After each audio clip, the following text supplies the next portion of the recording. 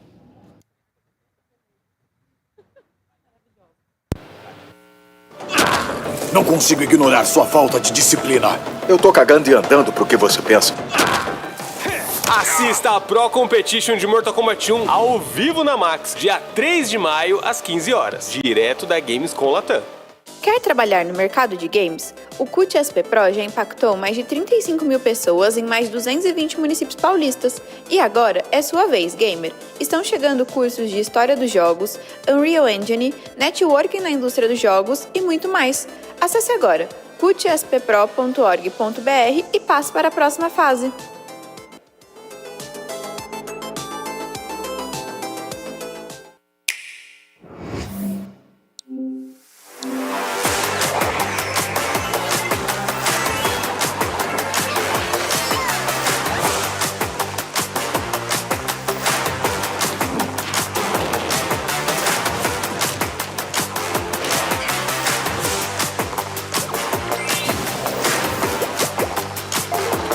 Tudo isso é possível, exclusivamente no console Nintendo Switch.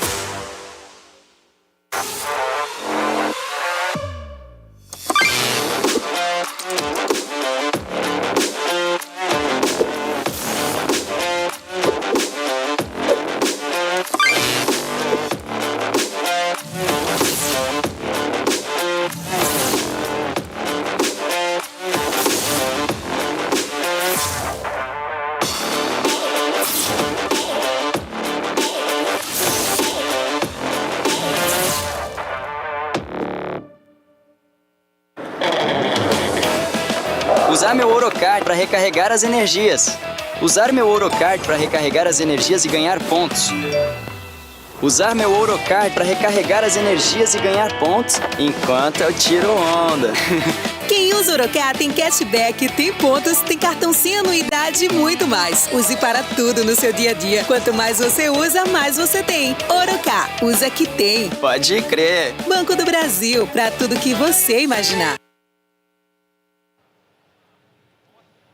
Estamos de volta com a nossa programação e agora And a we're gente vai back falar sobre colega nosso, to talk afinal de about contas, o Brasil a tem muito ali colleague, because Brazil has a lot to learn from Latin America, including Chile. We're going to talk about the Chilean gaming industry preparing for a big leap. We have a guest who's going to give us an overview of the country, the state of their industry, and what is about to happen there. To tell us about the Chilean gaming market, we will have Julio Marambio, head of Vig Chile, the Chilean Gaming Developers Association, and he's also a co-founder and CEO of Octeto Studios. Welcome, the stage is yours. Hello, everyone. Can you hear me well? All good? Perfect. Well, thanks everybody for coming here. This is Chilean game industry getting ready for the giant leap.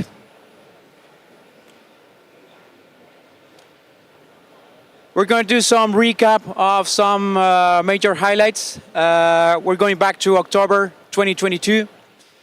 Japanese arcade cabinets. This is Omen of Sorrow, fighting game developed in Chile by A1 Games, becoming the first ever video game present in the Japanese arcade machines. Let's go back to March 2024, Independent Games Festival. Clash Artifacts of Chaos by AOA's team is one of the finalists for Excellence in Visual Arts. Last year, in Google Play, we have Massive Warfare by Tiny Bytes, becoming the number 30 top grossing game of 2024 in Google Play. June 2024, Blumhouse Games official lineup reveal. The Simulation is announced, a game developed by Play Me Studio, one of the first games announced for this new publishing house. But let's go back a little bit. First, some introductions. I'm Julio Marambio. I'm the current president of Vig Chile. Vig Chile is the National Game Developers Association of Chile. I'm also the co-founder and CEO of Octeto Studios. I've been 13 years working in the industry, and I have a little cold, so I'm sorry about that. About Vig Chile. Vig Chile as an trade association was created in 2010. We as a trade association have a goal of representing our sector, representing and promoting the interests of our members and the Chilean game development industry in general. We have a number of strategic objectives that we are working towards to. First, driving the growth of our national industry ecosystem. Secondly, promoting the creation of public policies and incentives for our sector. Third, attracting national and foreign investment to our companies. Four, incentivizing the innovation and technological development by adopting early technologies. And strengthening the community and networking opportunities. Now, some numbers for you to make an idea of what Chile is doing so far. We're a growing sector, very well on its way to consolidation. Last year, we generated around $11 million in revenue, of which 80% correspond to exports because we're such a small country that our domestic market is really small. We have around 450 professionals working in the industry so far. We have around 60 studios developing games actively, like in the majority of its operation. And the majority of those studios, around 70%, are developing their own IPs. So, how did we get here? The history of our industry goes way back to the late 90s, with some early attempts and some game modding, and the pioneers of our industries really paved the way for the whole industry to follow. But when we talk about industry, like a real industry, it's very hard to talk about it without speaking about the trade association. In 2010, the trade association was created by a group of companies that were leading the sector back then. They believed in the power of association and the power of becoming a single voice that could represent the sector and talk in front of our public institutions. One of the first cooperations and great long-term relationships that we established was with ProChile. ProChile is the National Export Promotion Bureau that promotes, of course, the export of goods and services made from Chile. And the first fruit of this cooperation was the establishment, the creation of the plan for our sector. We have an annual plan in which we have some budget allocated for promoting the exports of video games in terms of goods and services. That translates in our constant presence in trade events like GDC, like Gamescom Latam, Tokyo Game Show, and our first mission, like when we had our first stand, was GDC 2012. We became the first Latin American country to ever have a stand at GDC, with just a handful of companies back then. This year, we were around 50 plus people as part of the delegation, so we have been growing steadily, and we're not planning to draw back from that position. In 2012 also, we established our first collaboration with the Ministry of Culture. The Ministry of Culture is another great partner for us because they have been supporting the production of games from its early stages, from prototyping to production to post-production, by providing specific funds for the sector. Back then, we didn't have a specific line of funding for video games, but through this coordination with these public bodies, we were able to create those lines that are currently providing funds for what we need is this first stage of development, which implies the higher risk. In 2013, we celebrated the first Chilean game day. In 2014, we organized some events like the Global Game Jam. We were also present and actively discussing the game labeling law that was being discussed by then for the physical games in Chile. So that was a great achievement to be able to discuss that in the Congress. In 2016, we had our first Gamescom and mixed missions. So we were expanding our calendar of yearly events, of trade events. In 2018, Women in Games in Chile created the first study of women in games in Chile. In 2019, we also signed an MOU with the Polish Game Dev Association in order to share more information, to learn about the process. They always say that they were like us, like 10 years ago, so we are trying to follow the steps and learn from, who come before us. Then 2020 comes the pandemic, but still we managed to organize a Chile-Japan seminar with ProChile, with the Ministry of Economy as well. We had people from Nintendo of America coming to Chile. We had people from Japan, Takashi Tokita from Square Enix. And in that event, we unlocked access to actually able to purchase and import Nintendo Switch dev kits, which were previously very hard to get for Chilean developers. 2021, TCAP, developed by Smarter Club, becomes the first Chilean game showcased at the Wholesome Direct. 2022, The Eternal Cylinder by Ace Team wins the Best Latin American Game at Big Festival.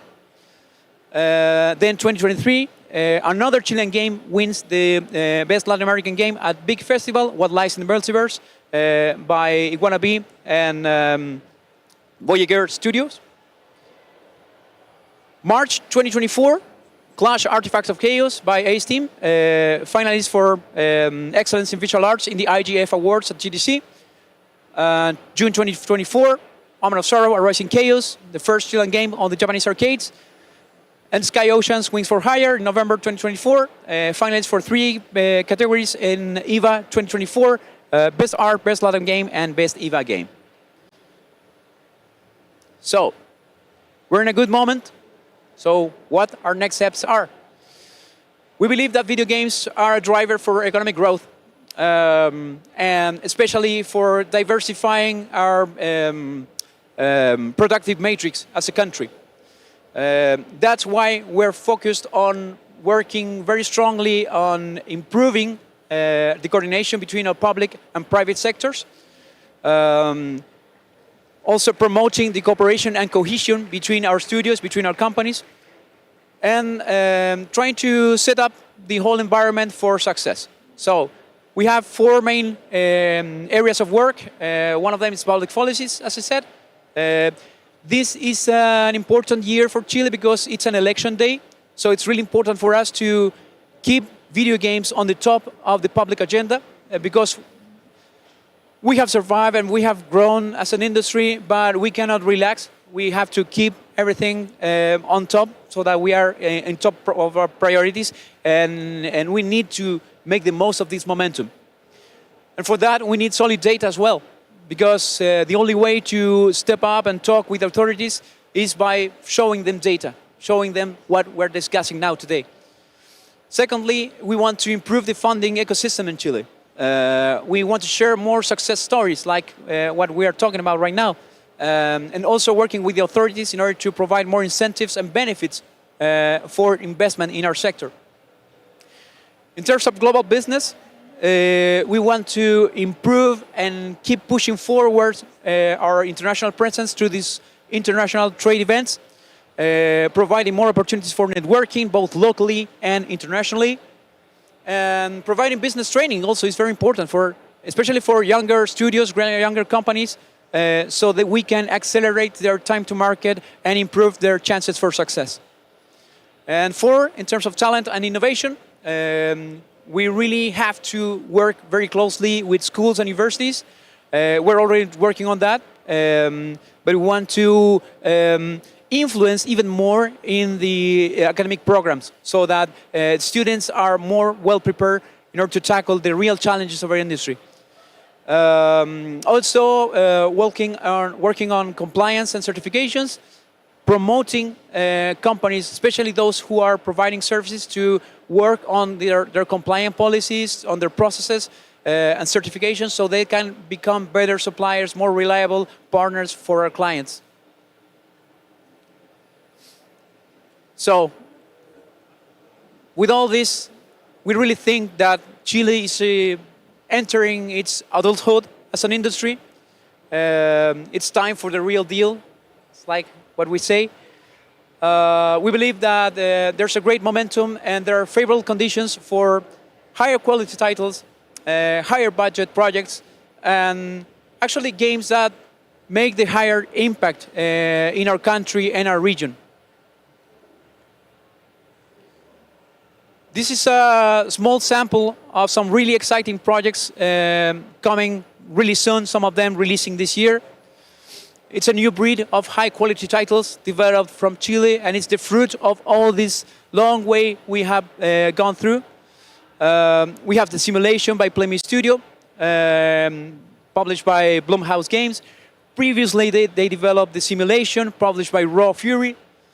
We have Tormented Souls 2. Tormented Souls 1 was one of the greatest success stories in the recent history of Chilean game development.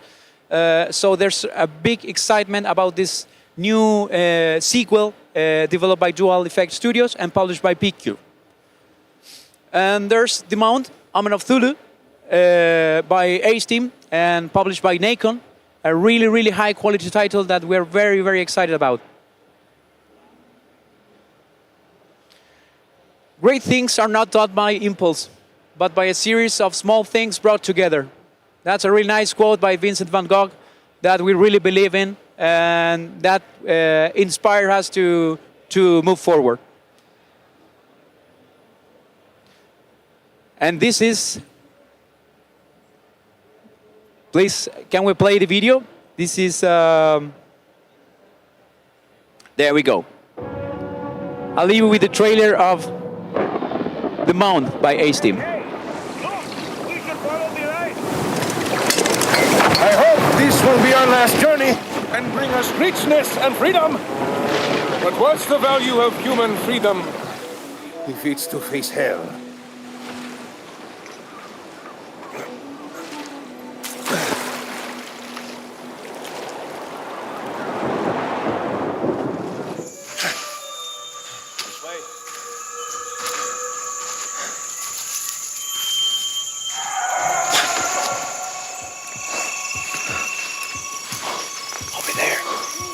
Behind you.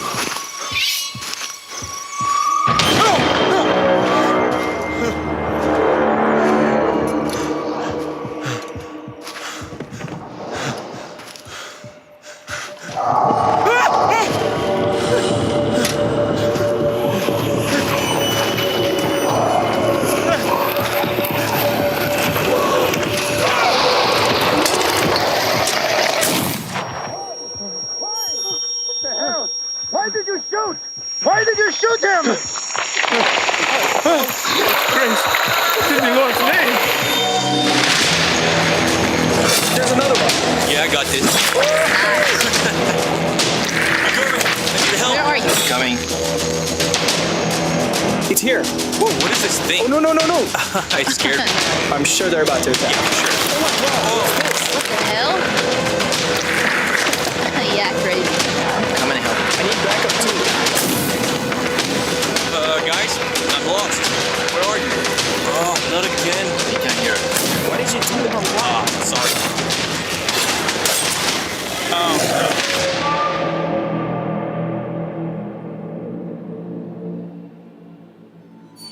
Pretty cool, huh? We really feel the responsibility to capitalize on the efforts of the past, so I hope we'll make it. Thank you so much.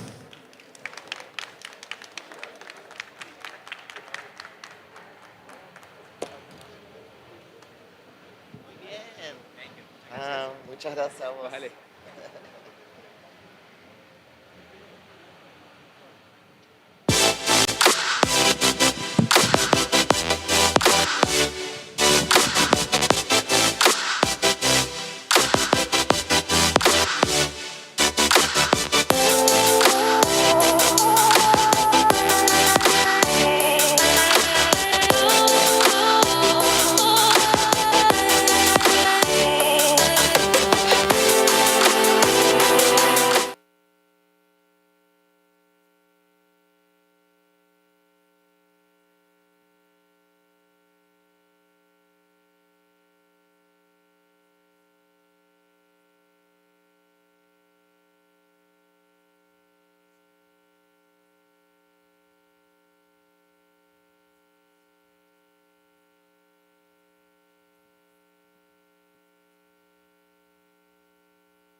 E vamos seguindo aqui. Bem-vindos ao palco 3 da Gamescom. And welcome to stage 3 at Gamescom Latam. Can you hear me? Point to me if you can hear me. Great. So now on stage 3, we're going to hear from an industry veteran, John Jelinek from Nexcon, Carbine Studios, and Blizzard Entertainment. NDA Aquino from Night Street Games. And they're going to welcome participants to a fireside chat full of useful advice on how to deal with success and developing teams in the modern game era.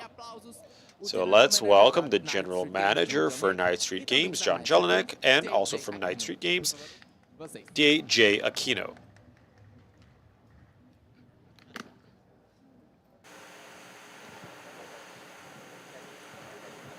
Thank you.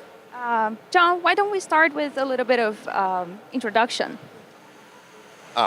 As a brief introduction, I've been in the industry about 20 years, working at companies such as Blizzard Entertainment or NCSoft or at Nexon. I've had roles as a general manager, a 3D artist, a web developer, a lot of varied experience in the games industry, working on titles such as World of Warcraft and one called WildStar as well. Awesome. Well, I see you've worked with many different teams in many different departments. So first question I have for you is, what do you think leadership means in this, crazy world we're living in right now? I think leadership is a very interesting concept for a lot of different people, but if I was to think of it broken down into a couple of key concepts, the number one thing means, do you know what you're doing and how well you're doing it? Are you very reliable? And do you care about people as you're building something? So to be a good leader, you need to make sure you're good at what you do, that you do it consistently, and that you do it with a lot of love and passion as you try to take care of people. All right. When you say passion and you need to care about what you're doing, are there some specific skills you think a good leader should have? Yes, I think, for a good leader, I think the most important thing is you're trying to build and work with people and build trust. Mm-hmm. So what does trust mean when you're working with somebody? I think number one, if you're working with somebody in regards to trust, they want to know that you have their best interests in mind and that you know what you're talking about. And a lot of times when there's disconnects between leaders and different team members, it's because there's a lack of understanding or there's a lack of trust. So you're always trying to build trust, and really to build that, let's make sure you're caring about individuals and what they're going through and understanding how to help them be the best versions of themselves on their journey. That's very interesting. I think it's very important to set an example as well, right? Because every now and then we see people struggling to do things that are, I'm going to say very basic, but like taking care of themselves. I think that when you set the example as a leader, something that they can follow, something that they can be inspired by, this also helps a lot. That being said, I wanted to ask you, what do you do to keep fresh, Because we want to inspire people, we don't want to be the same all the time. So what do you do to refresh yourself in this industry? Yeah, I think every single thing that you deal with in your life is an opportunity. Mm-hmm. It's an opportunity to learn, it's an opportunity to grow, it's an opportunity to show your character and who you want to be and how you want to learn. So our industry is constantly evolving. And so being able to learn and not let, don't let your education get in the way of your learning, always be learning, always be growing. And in our industry, that's very important. A childlike curiosity is a very, very important thing in our industry. And I've been really fortunate to move between a lot of different roles. I went from web development to technical art to 3D art, 3D art to production, production to leadership, leadership to executive leadership, to studio leadership. And you need to have faith that you can learn, and you need to not be afraid of failure. I have a favorite quote. It's from Beckett, and it is, let me see if I can remember it. Ever tried, ever failed, no matter, try again, fail better. So always have that mentality that you can learn and grow and that you have the capacity to learn, and don't be afraid of not knowing something. I think that's really important. Sometimes we're afraid to try new things, and especially in this industry, I think sometimes this can be a little overwhelming trying to join this industry. Is there an advice you would have for a person trying to enter the gaming industry or even, switch careers in it? Yeah, I think step one is believe that you can. And if you have a dream, don't be afraid of putting all of your eggs in one basket. Probably the most important piece of advice that I learned when I was just starting out in my career was that I needed to believe in myself and that it was possible.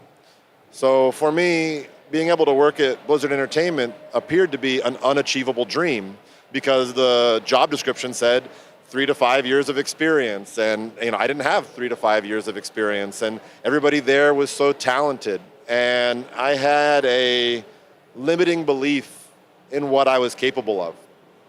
And don't say no to yourself, let somebody else say no to you. And don't be afraid of that experience. And don't be afraid to put all of your eggs in one basket. And I had heard on the radio that morning before I applied for the job, I heard that exact message on the radio, as like a radio show. And that actually changed my life because later in the day, when somebody sent me the job description for web development, I thought, I can't do that. But I saw that it wanted some web pages. And I said, well, I know how to make web pages.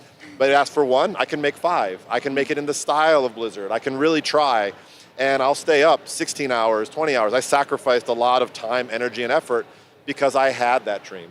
And I needed to not be afraid of putting all of my eggs in that one basket. And I was very lucky that through that preparation and the opportunity to interview with them, that it changed my life and I was able to start working there.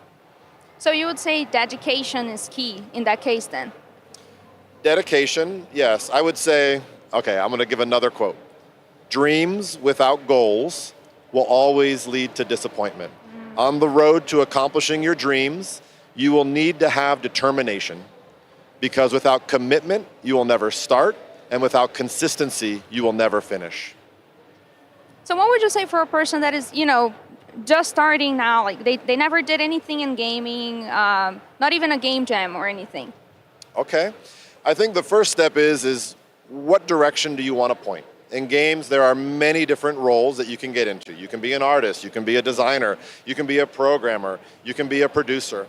The first thing is to decide which one of those are you going to target.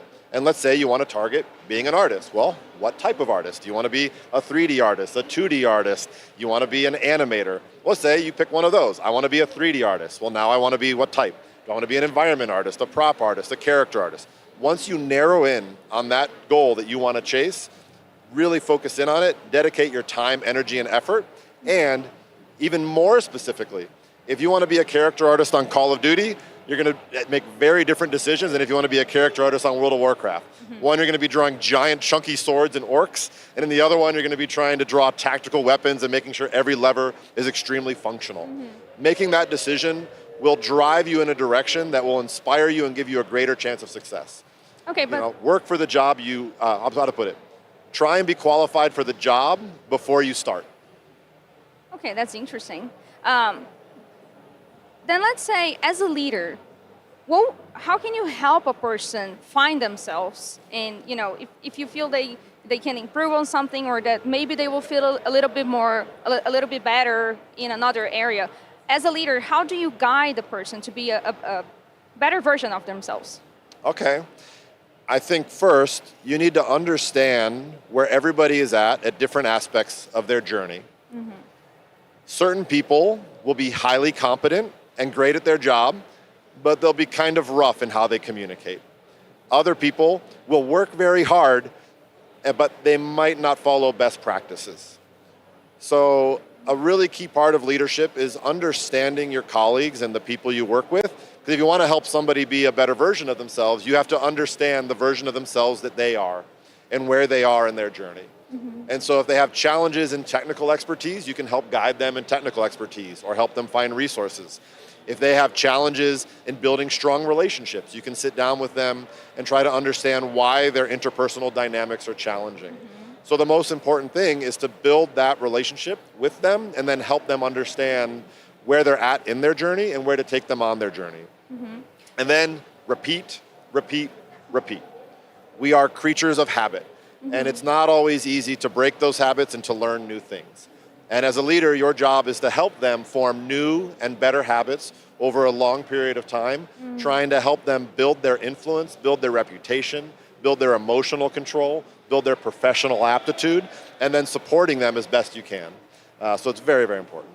You know, a way I like to do leadership in that case is to connect with the people I'm leading. So find something we have in common, find something we can share, and, you know, make this person, use the word trust earlier. So find a way that this person can trust me. And as you said, people tend to find trust in different ways. So if I can relate to them in an emotional way, they might think of me as a person they can rely on, a person they can talk about their struggles, and, you know, I can help them through that. But maybe they don't think I'm very technical, and then I need to show myself as a more technical person so they can feel confidence in me to, you know, share those thoughts as well. Sometimes it might be hard finding ways to connect with people that way.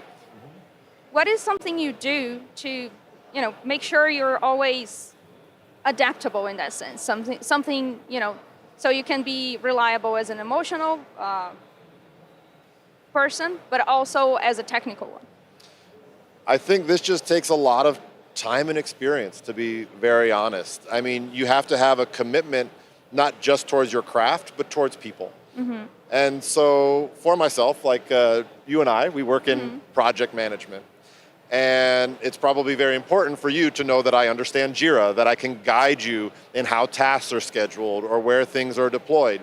But at the same time, if you're dealing with an interpersonal challenge with a leader, how do you approach that? How do you show up as the best version of yourself? How do you maintain emotional control, relevance, and perspective? Mhm. How do you help them understand that you're there to help them and not just impose some crazy schedule? So a lot of this comes with experience, but I think a big part of it too is an attitude. I think for no matter what you do, you know, the way you view life and the story you tell yourself about something is very important. Is this happening to you, or is this happening for you? And one of the greatest leadership principles you can have for yourself as you lead yourself through life or you lead other people, this is an opportunity. It's an opportunity for us to help. It's an opportunity for us to help grow, learn. Everything is an opportunity. Even the most difficult times in your life, it is an opportunity, if nothing else, to show your character and how you would respond. So we should always focus first on ourselves and then on the teams we're leading. Is that what you're saying? I would say ideally they're the same thing. The way you look at the world is the way you also look at yourself. Hopefully you're building a good set of rules and expectations for yourself. Hopefully you're holding yourself to a high expectation. It's hard to ask of other people to hold themselves to a high standard if you don't hold yourself to a high standard. So, you know, leading through example is very, very important. And because people need to know that you're there with them. You're not just managing them and telling them what to do. They need to believe that you're willing to do the same things you're willing to do. If you want to grow your influence, put on your servant's towel. There is no task or nothing that should be below you. If the floors need to be cleaned, clean the floors. If you need to stock the shelves, stock the shelves. Nothing should be below you, and you should know that you're there to help everybody on their journey through that as well. All right, sometimes the gaming industry might be, you know, it looks like a beast that's trying to eat us every now and then. How do you keep your team ambitious but with purpose? You know, trying not to be a leader that is only focusing on delivery, on, you know, how do you keep that human touch there? Well, you know what? I think we're really lucky. We work in an industry where this is our dream. We are not making widgets and we're not just cranking out something that's very repetitive. We have an opportunity to be very creative. So what we actually find more often than not is we have people who are extremely passionate and extremely driven. And really for this, it's more about like, how do you help facilitate people on that journey? So how do you create good structures, good foundations, good perspectives? How do you create something that is predictable, that is safe, that allows opportunities to grow and make great contributions to the game? So we're really lucky in that regard. So it's more about harnessing that passion, providing a good direction, and providing good opportunities to kind of repeat and become the best version as you go through that journey. Was there a specific moment that made you realize that? Anything you can share with us that was that made you have this view on leadership? That made me have what feeling in leadership? I apologize. That made you have this view on leadership? Oh gosh, you know what? I've been very lucky to work with some incredible people that have just really inspired me. And I think, actually, you know what, to be honest, you can be inspired by people who are versions that are aspirational, and you can also be inspired by people who are very toxic. Yeah. And so again, I think this gets back to my philosophy of every single moment is an opportunity. So when I've met toxic people and maybe more difficult leaders, I'm like, you know what? They don't talk to people with empathy. So I want to be a person who talks with empathy. Wait, here's somebody who is very nice, but they don't have the courage to speak hard truths. Okay, can I be honest and tactful? Can I be strong, but also soft? And you can learn that. And I think I learned just to look at everybody and learn from everybody. Everybody has a lesson to teach you. And I think that's an important part of any leader's journey, is to realize that there are these teachers everywhere. Whether good, whether bad, they're all an opportunity to learn. Was there ever a difficult decision you had to make as a leader? Yes, I think the most difficult thing any leader will encounter, if you've been doing this long enough, will be performance management or letting somebody go, or if you get to a very senior level, even shutting down a studio. This will always, that's like the most difficult thing. Mm-hmm. And sometimes you're going to end up in situations you didn't expect or that you didn't want to. And what I would say is to anybody out there who is in a situation like this, try to approach it with as much love and grace as possible, because you could have been on that other side of the table. I've been on both sides of that. I've been laid off and I've had to lay people off, you know, and it's a very complicated and difficult thing, and it can really hurt. And what I've learned, though, is that if you do it with as much kindness and grace and dignity as you can maintain those professional relationships over a long period of time. Because like I said before, ever tried, ever failed, no matter, try again, fail better. And to know that we're all on that journey. You know, the same thing that I love about our industry also terrifies me about our industry. I love that it's very creative. I love that we get to try something like, it's like making movies. It's like making games is also a really challenging endeavor. So there will be times you find yourself where you did not expect or where you did not necessarily want to be.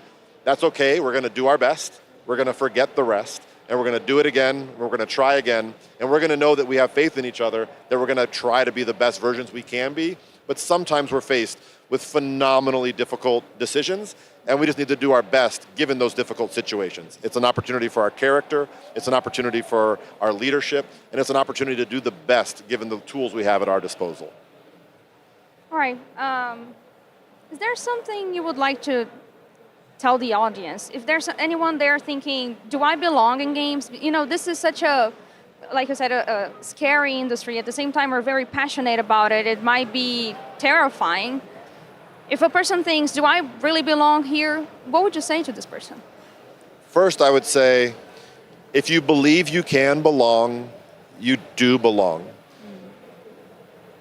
It is such a difficult industry to break into, and it's a no until it's a yes. And it's important, one of the hardest things for you to do in your entire life. But what I would say is nothing worthwhile is easy, and it is going to be difficult for you to be able to accomplish your dreams. But sometimes you need to be willing to jump off of a mountain and just try to fly. And sometimes we get lucky and we're fortunate enough to fly. And so I would encourage anybody to believe in themselves. And you know, when I was really young, I was bullied. I never thought I could make it in the industry. I never thought this was a dream that was possible. And I was just fortunate enough that through hard work and practice, an opportunity eventually came along. It changed my life, and it's been a beautiful journey ever since. That's very interesting. I share some similar experience. I come from education, actually. I started out as an English teacher. And at first I was very scared. I didn't think I belonged here as well.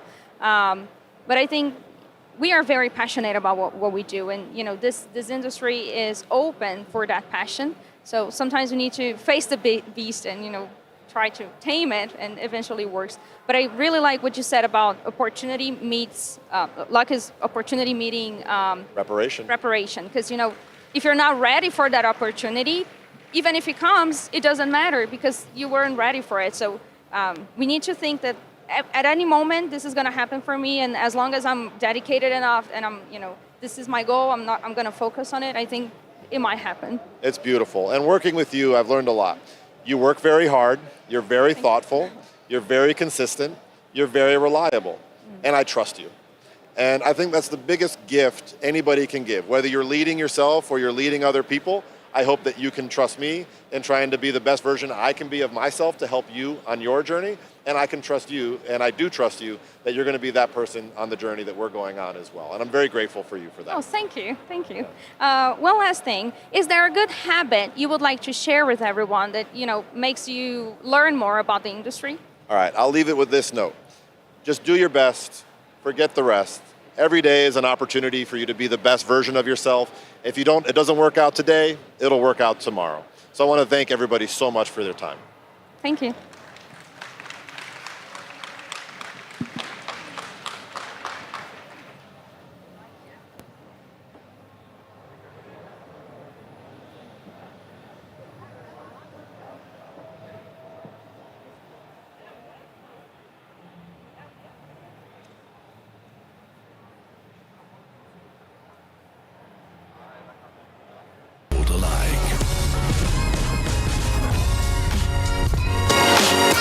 A truly unparalleled event in Cologne, followed by audiences worldwide. Ready to join?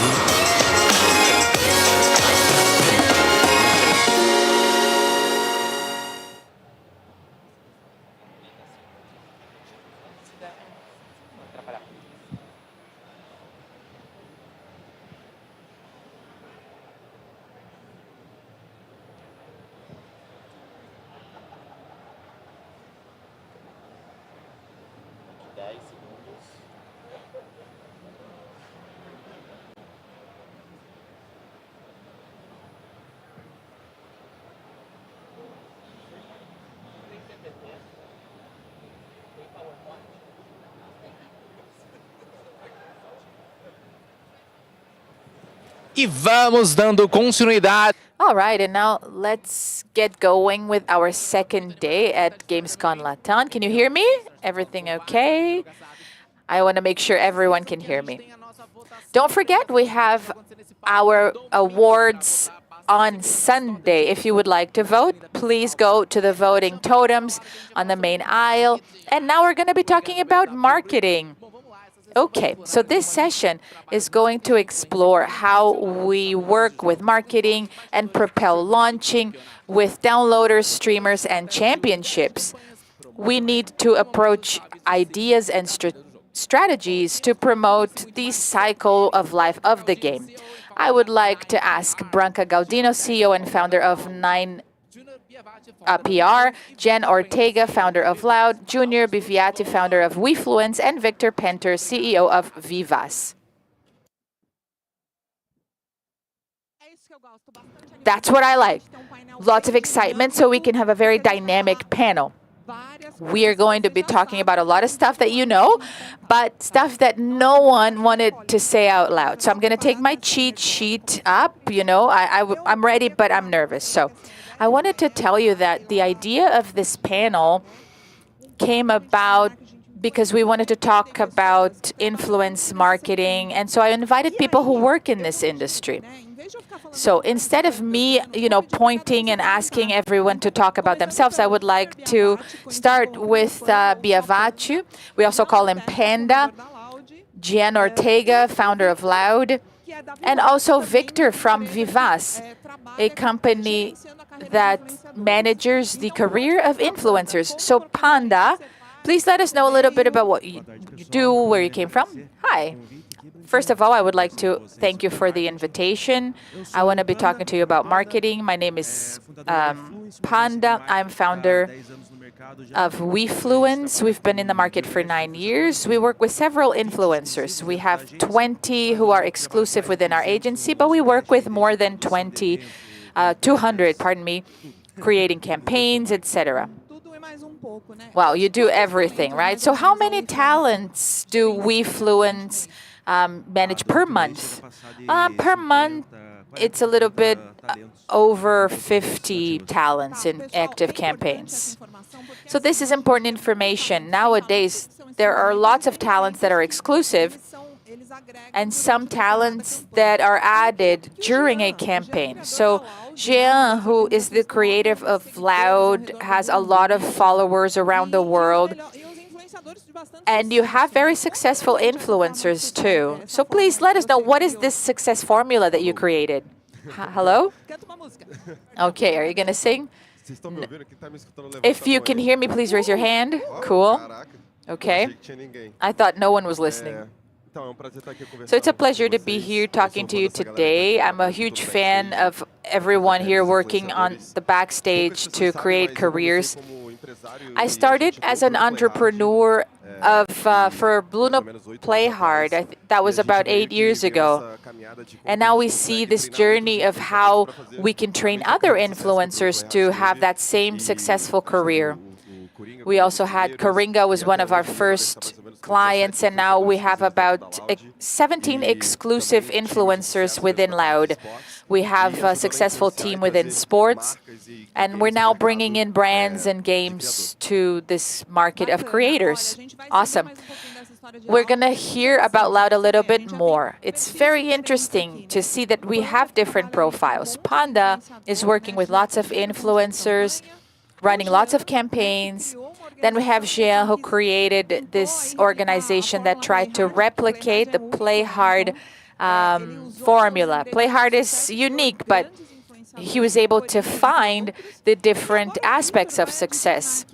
And now we have Victor, who would like to add another context. Victor has his own agency, yes, and he worked in the kind of middle field, managing his career and his company. So tell us about that, please. Cool. So first of all, thank you, Branca, for the invite. It's a pleasure to be sharing the stage with these legends. My career is a little bit different. I spent 2 years at PUBG, where I created the vertical of communities, content. I was running the latam operations. Then I spent 2 years at Arena with over 200 contracts signed. I have people from my team who are here today too. 3 years at Design Club, working side by side with agencies, running campaigns. And now, very recently, about a month ago, I founded Vivaz. I took all the experience that I was able to gather during those years I was working in the market. I worked for publishers, for content creators, etc., right? You know, I actually forgot to mention the publisher. That's the best part, really. Yeah, he created content too. You know, this was just kind of unexplored territories. You were there back in the day trying to find that inspiration. Well, as you saw, we wanted to have people who are working in the backstage of those influencers. And for myself, my name is Branca. I've been in this market for 10 years. No one knows you, eh? I work with PR, and I had the opportunity of working with several brands and companies. Nine has 4 booths in this event today. We work with Exit Leg. I have been an accessor of Loud for some time. I worked at WeFluence for a while, and Victor has yet to hire me, so that time is coming. My agency is the official agency in Brazil. We work with Banco do Brasil, 7M. I work with influencers a lot, but in a different way, which is to take care of their image. So while these guys are commercializing, distributing, fostering creators, I'm taking care of them so that they, you know, look good in the picture. Now, without further ado, we have this idea of having different roles. I'm going to ask each one of you an individual question that I came up with. Panda, starting with you. To enjoy all of the experience we have around us now, I would like to ask you the following. How do you see the relationship between influencers and the gaming industry, especially at an event like this that is for devs, for launches? How do you see these titles being launched here to influencers? I think it's essential nowadays. You have to have a game like GTA that's so big that it doesn't need specific marketing, or you're going to need an influencer. And then you have a lot of ways to work that. You can have a mass campaign, take huge names like Coringa, And if you give him a launch, you're reaching thousands and thousands of people. This relationship is essential to bring people to the event, create experiences to influencers. You can't just pay them to run a campaign where they're going to play for an hour and that's it. No, you have to create a bond with this influencer, bring him close to the company, and that's essential. You can't do that without this kind of marketing. Now, Jean, talking about this relationship, you're leading Loud, you have experience, you also worked at Supercell, where you were hiring influencers. So what's a strategy that brings a lot of success? Is it having ambassadors, networks, lives? Is it posting often? What do you think is the best way to do this? Well, it's case by case. If you look at the models that are there for marketing, you used to be able to run an ad on TV, have a billboard, have different types of activation. And it's the same thing with digital. So it depends on your strategy. Before we were working with Supercell Games, Megacorp, and we really did depend on the strategy, thinking about what we wanted to do. If we wanted to give a voice to the game, we wanted to give a message, we needed to work with influencers. Bruno is an influencer I worked with. And it was a campaign where we really needed to give a voice to the game when it was being launched in Brazil. So Bruno was essential. It was a perfect campaign. We had 70,000 downloads coming from one video. So when you find the public audience, the perfect audience, and you bring in that voice, it's a game changer. And it's important to add, right? This is one of the stages of the campaign. They often worry about the launch. You have a big volume of downloads and it's a great result, but the company needs to keep investing. They need to generate an engagement in a community. You're correct, right? There are several strategies where you're going to, let's say, add new users. So that's a more generalized campaign where you have the best CPM possible. But then you also have to retain your customers to maximize your monetization system. Wonderful. And Victor, you have now a transition happening in your life. You worked as an influencer in the past, a talent manager, and within this commercial mix, what is this process of creating and executing when it comes to creators? Do you think the hirers have to give them detailed information? I think this is a pain point. Sometimes there's this briefing that you get where creators look at it and say, but they don't understand what they're talking about. Or do you think that co-creation is a better way to go? Could you please give us your 2 cents? Well, I'm laughing because I think that's the biggest pain point that we have. We have very crystallized briefings where they say, you say this, don't say that, say this, don't say that, and that breaks the impact of that communication. The creative person has to be in charge of the creation. When we talk about a campaign, we talk about culture, identification. If the creator is saying something they don't believe in or in a language they don't believe in, people will notice, you know. They will know, oh, this is paid publicity. This is not something that will connect them to that game. It has to be something that the community will embrace. And Panda, you tell us. Well, I mean, if they read the briefing, that's already a victory, right? Oh, sure, we're considering that that's what's going to happen. But, you know, sometimes you have that briefing that's like 3-4 pages long, and you have to turn that into 10 lines. Yeah. So I wanted to give an example too. In the old model, people wanted to hire a creative agency to come up with a campaign, and they thought, where am I going to add this? And it could be TV, let's say. But nowadays, we have people saying, oh, let's get an influencer to say that. But the model is changing because the influencer is now part of the creative agenda.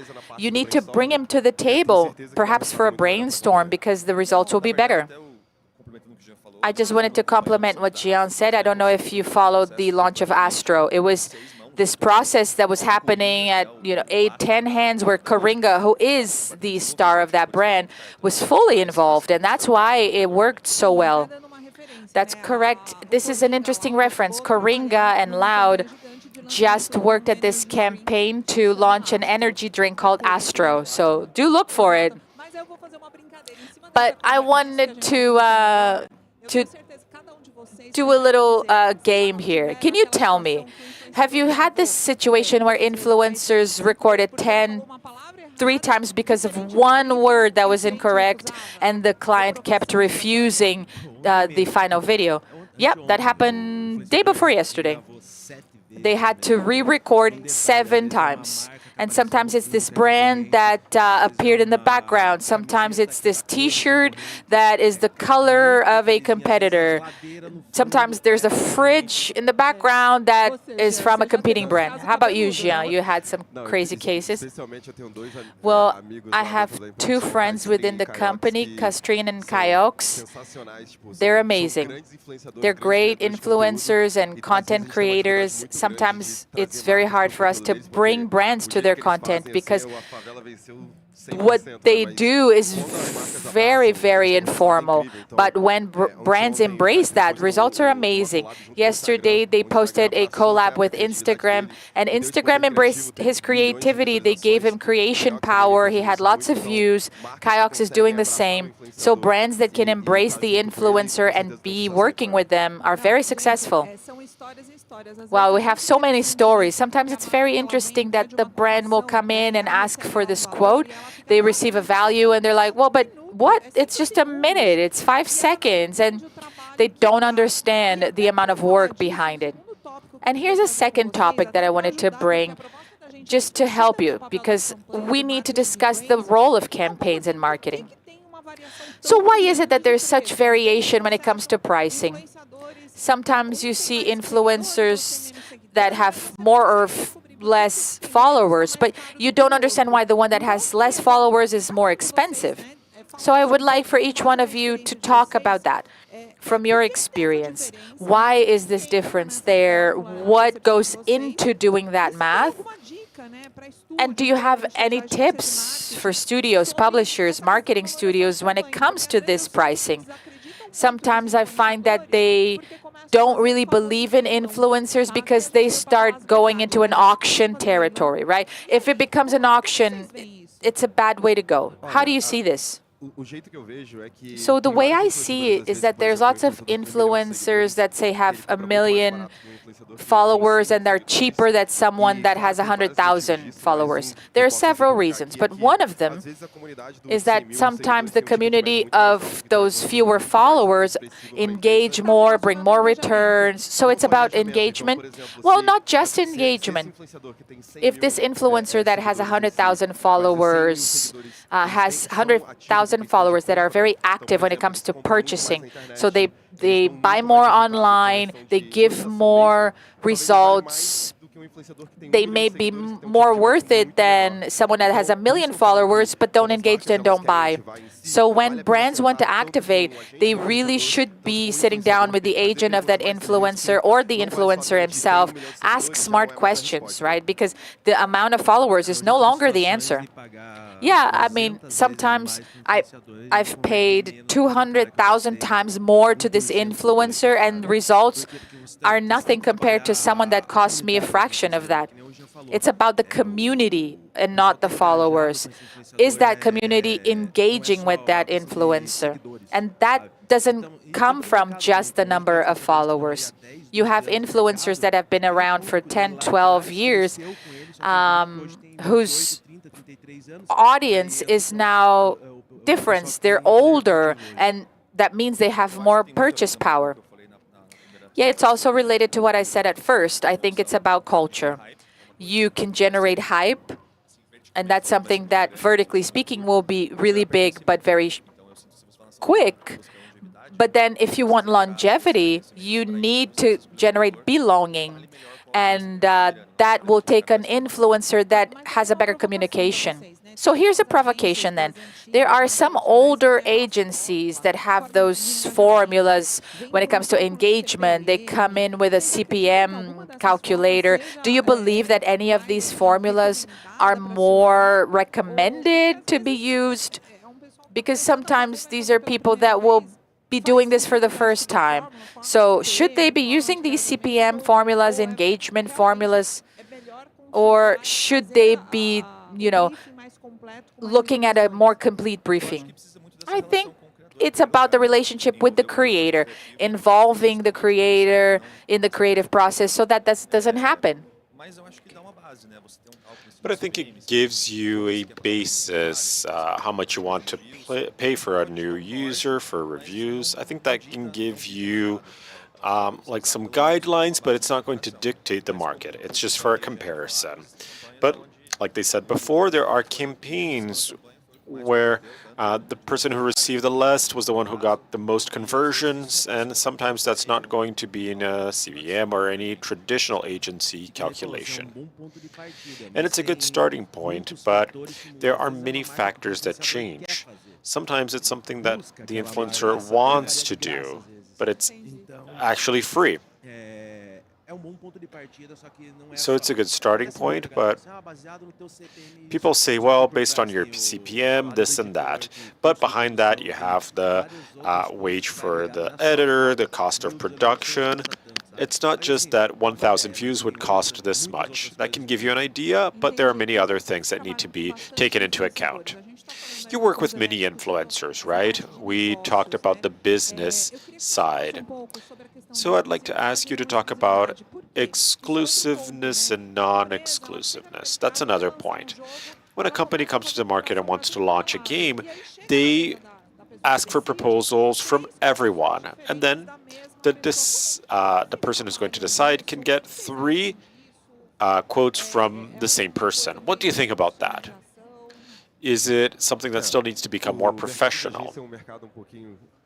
Well, the agency market is a bit strange and aggressive. And if you don't know the specific agency through an influencer account, send it to the email on the bio. Usually that's the person who's going to make a decision, because everyone in theory is an agent for Coringa, but I'm the actual agent and they never come to me. So sometimes it's easier to send an email to the link in the bio that usually comes to my inbox. Have you ever gotten, an offer for an exclusive influencer that actually is yours? That's happened to me. Yes, that's right. It's almost like a game of telephone. And I provide media training for many influencers. And often we go to people's social media and ask, how can we find you? An influencer might have gotten a great nick, but he uses it for all of his social media, and no one knows if his name is Tiago or João or Bruno. That makes it very difficult. And this is an alert for you. If someone says that they have an exclusive access to someone, there are ways of checking that on social media, like Jean said. If you have, a direct contact with the person. Yes, and exclusiveness also changes the values. Like you said, sometimes the influencer might not have an agent or agency, and can anyone access them? So you might get 5 different prices for the same person, and the client won't understand that. So when you work with exclusive influencers, then you can also make sure of that. Even if you have 3 or 4 different agencies for the same influencer, for the same campaign, you should have the same price. So if you have any differences, it's because of the middlemen. And it's much easier to control that. Great, so we've talked about influencers, we've talked about pricing, and now I'd like to talk about strategy. Since we have our strategies here, executing campaigns, these specialists, right? No, they're all very humble. So you all run many campaigns, and you have said that it's good to, according to the campaign goals, if it's download or retention, if you have to launch a new game, it's good to have a different sort of strategy or a different kind of influencer. So tell us about your strategies. Developers, what they do is they think, well, we don't want to pay for an influencer. Let's send them a gift. So what are the results for that? Does that still work if you send a very good press kit? If the launch party It can also be a good strategy. Posts, live streams, how important is that in your perception, right? From your point of view. Well, at PUBG, we had a good experience with that because we had Asian leaders and they wanted to just send kids to everyone and thought that everyone was going to, create stories, reels, and would be a fan of PUBG. But what we learned was that we were throwing it in the garbage. Exactly. Some people didn't even open it. They just gave it away to someone else. One thing is sending a kit. That's symbolic. If you have a relationship with the brand, with the game, then that makes sense. And when you send a kit, if it's too serious, that's not fun. If you get a shirt with the logo and a hat, what a wonderful kit, isn't it? I am much more about sending, something fun, like the squeaky toys or a pot. I mean, that can become a meme. And the box was also cool, right? That was the airdrop. Yeah, and it was so difficult to use that format, and it worked very well. But like you said, if you have a brand activation based on a game or product that doesn't have an established relationship, the creators are basically going to go there for the free drinks and food, or they're going to get a kit and then just put it in their stockpile and never open it. So you need to have a good story behind it. It's not just about sending something and expect it to convert into ads. Yeah, and about these kits, it's a standard thing. It's like a corporate T-shirt, right, with the logo here, and that's it. So we get a lot of things, really a lot of things that you're never going to wear. Like it becomes pajamas. Well, I use mine for work, and this was not a corporate swag, okay? I paid for it. And I didn't wear it to bed. It smells nice. Yeah, but in order to get engagement from influencers, you have to be creative. You have to send them different things to engage with them. Yes, if I had any tips for you to influence the overall market, there are influencers who influence influencers. So you might not have a lot of money for a major widespread campaign, but there are some influencers that you can work with that are benchmarks for the entire market, and they will influence other influencers. For example, Bruno is a reference for the gaming market. When you work with them, I think there are more influencers or people who want to be influencers following him. And if you see a brand that works with him for a long time, you see how that is helpful. So OC is one of them. They work with Bruno. And he shows other influencers that it's worth it to work with this brand. That's right. So by accident, João has given an example of an ambassador. The title ambassador might be bizarre, but it's very helpful, especially if you're launching something new, because influencers will buy into your cause. They feel valued, they feel seen. Of course, it's a high price contract, it's longer, but launch strategies need to touch on several points because they might need a massive post campaigns. Because you will need to see posts from influencers recommending a download, and that's difficult to convert. When you have a new game being launched, you often get a very short briefing. I want 3 Instagram posters, one on LinkedIn, one story, and a 5-hour live streaming. And your budget is like 200 reais. A 5-hour live stream, I mean, that wouldn't pay for even 10 minutes. Yes, I understand that someone wants like a framework for a campaign, but I would recommend asking the influencer. So there are influencers that live stream on Twitch for several hours, but their biggest conversion is Twitch. So if you tell them what you're looking for, At the end of the day, they also want to convert you. They want you to come back to them. They want to help your company to grow. And if you have a fixed briefing, they're not necessarily going to give you the conversion you need. So if you ask an influencer if 5 hours makes sense, they might tell you that no, that 3 feed posts would be better to help you and to help themselves. So talk to the influencer, try to co-create. Talk to the agents who work with them on the backstage. Don't use a fixed format and don't think that it's going to work for everyone. Bruno, for example, doesn't do live streams, and we still get requests for live streams. And we always have to say, look, he doesn't do it, but this kind of post provides much better results. And also Coringa, he doesn't do a lot on TikTok. And we get a lot of requests for TikTok, and we try to convert it into a live stream. So try to keep an open mind on how you're going to run your campaign, and you'll have much better results. And you don't want to force people, right?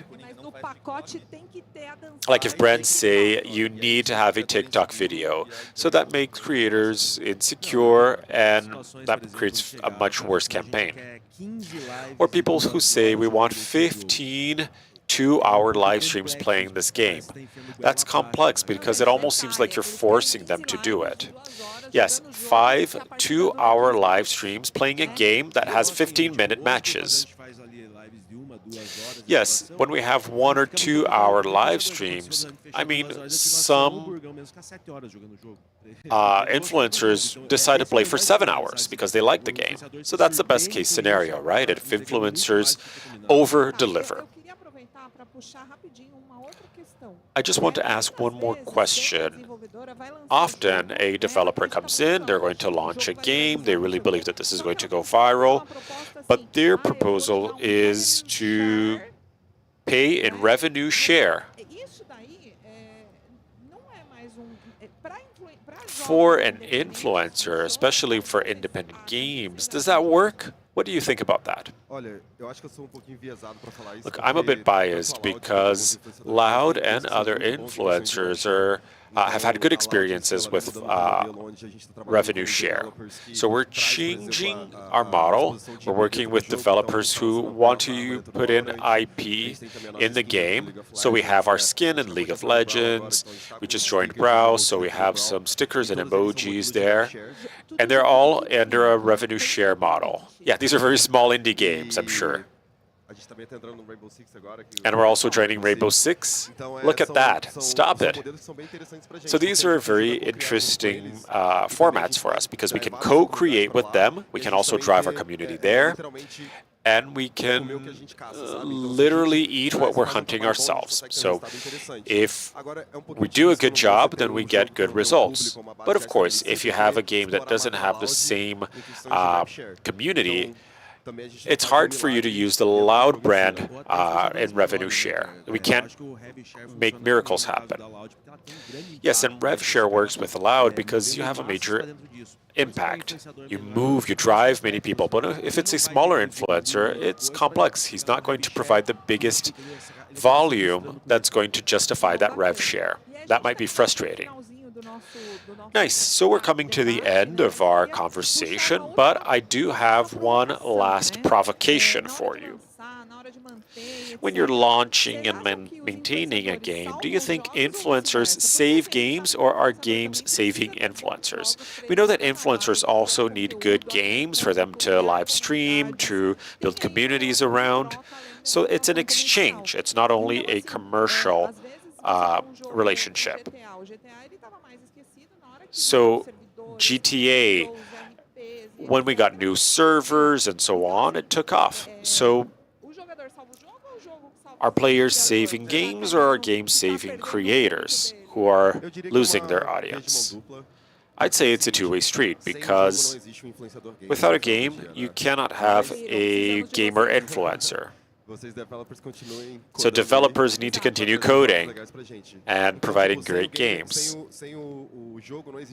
Without the game, you don't have an influencer, but without the influencer, you don't have an engaged community. So it's a two-way street.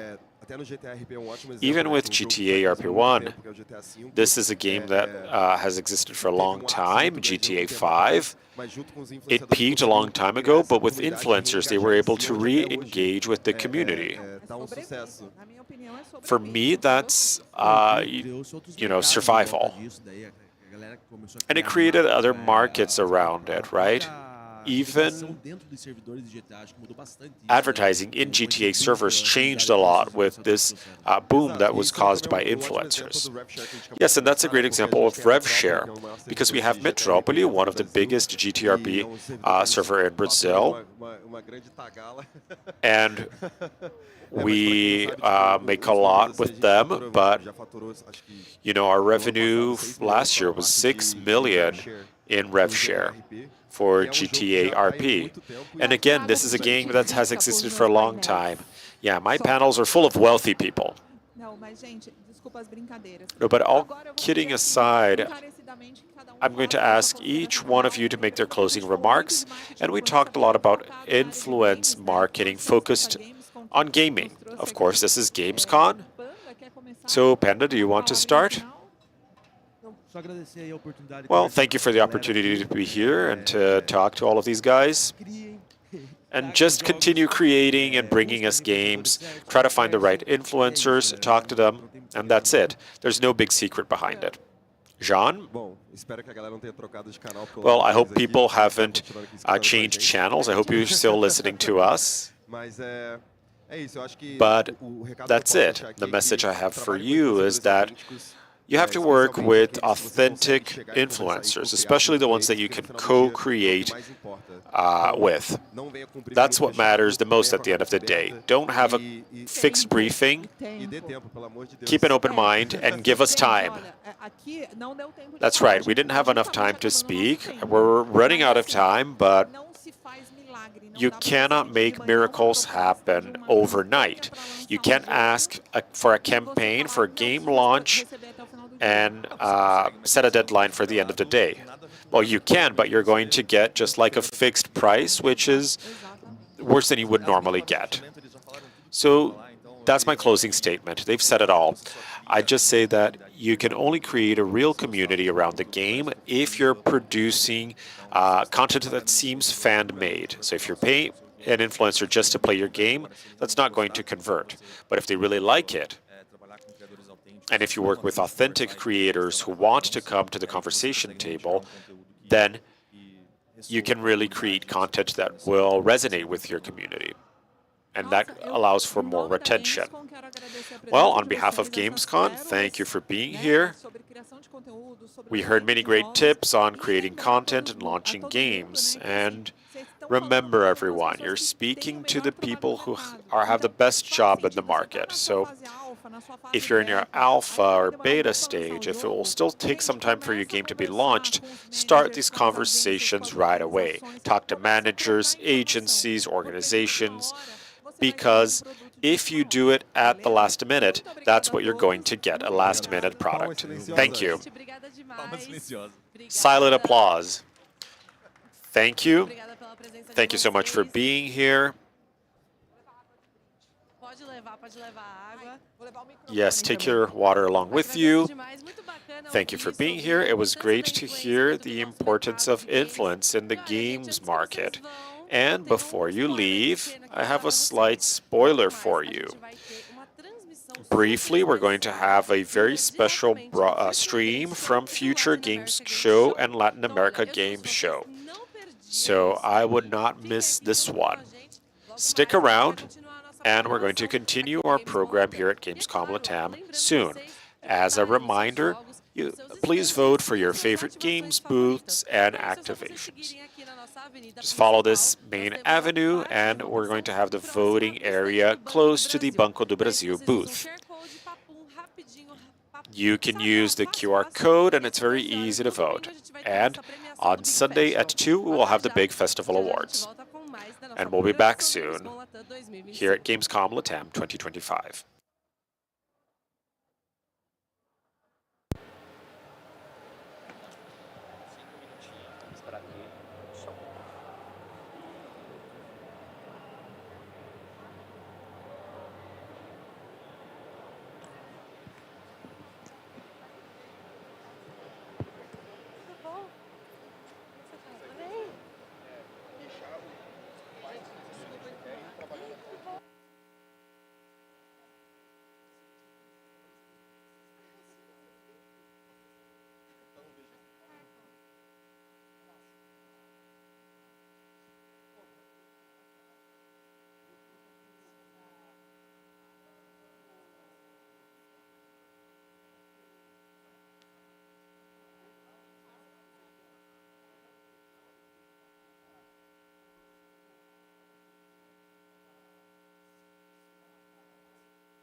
And we're back. Not only are we back, but this is going to be a very special moment.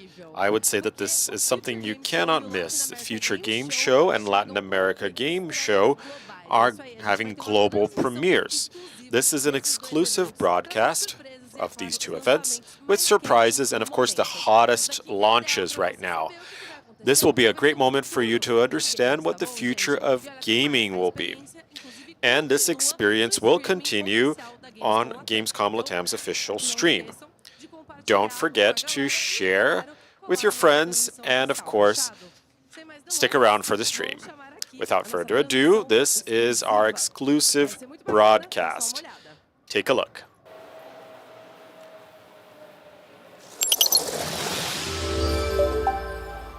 Hello and welcome to FGS Live from Gamescom Latam here in sunny Sao Paulo, Brazil. And we have got a packed show for you today, full of world premieres, new trailers and exclusive dev interviews. I'm Nathan. I'm Amy. And if we're honest with you, we're both roughly 70% suntan lotion right now. I'm more SPF than I am woman. Yeah, but forget about us, it's all about the games today. So how about we kick off with a new look at hotly anticipated action RPG Souls-like. This is Wu Chang Fallen Feathers. Enjoy! You never know you are a monster until someone comes to slay you.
and welcome to FGS live from Gamescom Latam here in sunny Sao Paulo, Brazil. And we have got a packed show for you today, full of world premieres, new trailers and exclusive dev interviews. I'm Nathan. I'm Amy. And if we're honest with you, we're both roughly 70% suntan lotion right now. I'm more SPF than I am woman. Yeah, but forget about us, it's all about the games today. So how about we kick off with a new look at hotly anticipated action RPG Souls-like.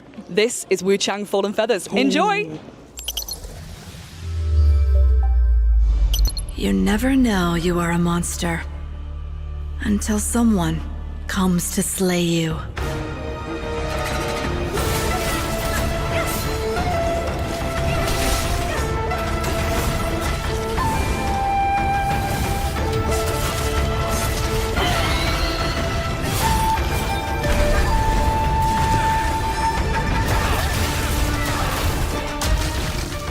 The gift changes you, slowly consuming every little part of your humanity. I should know. It runs in my blood.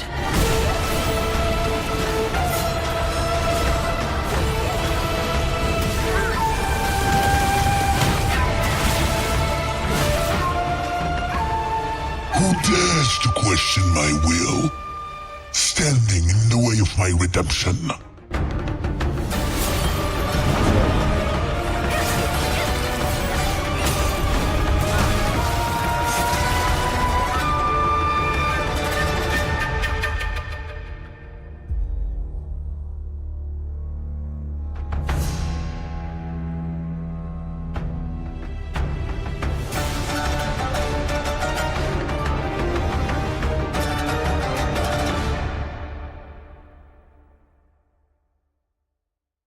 And you can play Wu Chang Fallen Feathers when it launches on July 24th for PlayStation 5, Xbox Series X and S, and PC. Head to the Future Game Show Steam page for more information on Wu Chang and all the games you see in today's show. Oh yes, but now Amy, you love a good third-person shooter. I love a good third-person shooter. Yeah, but have you ever thought to yourself, I really wish the character firing this gun was a dog? Every single time. And have you ever thought to yourself, I also wish that dog was a hard-boiled detective? Have you been talking to my therapist again? That doesn't matter. Here is our very first world premiere. This is the Shadow Syndicate.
Can't wait to get my paws on that. Oh yes. Now, if you're like me, you're completely obsessed with Slowclap's 2021 Kung Fu masterpiece, Sifu. But for their next game, Slowclap decided to focus on kicking balls of a different kind.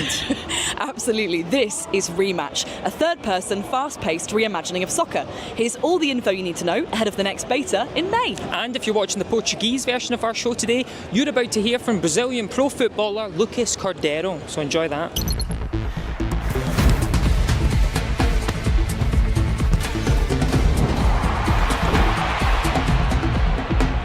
Welcome to Rematch, an online multiplayer football game from the makers of Sifu. In Rematch, you'll join 4 other players to take on another team in stunning futuristic arenas. Let's break down the golden rules. You're vulnerable in possession. There are no fouls in the game, so you can quickly become an easy target. Pass the ball to your teammates before you get tackled. Keepers are sweepers. Don't be afraid to leave your line. Move forward to provide backup and intercept enemy passes. Staying on your goal line is a positional mistake that can be costly. Victory comes from team play.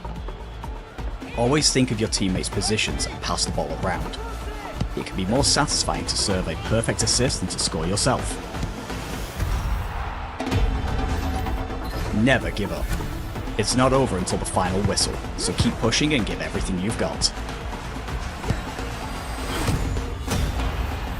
While the basic mechanics of Rematch are accessible, they have layers of depth that require investment to be mastered. Get it right, and your team will prevail. Take control with powerful mechanics, master volleys, skill shots, and advanced shooting techniques to dominate the pitch. Don't forget the basics though. Passing and crossing is key if you want to keep your chances alive. Play with awareness, use the arena to your Rematch kicks off on June 19th, 2025.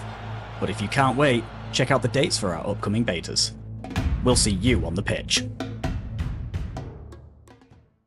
The Rematch beta kicks off in May, and you can try it on PC, Xbox Series X and S, and PlayStation 5. Oh yes, and if you're enjoying the trailers in today's show, then why not subscribe to the FGS YouTube channel where you can see all of today's trailers and even more great stuff. And if you want a bit more information on the games in today's showcase, then you can also head to gamesradar.com where you can find that. But right now, let me tell you, there's nothing better in life than a classic 90s RPG. I agree with you there, but what if someone combined everything you love about a 90s RPG with a combat engine that blends real-time and turn-based? Well, I would give them the Nobel Prize. Well then this is soon to be Nobel Prize winner, Sacrifier. You've got nowhere left to run. Heresy isn't a myth or a bedtime yarn. It's real. It's dangerous. It's what we fight against. Sacrifier is a story-driven RPG set in a world where faith, war, and ancient technology collide. The demons above, the beasts below. And the heretics within. You play as Ezekiel Raiden, a young priest and soldier fighting across realities in a conflict between gods and demons. I won't lie to you. We're in a crisis. Inspired by classic JRPGs like Xenogears or Valkyria Profile 2, Sacrifier mixes pixel art with 3D visuals, real-time and turn-based combat, and moral complexity. That's life in the Bishops. The apocalypse is always a couple of days away. You'll get used to it. Explore the underground city of Antioch and the spirit realm of Erebus, from bustling streets to sacred forests. With music by Motoi Sakuraba and a combat system full of style and strategy, Sacrifier is a modern love letter to the golden age of RPGs. Save yourself. Abandon false God. There are laws even gods cannot violate. Sacrifier is coming to PC early 26. Wishlist now on Steam. And you can play Sacrifier when it releases next year for PlayStation 5, PlayStation 4, Xbox Series X and S, Xbox One, Switch and Steam. But you can wishlist it right this very second. Now, Journey to the Savage Planet was a 2020 cult hit, but we're just days away from the sequel, Revenge of the Savage Planet. Revenge is a dish best served cold, but Revenge of the Savage Planet is a game best played as soon as humanly possible. Here's the brand new trailer ahead of the game's launch on May 8th.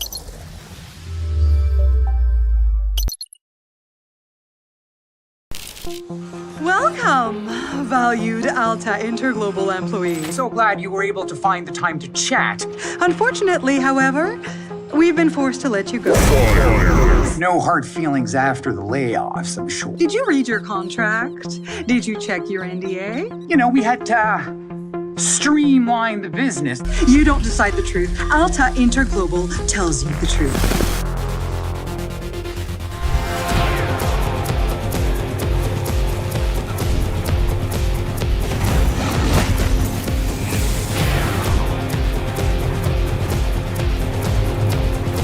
When we tell you something, it is a fact.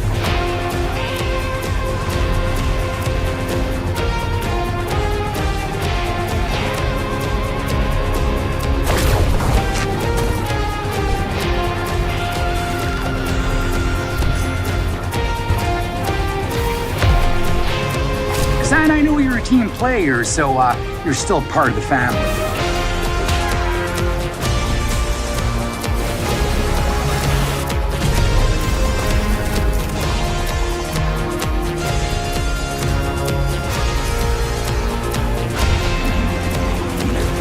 All warranties are void, of course.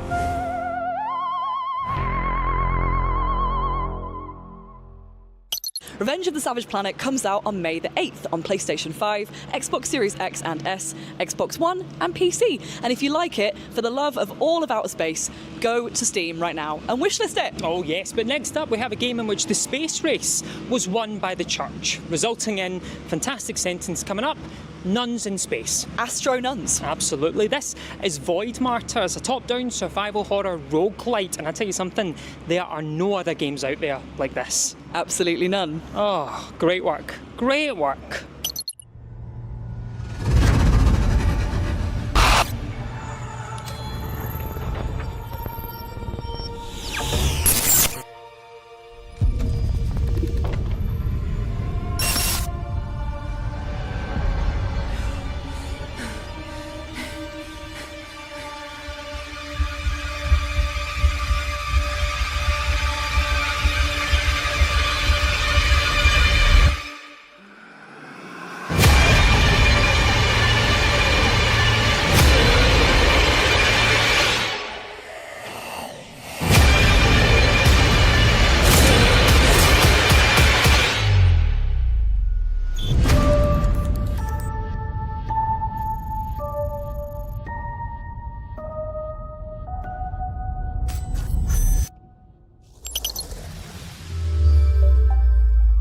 Void Martyrs is coming soon to Steam, but wishlist it right now and you'll be the first to know when it's out.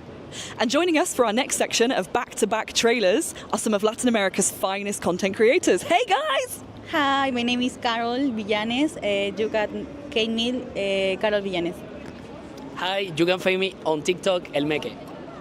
Hi, my name is Nator, and you can find me in TikTok, it's NatorX. Hi, my name is Lamara. You can find me in TikTok, Lamara. Hi, you can find me on TikTok as Johan Su, and this is the Gamescom Latam Countdown. 5, Culebra and Soul of Limbo. Every soul that finds themselves here in limbo is still carrying around their emotional baggage, even in the afterlife. Lucky for them, there's a new bright soul around, a scrappy little snake called Culebra. Bright souls have the ability to help the dead move on with some good old-fashioned reflection, literally and figuratively enlightening their souls.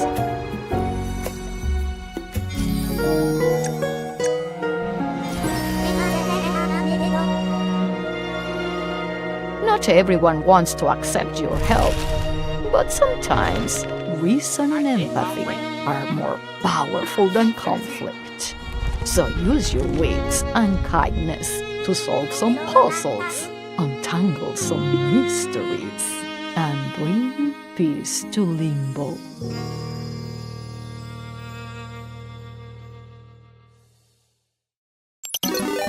For Assetto Corsa Evo.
3. Dreadsun.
Recharge.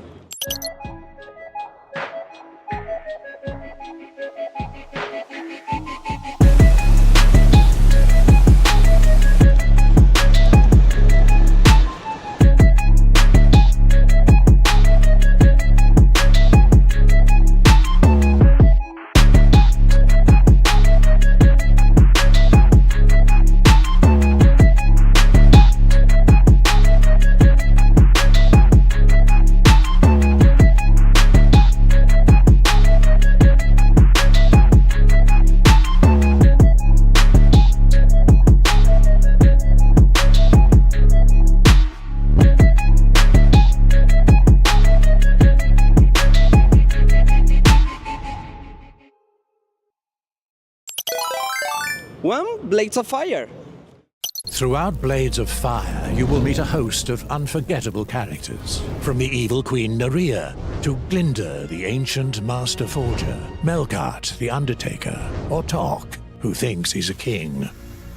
Aaron Delira, son of the King's Ward commander, grew up alongside Princess Nerea, sharing a close bond with the young princess. However, a tragic event in his youth left an indelible scar on his soul.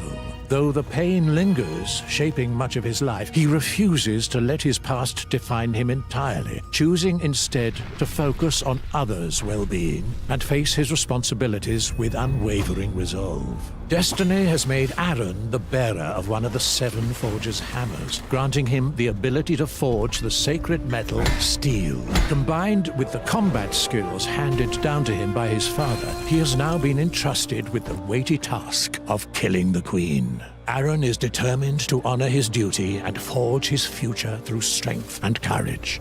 Fate leads the young Adso de Zelk to accompany Aaron on his journey and offers invaluable support throughout his quest. In combat, Adso plays a crucial role as a strategist, meticulously analyzing enemies and documenting their traits in his chronicle, which provides insights into each foe, helping Aaron devise more effective strategies to overcome them. Beyond battle, Adso's keen intellect shines in deciphering ancient texts and spells, uncovering hidden knowledge and unlocking vital secrets to aid their journey.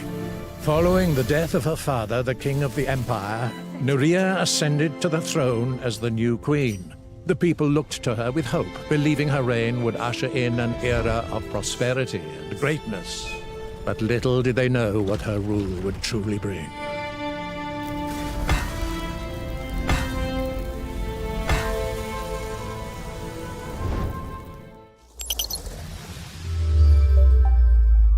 Ooh, Collab and the Souls of Limbo looks like a better me. I want to be a skeleton snake slithering around a Latin American afterlife. Yeah, who doesn't? And great stuff in there for racing fans too. Assetto Corsa Evo is out now in early access, and RC Racer Recharge is coming very soon, so you know what to do. Get it on your wish list. Absolutely, and if you want more info on the 5 brilliant games you just saw, and any of the games in today's show, head to the Future Game Show Steam page. Now, we have something very exciting to share with you. Oh my god, is it time? It's time! It's time, everyone! It's time! It is indeed time. During our Brazilian adventure here in Sao Paulo, we caught up with Sony's former president and Mr. PlayStation himself, the one, the only, the gaming icon and all-round ledge, Shuhei Yoshida. Oh yes, and as a man who's been pitched more video games than he's had hot dinners, we asked him to pick his 5 best video game pitches. As a man who has been pitched many, many games over his career, we'd love to talk about the 5 pitches that stick in your mind, that feel very memorable. Yeah, I have to start with the pitch that Ueda-san, Fumito Ueda, gave me the pitch of Ico, his first game. I hired him into the video team. He spent the first couple of months creating his own little video that looked like the final game. The quickest green light that I've given to any game ever was a game called Fat Princess. I was in the pitch meeting in Santa Monica studio, and when I entered the room, I looked at the slide with the character, the main character of Fat Princess, and the name Fat Princess. And I remember I said, "This is my daughter." And let's do it. Very, very important special game for me in my career is Journey. The initial idea was how to make the online multiplayers a safe place. Let people to collaborate and spend time together, a very nice time.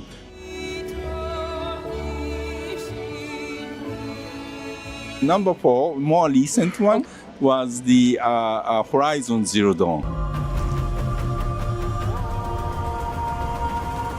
When I was managing first party, worldwide studios, twice a year, I organized a meeting between the studios. Guerrilla Games team presented 2 concepts that they are working on. And both games were great, but one of them was Horizon Zero Dawn, and it looked so beautiful and so epic, and we all went, this one.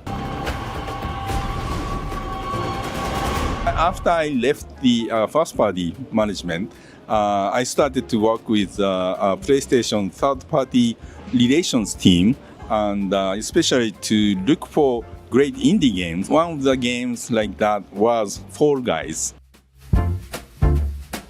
It was so amazing, the concept from the very get-go. We were like, oh, this is amazing. We want to play this game. Looking forward, I cannot wait to play the number 1. It's called Rematch. They've been doing beta testing, and it's very technical. The game is developed by the developer of Shifu. It's easy to get into, but very hard to master kind of game. And so it's very different from other football games like FIFA or other games. I think the game will be huge when it comes out. You know what, Nath? Meeting Shu might be the highlight of my life. Well, what about that time you found an extra chicken nugget in your Happy Meal? Oh, yeah. Yeah, that was great, to be fair. Yeah. Okay, a close second. Anyway, got a question for you. Yeah? If you could make clones of yourself, what would you do with them? I think I'd set us all in a circle, give each other a massage, really deep, really sensual. Okay, while we unpack this, how about you watch Expedition Log 4 for sci-fi cloning adventure, The Alters. If you missed the previous ones, you can find them all on YouTube. Or maybe we could all lie on our backs and climb on top of each other. Okay, yeah, cool.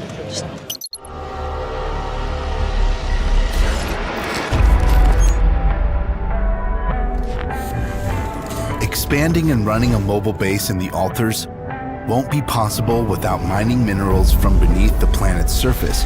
And to find and extract these vital resources, you must venture beyond the walls of your safe haven. Of course, mining outposts aren't the only infrastructure elements that can be built outside. As you gain access to more advanced technology, you'll be able to set up structures that enable you to farm food or fast travel. But before that, you have to neutralize the dangers that lie ahead. The planet you're stranded on is filled with external threats. Yet as you traverse its surface, you will notice something even more ominous. Strange, mysteriously shaped distortions that differ in both appearance and the risk they pose to a human being.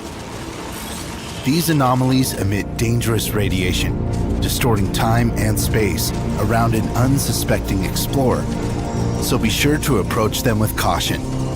Luckily, you're not completely helpless against these threats. Upgrading the base and researching new technologies can help develop more efficient methods of protection from anomalies or even ways to destroy them.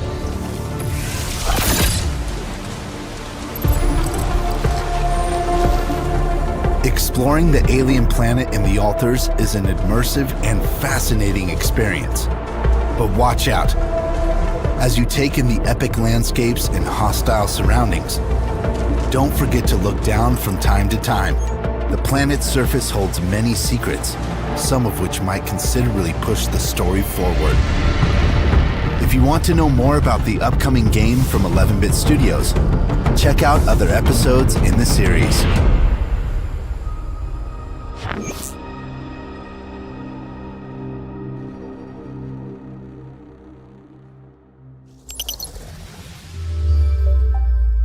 And that was The Altars, a narrative-driven sci-fi survival game where you play as Jan Dolsky, a man who must create clones of himself to survive a hostile planet. It just looks like a Black Mirror episode that I can't wait to play. Well, you don't have to wait long to play, because it's coming out on June 13th to PC, Xbox Series X and S and PlayStation 5. But up next, we have an exclusive trailer for the most adorable-looking delivery game ever. This is Truckful. Oh, look at its little wheels! It's just too much!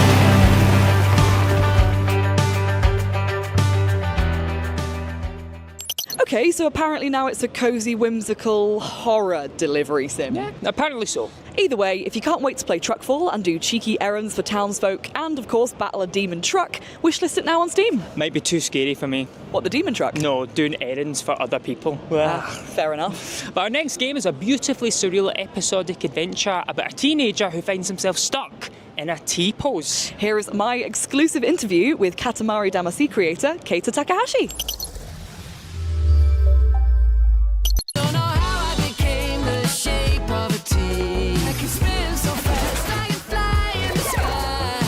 It is a game about the teenager who's stuck being T-pose and very cute dog.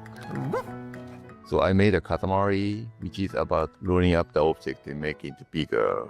Then Nobi Nobi Boy is stretching the body, and Watan is more connection and the explode. All those games, interactivity was highest priority. And this time, interactivity is more like a low priority. Yeah, the priority was a joy. Priority was more people make smile and laugh. I like that moment. It's so stupid. No smart game design or game mechanic or nothing. Just press the button and then spit the water. That's it. I like that. I wanted to make very simple game. From the beginning, I wanted to mix together like a human, animal. There's a robot also in the game as well. Being stuck at the keyboards almost all the time is so frustrated when you go to the bathroom. That's the biggest problem, I believe. I want to use the restroom by myself. The little things, yeah, the little things are hard for me. I can't wait to see the player experience last moment of the game. It is very touching and also very stupid. QRT will be launched on Xbox, PlayStation, and PC on May 28th. 2T is a colourfully surreal episodic adventure game coming to PC, PlayStation and Xbox on the 28th of May. And next up we have a world premiere. If you're partial to an action-packed Metroidvania, this one is going to make your heart fizz like a big old Barocca. Oh, I can feel it. I can feel it. Roll the trailer. Oh, actually, maybe a heart attack. You alright?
If you're a Hollow Knight fan, you're probably salivating right now. That was the world premiere for stunning hand-drawn Metroidvania Little Mage. You can of course wishlist it on Steam now, and if you want to find out more info on all the games in today's showcase, head over to the Future Game Show Steam page where you can find all the info your heart desires. But Amy, this next game, it's a tough one to describe. How would you do it? I've had to think about it. Oh yeah? Steamboat Willie meets Doom.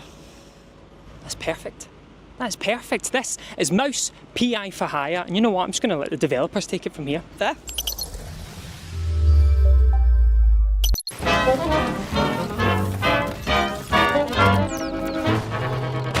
Hi, I'm Maciej Krzemień, lead producer on Mouse, PI for Hire. We're since capable of erasing the worst enemies. It shoots fast-moving goo projectiles effective at all ranges. With just a few shots, the enemies will succumb to its corrosive force and you will see them literally melt away. However, if you're dealing with multiple enemies at once, simply use its alt-fire mode. It shoots a blob of turpentine onto the ground, damaging all nearby enemies. And finally, our most mysterious weapon yet, the Conscious Gun. Think of it as a lethal form of mind control. Shooting enemies just a couple of times will stun them, buying you some breathing room. However, in larger quantities, these waves become deadly with mind-blowing results. If you're looking for something more precise, switch to the Alt-Fire, which shoots a focused beam that skips the stun altogether and goes straight into the head popping. We hope you enjoyed this extended look at the experimental weapons coming to Mouse PI for Hire. We have a lot more to show you soon, so please wishlist the game now and get ready for the release across PC and consoles later this year. Oh, that 1930s animation blows my mind, Nath. And don't forget, you can wishlist Mouse PI on Steam right now. Next up, we have Breathedge 2, a comical, retro-futuristic survival game where you get to face intergalactic struggles with your crew and look after a chicken, for reasons. This is a new character trailer for The Mechanic, and we apologise in advance because this music will probably be stuck in your head for, well, probably the rest of the time, the rest of your life. Apologies. Born in a garage, raised by a wrench, diesel in veins, face like a trench.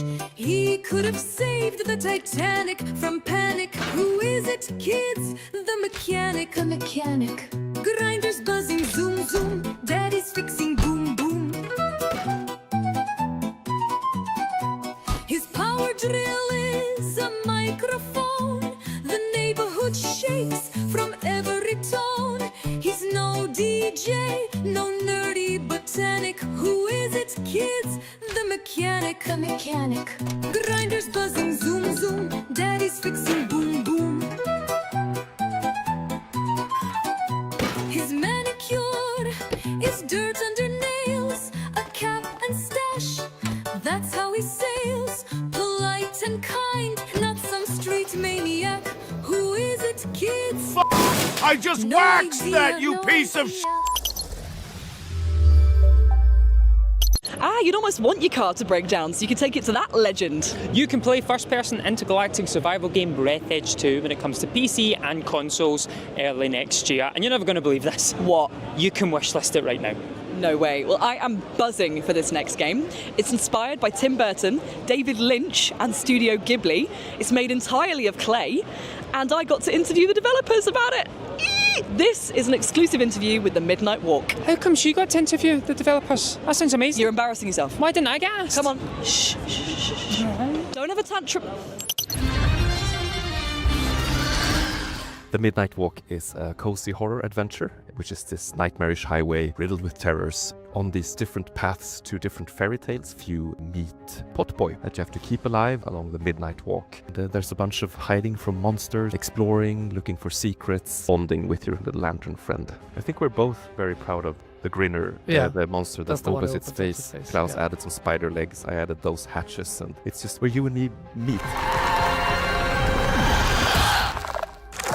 Before it was always like a tedious process to 3D scan models, but now we actually scan them with a regular iPhone, which is kind of incredible, I thought. We also use thrift objects, so it can be like an old tea kettle that we break apart and build that into a house. One of the first models, which was actually Potboy, this little character with a flame out of his head, and we immediately started talking like, what does that mean for gameplay, for story? And it kind of wrote itself. His flame is valuable, and some want to take it from you, others want to protect it. And there are these monsters that want to eat the fire. Some people almost find you holy, some worship it even. It's all about contrasts between everything from light and dark to scary and cozy. Potboy is your respite between these horrific scenes where you're escaping monsters, outsmarting monsters using fire or hiding. It was designed so it could work really well with PSVR 2, and then of course the PSVR 2 is unique because it has eye tracking. And then we figured out it would be cool to have a horror game where you actually have to close your eyes. And so PC and PlayStation 5, we instead have, of course, buttons for closing your eyes physically. So now you actually have ghosts coming towards you, but then it has an eye on it, which means if I close my eyes here, I can actually wish it away. It's really important that the game mechanics and the character designs fit together and that there's something interesting about that. I think if you like games like Alan Wake 2 or Little Nightmares, it's kind of a blend of all those. And Klaus usually pitched the game as Moomin meets Resident Evil. Of course, we're both suckers for Miyazaki movies too, and we do kind of have our own house-moving castle in the game. It follows you along the Midnight Walk, and it's where you keep your collectibles. So the Midnight Walk is coming to PS5 and Steam, but you can also play it in VR, both on PC and PS5.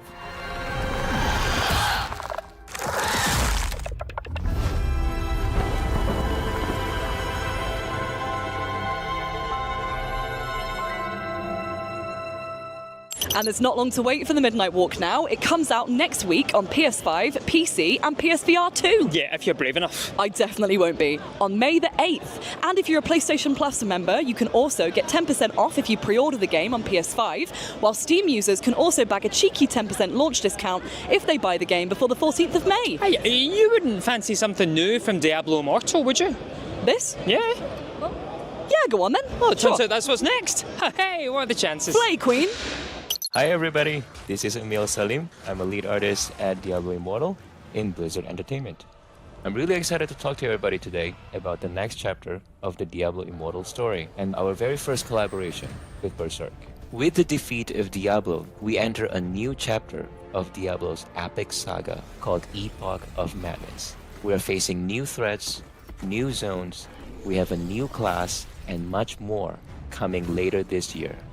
Berserk was a natural choice for Diablo because it kind of fits into Diablo in multiple levels. Berserk is about the constant struggle between humanity and these godlike beings, which fits very well with Diablo's eternal conflict between the angels and demons. So players get to dress up as Guts and Griffith from Berserk.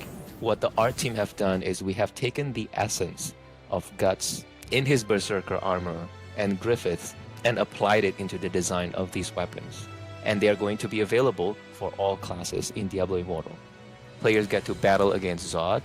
Zod is this iconic apostle character from Berserk that we're really excited to be able to include into this collaboration with Diablo Immortal. The setting of the battle will take place in this dungeon that we have designed to look very similar to the very first battle that Zod had with Griffith and Guts in the manga. And all the while, you get to have golems as familiars following you around. We really wanted to come up with custom designs on the golem by sort of dressing them up with all of these leaves and mushrooms. And when we first pitched the idea and showed the early concepts to the Berserk team, like they were very game about that. We also have exclusive weapon cosmetics like the famous Dragon Slayer, Guts' crossbow, Griffith's saber, and all of these weapon cosmetics will be available for all classes in Diablo Immortal. The Survivor's Bane event, the battle against Zod, the Bailit Legendary Gem, and all the customizable golems will be earnable by playing the game. You can experience the Diablo Immortal and Berserk collaboration going live on May 1st, available in mobile and PC. You can also experience the Berserk collaboration with Diablo 4 May 6th. We hope you enjoy the Diablo Berserk collaboration, and please enjoy the show. And that was a look at the upcoming collaboration and update from Diablo Immortal and Diablo 4. But Amy, where are you? It's time for us to go. Sadly it is, but we have one parting gift for you, and it is a world premiere. And not only is it a world premiere, it's a game that's releasing right at this very moment, and it's free to play. Oh, does not get much better than that. Thank you so much for joining us for FGS Live from Gamescom Latam.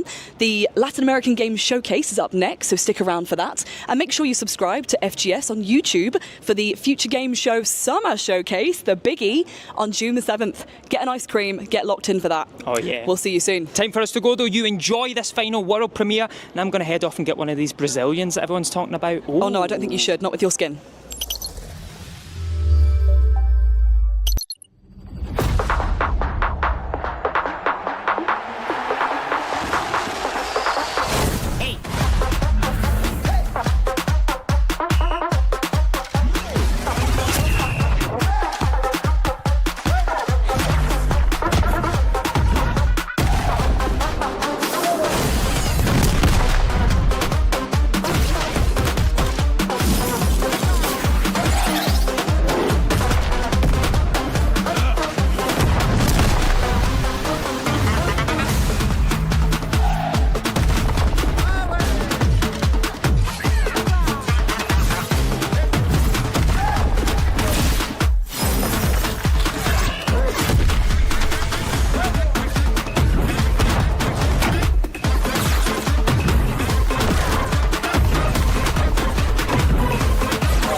Hola a todos! Welcome to this special Gamescom Latam edition of the Latin American Game Showcase. Gamescom Latam is a major force in the growth and celebration of our industry across the region, and we're honored to be part of this incredible event. A massive thank you to our sponsors who've made this edition possible: Epopeya Games, Raw Fury, Halbert Studios, Universidad Panamericana Sede Guadalajara, and to our PR partners Theo Games for all of their support.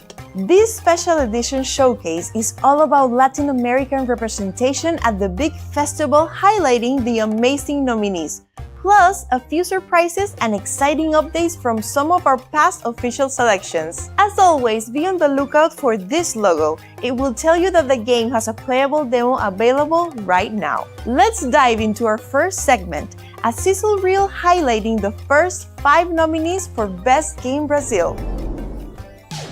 Up first, time's not on your side in Hell Clock, a high-octane roguelike where every second counts.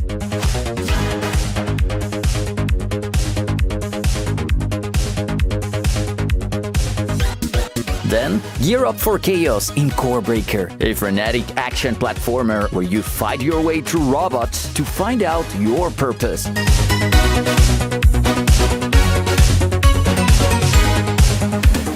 In Cyberwar Neon City, dive into cyberpunk bullet hell madness in this action-packed roguelite.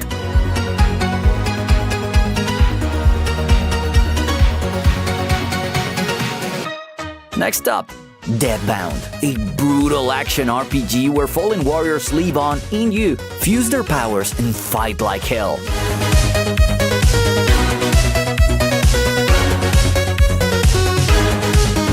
And finally, Forgotten Mines. Wreak vengeance and retake lost mines from goblins, orcs, skeletons, and demons in this small-scale tactical roguelite RPG.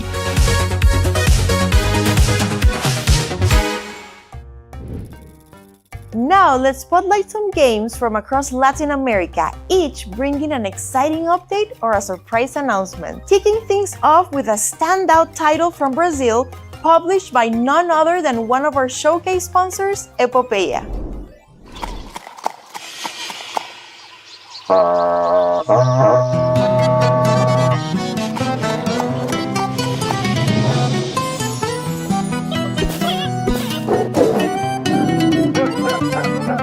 Tomatreiro esse cachorro, tio. Só queria uma piava. Ala, puxa-te!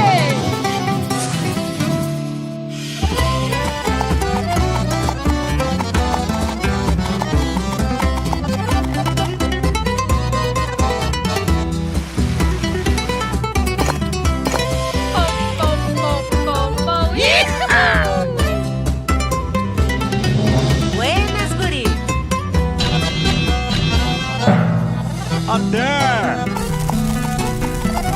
Boa noite! Ah, fizeste um bom negócio!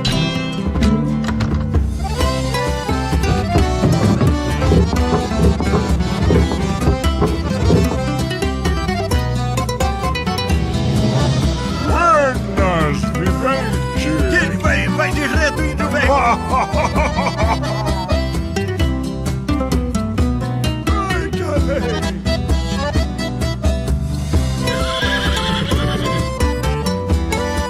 Mas que buenacho! Esse é o meu Rio Grande, che.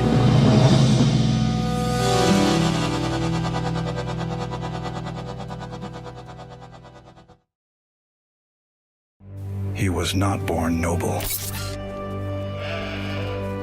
He was not meant to be a knight. From doubt to destiny, cast into a war of steel and faith, he will rise. From a shepherd boy to a knight, to a Templar legend.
Listen. If you want a shot at making it, you have to think about this like it's an adventure. Crossing the Sonoran Desert. She's unforgiving. She may trick you with her beauty, but amongst these sands, she's the biggest beast of them all. You will find La Migra swirling above you, cutting through the sky with their blades. Avoid detection at all costs. We've all given up so much already, but the sacrifices will not stop here.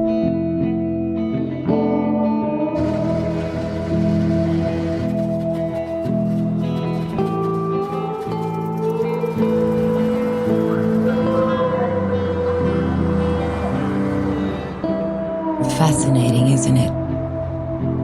How far our hearts will go for a chance at una vida mejor. Are you ready?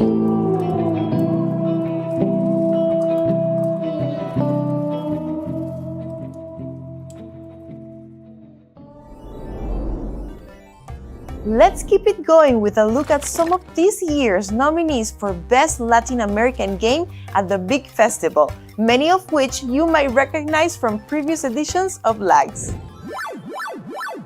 Go on a heartwarming journey through the afterlife and use your wits and kindness to help the residents of Limbo move on in Culebra and the Souls of Limbo.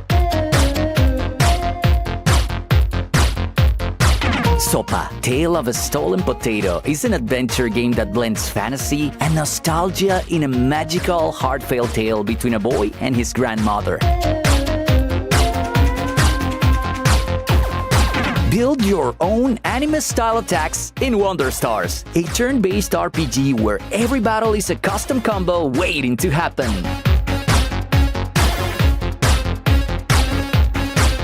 It's farming time, superhero style. Fly, harvest, grow crops, and whack enemies as you seek revenge from your evil nemesis in Super Farming Boy.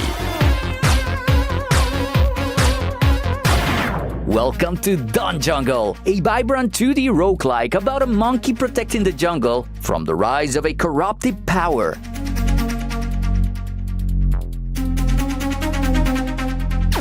Hide objects, decorate, and complete missions in Hidden in My Paradise, a cozy hidden object game where you can create little paradises.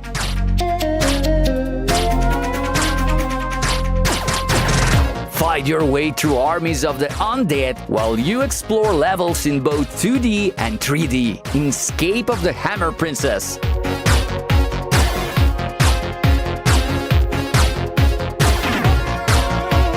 Get your fishing rod ready for Idle Waters, a chill idle fishing game that waits for you at the bottom of your screen while you do other things.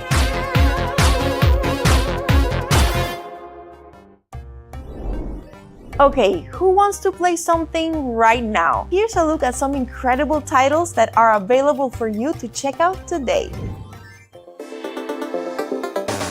Turn up the volume in Key Locker, a cyberpunk RPG where music is your weapon and rebellion is your rhythm.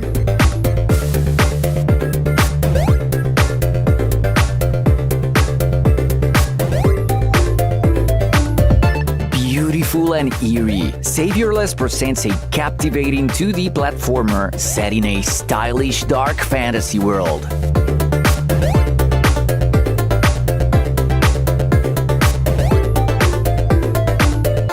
Squish, smash, and team up in Slime Heroes, an adorable action RPG where you gain skills from downed enemies and combine them.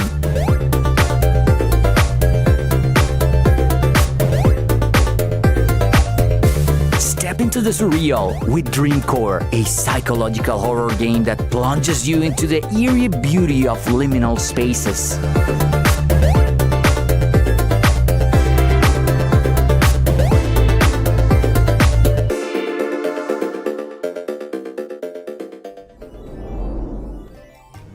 Oh, by the way, if you happen to be in Sao Paulo for Gamescom Latam, lucky you. You can head over to the expo floor and try demos from this selection of games.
It struck the ground like roaring thunder. A wicked tower filled with plunder.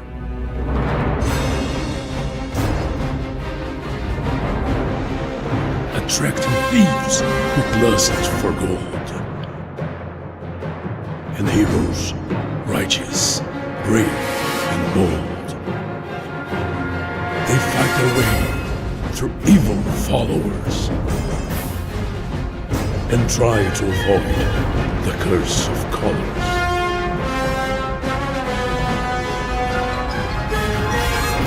Will you escape and rise with power, or fall to the shadows of Chroma Tower?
Before we move on, we want to celebrate the next generation of Latin American devs. We just wrapped up our very first Game Jam, and it was an amazing experience. Over 900 jammers from across the region submitted more than 140 games. From that pool, our jury chose the top 3 winners, and they have been flown to Gamescom Latam to present their creations. In third place, Godink, a game where your body stamps boring office documents while your mind escapes to minigames full of pure Mexican flavor and creativity. Our second place, Scalpel Please, where you're the assistant in a mythological surgery gone wild. Hand over tools, monitor vitals, and talk your way through the chaos. And our Game Jam winner, Fade. Here, colors are your compass, a beautiful puzzle game where you shift hues and blend the world around you to find your way home. Be sure to visit our Game Jam site at itch.io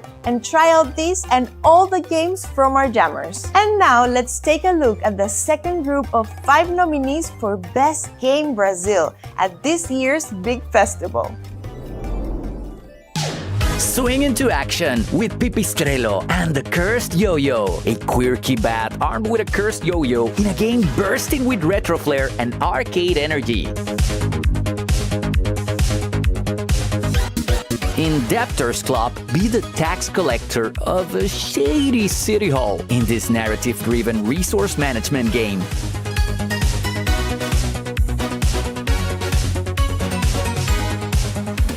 Explore the afterlife in Illich Corporate Souls, a roguelite bullet heaven that is all about humor, insane power levels, and awful office jokes. Position your Evo dogs against bots in Mechanine's Tower Defense, a tower defense game with roguelite elements.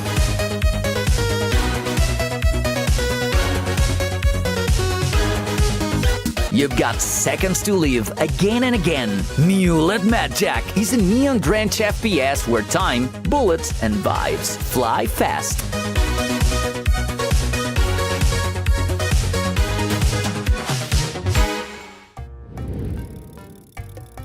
And that's a wrap on this Gamescom Latam special edition of the Latin American Game Showcase. Thank you so much for tuning in, and another huge thanks to our sponsors, Epopeya Games, Raw Fury, Halbert Studios, Universidad Panamericana Sede Guadalajara, and of course to our PR partners, Theo Games. Huge thanks to Gustavo Steinberg, Eliana Rusi, Anna DeWitt, and the entire Gamescom Latam team.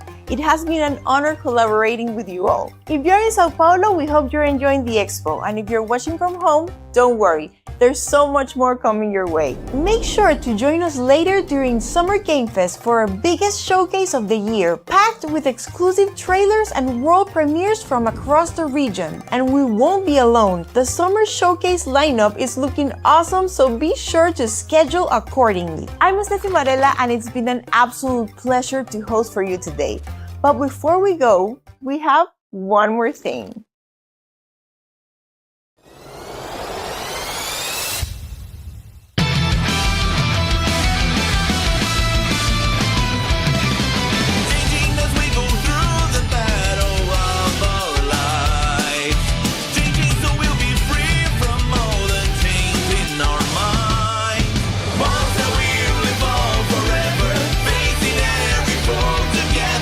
There is nothing to hide, the fire burns bright.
Estamos de volta com mais um painel da nossa programação, gente. Olha, lembrando que eu quero que vocês vão... Next panel, and as a reminder, you can go to our voting area to choose your favorite game, booth, and activation.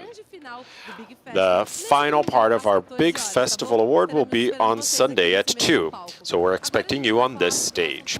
Now, let's talk about an important topic. Games, after all, have expanded in general. We have been seeing the cross-entertainment phenomenon more frequently. That is, games mixed with movies, shows, and other media. So this is the topic at hand. We're going to talk about how these barriers are breaking down and how that creates new creative opportunities. In this presentation, we're going to hear about how our guests explore cross-entertainment and how co-creation can transform a narrative and its engagement. We're going to hear data from the industry, some cases, and they're going to show how franchises can grow by integrating different media. OV Entertainment is here to share its expertise in client relations to talk about the technical and creative challenges they face. So let's give a hand to our guests. On stage, we will have the Client Relations VP at OV Entertainment, Carlos Estigarribia. Also Senior Client Partner at OV Entertainment, Jean-Francois Carrier, and Business Development VP at Soul Publishing, Patrick Wilkins. The stage is yours. Thank you.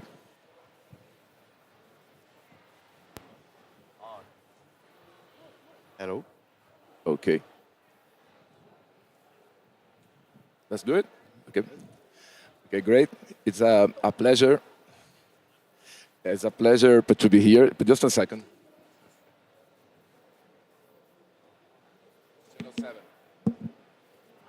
Channel 7. Yep. Okay. So it's like a pleasure to be here. Thanks for having us here. We are going to talk a little bit about how IP holders can create transmedia experiences and also show some of the cases that we did together. So I'm Carlos. I'm the VP of Client Relations for OV. Entertainment. We are a holding of studios, video game studios, but we are now also starting to work with other industries. So as the film industry, entertainment industry, because it's all tied. So I have with me here JF. Please introduce yourself. Jean-Francois, you can call me JF. 25 years in the game industry, started as an artist and kind of grew up into client management, actually, here at OV. I'll be providing probably more of a technical point of view into this discussion and working also with Patrick here. Yeah, thanks. I'm Patrick. Thanks for having me. It's actually my first time in Latin. 16 years of my career, I actually worked in gaming. So, that's how Carlos and I met. And then the last 4 years in video and music entertainment. So I hope I can add a little bit experience in those 3 areas, actually. Great. So, Patrick, I think we can start by talking a little bit about what's the, let's say, a 360 IP. And why does it matter? So maybe you can share some. Yeah, I do believe that the audience, the fan base, really matured over the years, right? People now no longer want to just play, for example, Fortnite. They also want to have a chance to watch other people play Fortnite. They even want to have an opportunity to create maps, right? They want to have the Fortnite songs. My kids, for example, they listen to the Fortnite songs on YouTube Music. So they want to have their IP available everywhere. And if this IP is not available everywhere, it's a missed opportunity and other people will fill this gap, right? Without wanting to go too much into the details, but there were examples, Fall Guys, for example, which is an amazing game. It came out on console first, but it never moved, or I never thought about mobile, or at least it didn't execute on mobile. And then Stumble Guys came out, and 2 years later sold for what, 2.1 billion, I believe, to Scopely, right? It was a missed opportunity, not considering everything in this 360 environment. So I think that's why 360 IP is important. Yeah, and also let's think about a game like The Witcher that came from a book like a series of book. And but when it was like turned into a video game, we see that like the sales for the books raised by 500%. So by adding another like media, they pretty much got much more people knowing about this IP. And then when this game like became a TV show, like on Netflix, the sales from the games and like the books also grew a lot. So it's important if you are like considering to like create something like an IP, to start like to think this as a transmedia. It could be a book, a game, and we have some other really good like examples. You see the like Minecraft, which is a popular game, and now is the #1 like movie in the theaters right now. So it's another example. The like Super Mario movie was the second biggest movie for 2023. So we have like a lot of examples that why you should think about to have your IP on different medias. And one thing maybe to add to Carlos, to your point, like the 2010s, right, was the decade of Marvel, right? Everything that came out was kind of like Marvel branded. I do believe that the 2020s is going to be the decade of gaming, right? So all the examples that you just brought out are all gaming-based examples. I'm sure we're going to see more of that. We heard that the Zelda movie is coming, so there's quite a bit of new IP coming out. Yeah. And we are going now to show like a video of one thing that we did like together using some of their like IPs on a game. So if the video could be played, please. O vídeo, por favor.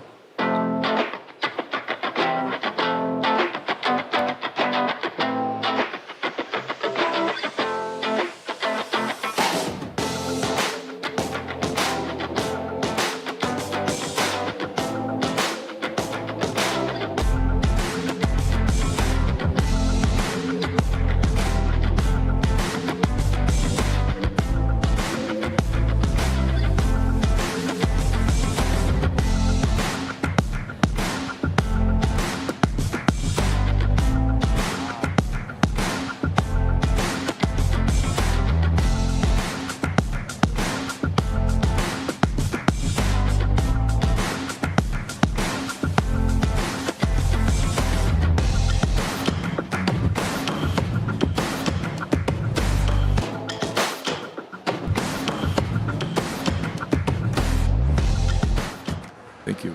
Patrick, can you talk like a little bit about who is Paulo and what's the story behind this, and then we can elaborate more?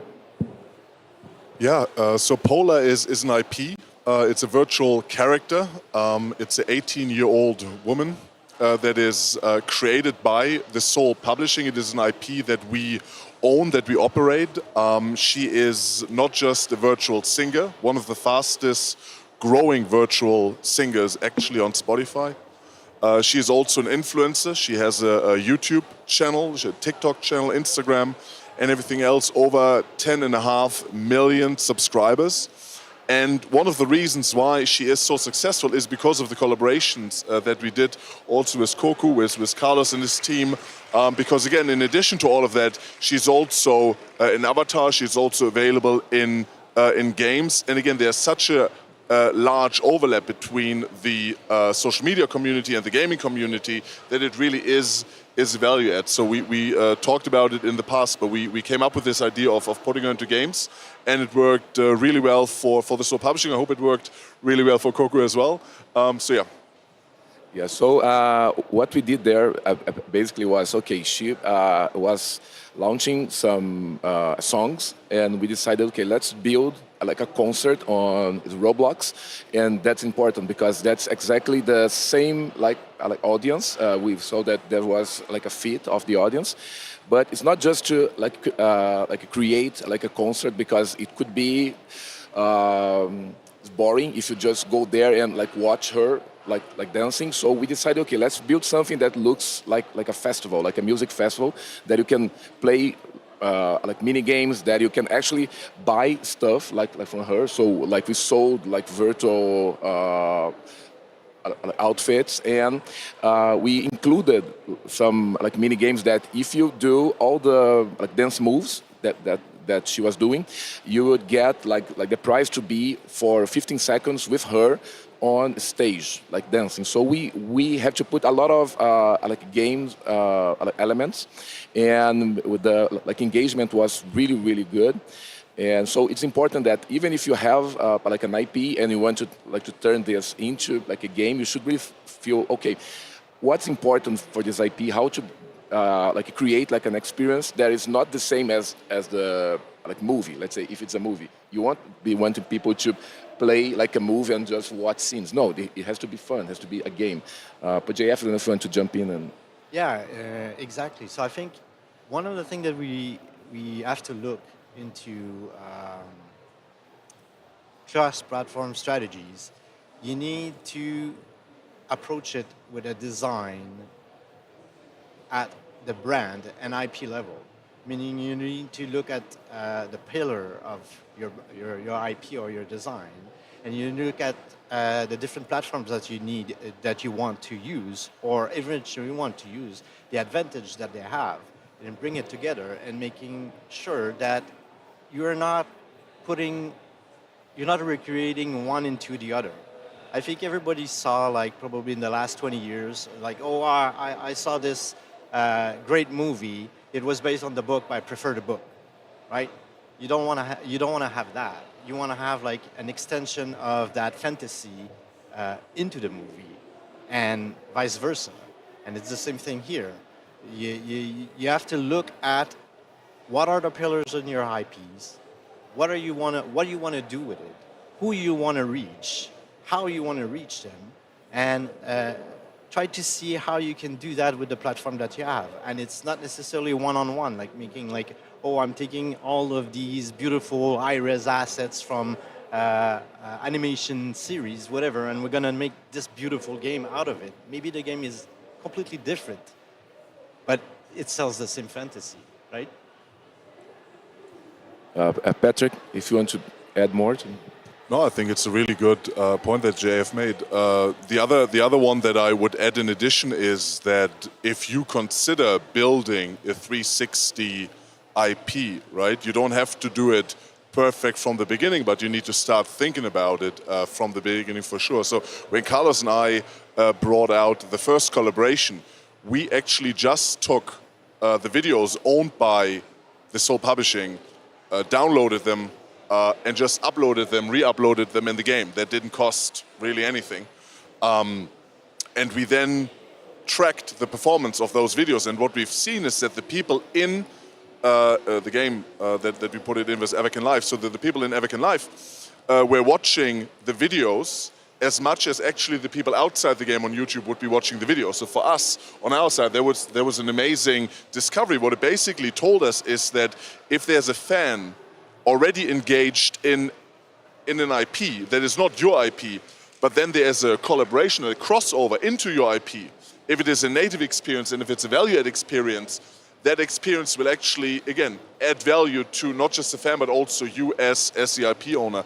And then even the second iteration, we had a world premiere of a song on YouTube, but we didn't launch it on YouTube first. We actually launched it in Carlos Games first and gave the fans like an exclusive experience, and this worked really well. It had like 900,000 views in the game. It had like 8.5 million views on YouTube, and only after we had those data points, we then decided to actually do what you've seen, an actual full-fledged integration where everybody had to put in some money to make it happen, right? So iteratively, to JF's point, is super important. That's you shouldn't try to do like everything or the most like a complex like experience to start with. And some other things like we may say about the technical challenges that we face when we did this, or that you may find, because one thing that on like our end, we were talking to like a publisher, and not a publisher, to a publisher for a TV show, and they were trying to do like a game based on the TV show, and it was already like animation, so they pretty much had like everything, the like 3D models, but they like figured out that it was like impossible for them to like convert like easily this into the like 3D model that would fit like a game. So like in the end, we would have to basically redo everything which is a shame because they spent like millions and millions, and they already have all of the assets there, but they didn't think that, okay, this may become something else. So this is what we are now bringing to the table, that, okay, when we are like creating like a game or helping companies to create like assets for like a movie or like an animation, we already have to talk and discuss and say, okay, I'm pretty sure that this will become like larger than just the movie or the game. So let's think when we like create but the asset to make sure that if you wanted to like use it for like something else, you don't have to do it from zero. So that's a technical thing that every time that we speak with people, we have to teach them this, to like, educate them. JF, if you want to. Yeah, it's like creating your brand Bible from the beginning. Not just thinking about one product, but thinking about multiple usage of that product. And it doesn't mean creating like a character that is going to go in the movie, character that is going to go in the game, or illustration and so on. But it's actually providing the essential element for each of these type of product that you can quickly go into what exactly you need for your platform. But not losing money, taking something, okay, I got all of this, oh shoot, I have to redo it again. But maybe you can take part of it and just adapt it in order to what you need. So you're cost effective, but also you have flexibility to create that product specifically to whatever you want to achieve with it. Patrick? Yeah, in response to that, I mean, what we have done, we developed Paula as our character. We developed her with Unity and also with Blender, right? And that enabled us to create a certain quality for social media. But then again, once we gave it over to Koku, there was a requirement to actually make it work in Roblox, so the quality had to be scaled down a little bit. And what was super easy is actually that we just sent the raw files over to Koku, and then Koku basically took over all the technical adjustments. And also, I think it's really important because we are not, as the sole publishing, game developers at heart, right? So, of course, we do play Roblox and we really understand our own IP, but how to take our own IP into another platform, into another universe, that is really Koku's expertise. So we let them a lot of freedom, and they then basically took, Pola took the art assets and scaled them into a shape and form that was actually practical on Roblox, and I think that was a massive part of the success of this entire venture. Yeah, cool. And there are some other things that we also tell people to like consider is, and there's again one like example from The Witcher, that when the like writer sold like the rights for the game, he didn't think that like the game would really do something well, so he just asked for like a flat fee, and then they paid him, and then he saw, wow, this is selling millions and millions, but he already gave the rights to CD Projekt Red to like create games. So it's important if you are like considering to go like transmedia to really like think about how valuable is your like IP, and be careful. It's the same thing when you are going like to publish like a game. If you are going to like allow like the publisher to also like own any sequel of the game, but like in this case, it's okay. Maybe like revenue share deal would be. It's much better. So I don't know, in your case, Patrick, when you do like a collaborations, what strategy do you use for handling?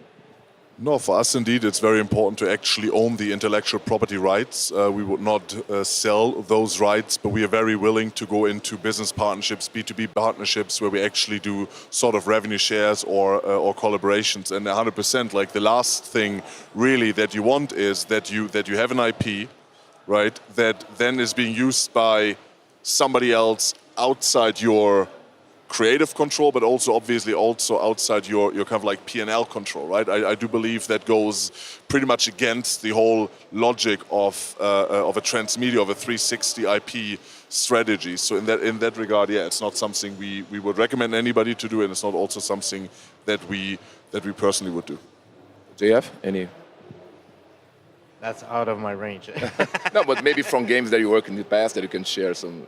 Or... Yeah. Obviously, I think the way where we are now, you cannot have anything right now and not think about cross platforms.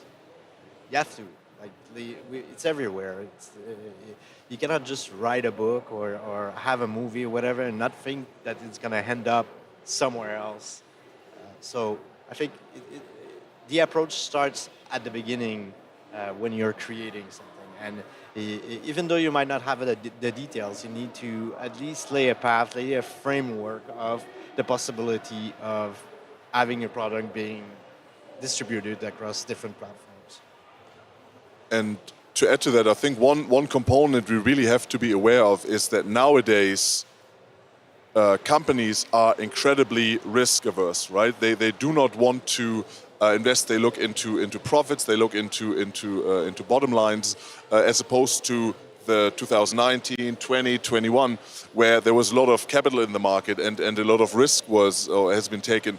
If you look at the iOS store today, for example, over 90% of top 100 IPs are actually, of top 100 games are actually IP-based, right?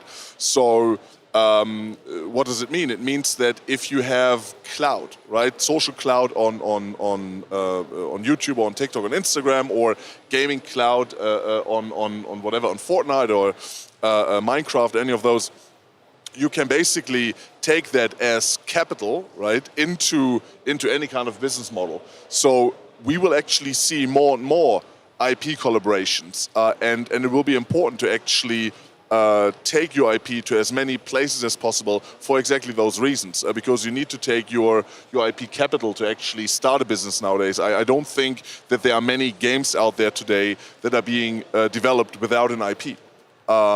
Certainly not games that would receive significant finance from any VC that I know.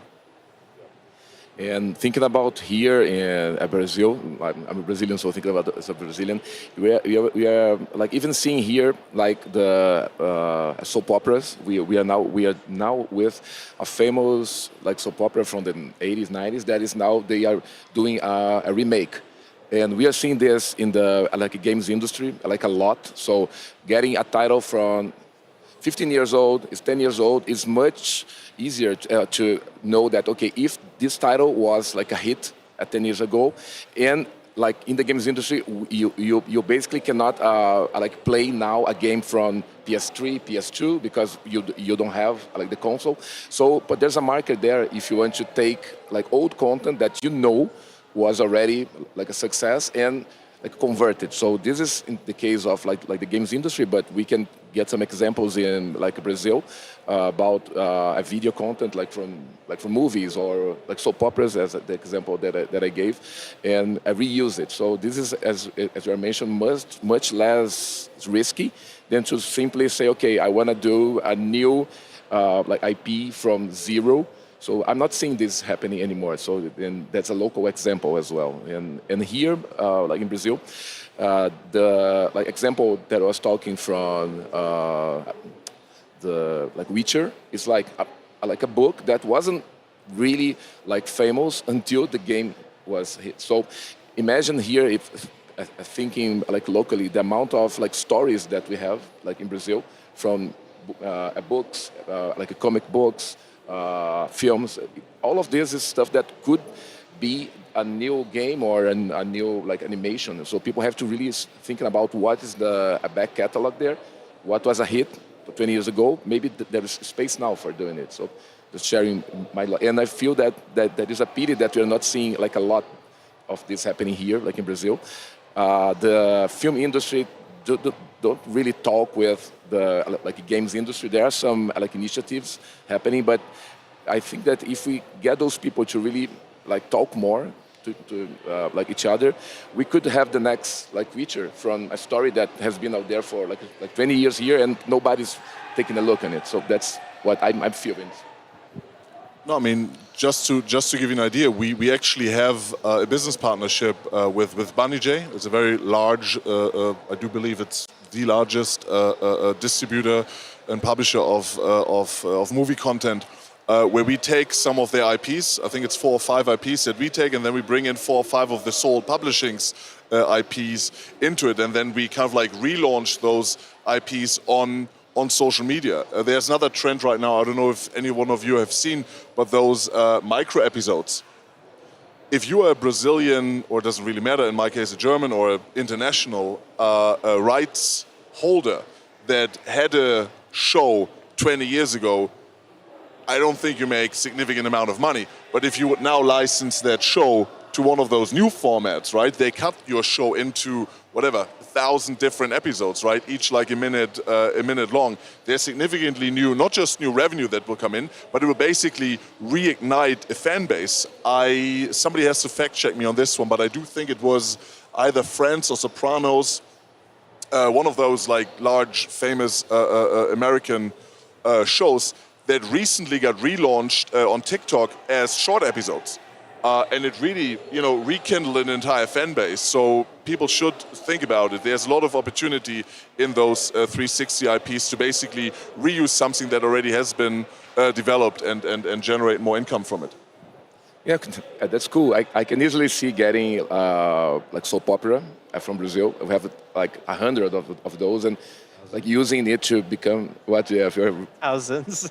Yeah, thousands of soap operas that you could turn into those micro like episodes, or you create like an app that you can read the plot or use it as a like what if game that you can change some aspects. So there's a lot of stuff that is out there, but nobody's really paying attention. And I think like when we were talking, not making necessarily one-on-one, right? Maybe it's just picking up one piece of that universe or narrative or whatever and spinning it off into something else. I think that's also part of the cross-media. One of the beauties, and again, just a stitch incoming here, I mean, we have an app that does exactly this, right? So if any one of you has a soap opera in whatever language, please let me know, I'm on LinkedIn. But once you do that, right, once you bring it into a new medium, you have direct access to the user base too, right? Because there's as first-party data, as it gets on YouTube, you actually have all of those informations, and with these new informations directly from the audience, you can actually inform any creative or business decisions, right? So then you can actually figure out, hey, who's actually nowadays the most famous character? What is the best storyline? And then, because on social you can actually create new content relatively fast. On games, obviously, you can create a lot of content very efficiently. Then you can actually expand the universe and really offer additional value to your fan base. So 100%. Yeah, and I think in here, as you mentioned, that you shouldn't build the whole game like from scratch, but maybe if you just use a simple stuff like a quiz game, which is you just get some of the content from the soap opera or from the TV show, and you put it there, and you create just a quiz, like a trivia game. And then you can check, okay, people are really like engaging, and then you can test. You get like 20 of those, and you see which one people are playing more, and then you can like evolve and create more stuff around it. So it's all there. The technology is there already. I mean, that's pretty much what we mentioned a little bit earlier, what we have done as well, right? So like rather than the sole publishing saying, hey, we own Polar, we develop our own game, which is not our expertise, right? We said, hey, let's find somebody who actually knows what they're doing and that we trust and that we know, and then give them, within a framework, the creative freedom to actually turn out, the content that's required. So, and again, that was done, to your point, not by doing everything at once in the beginning, but to iteratively test, right? And I'm actually a big fan of either creating reskins or, as we've done with you, Carlos, to actually be an event inside a game, right? Like a time-limited period. We've done that with another game of ours, 5 Minute Crafts, which is one of the largest DIY channels in the world, has like 350 million subscribers. Mr. Beast, a little bit more than you, but only if you combine all the languages together. And we put it into Angry Birds from Rovio. So you could actually play 5 Minute Crafts branded games inside Rovio and inside Angry Birds. And at the same time, what we then did is we took the Angry Birds IP and we brought it to video. We basically showed our fan base on how to build Angry Birds levels in real life.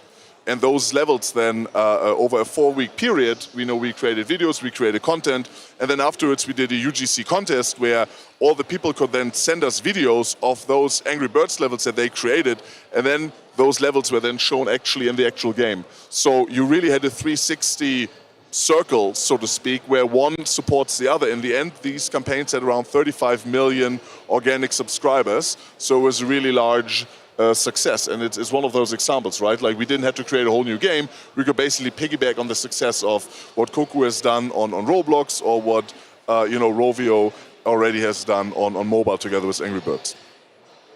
Yeah, and like you mentioned, like UGC, but maybe people don't know what like UGC does.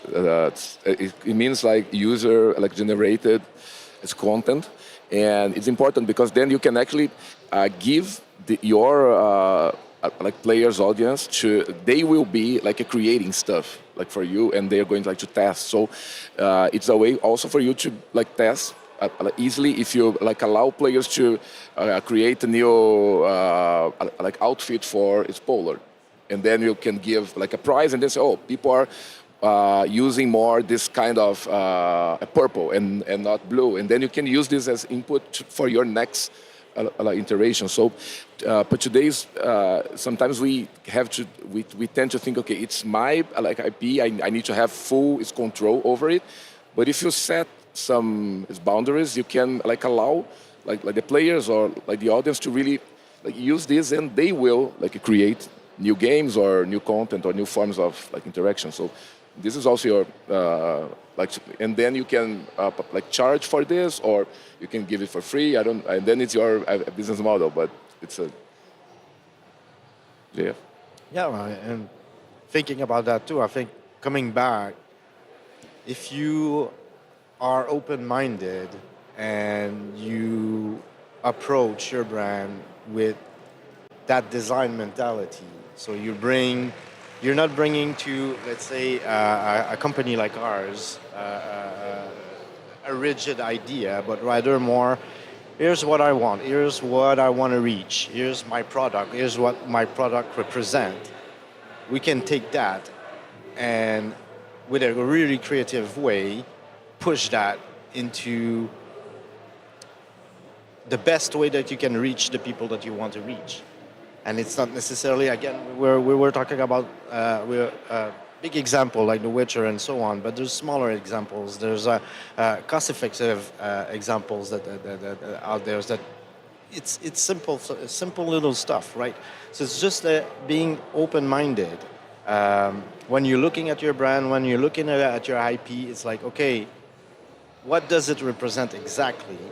And you think about the future. You think about what it is, not just now, what it could be later. And when you come across like opportunities like this, then you can create really a interesting product that will reach exactly the people and how you want people to feel about your brand.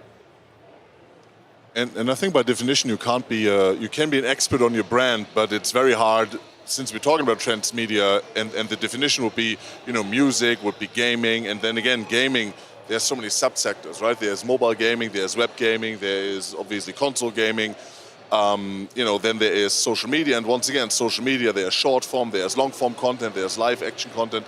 So again, like, nobody would be expected to be an absolute expert.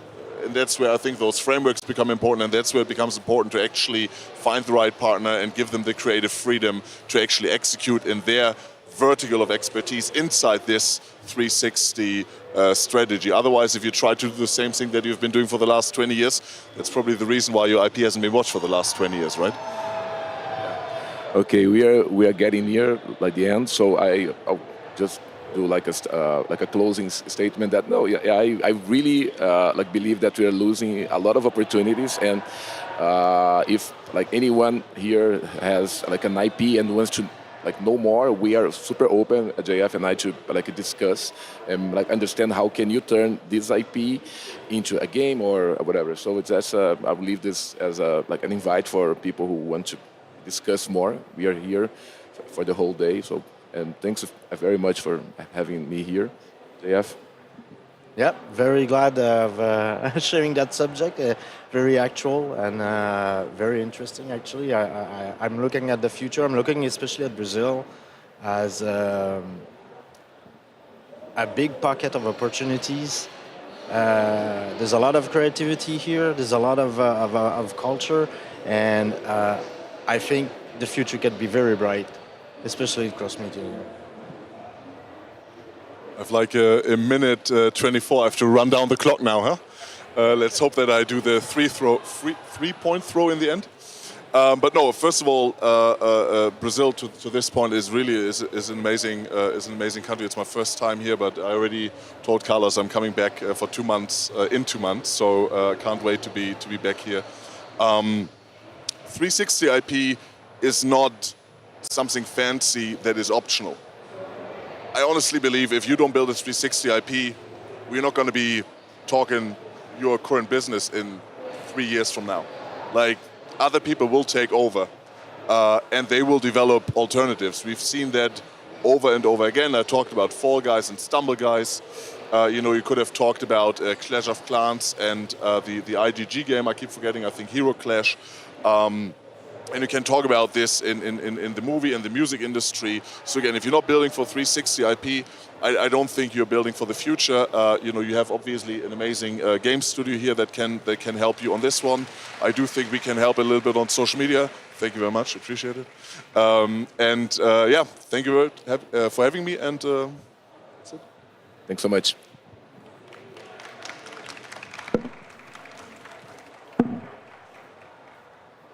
Let's do a selfie though on the stage.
E estamos de volta com mais da nossa programação da Gamescom. And we are back. We have so much for Gamescom. This is the biggest event for gaming in Latin America. Now, are you ready? We have a surprise announcement for the next session. And this is no news here. We have lots of surprise announcements. Now we're going to have a spoiler. In this session, you're going to see what we have. It is not the time for a game over. We're going to have pitches here, and you're going to learn how to have a 10 out of 10 pitch. Without further ado, we're going to have a round of applause for Daniel Monastero, the co-founder of HWNT Games. Thiago Leifert, co-founder of HWNT Games, Fabio Rosa, a co-founder and creative director of Coffee Notes, Pedro Bechara, also with Coffee Notes, and of course Jay Santos, an investment partner at HWNT Games. Now, to talk about the importance of pitches, we have the co-founder of Execution Labs, Jason De La Rocca. Please come on stage. Oi. Hello. Hi. Hi, can you hear us? Can you hear us well? Great. All right. This is from old times. DJ Leifert. What's up, guys? Hi. When Jason gets here, we can start talking. I think he's getting the pictures ready. Hi, Jason's here now. Maybe Jason is the dungeon master.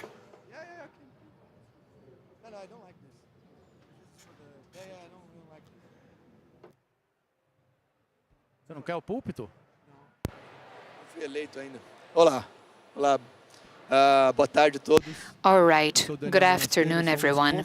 My name is Daniel Monastero, and I am one of the co-founders of HWNT. Tiago and my friend are here as well. They are also co-founders. We have an angel investment firm. So let me talk about this company. I was not sure whether I should go with English or Portuguese. What do you prefer? Should I go with Portuguese? Portuguese, then. Eu vou fazer de pé, se me permitem. Vai, manda brasa. A HWNT é uma empresa de investimento anjo. HWNT is an angel investment firm. We started with an idea by Jay. Jay lives in London. He spent 2 or 12 years at Unity. 7, actually. Okay, 7. Yeah, I've been working with games for 12 years. And then he invested in a game.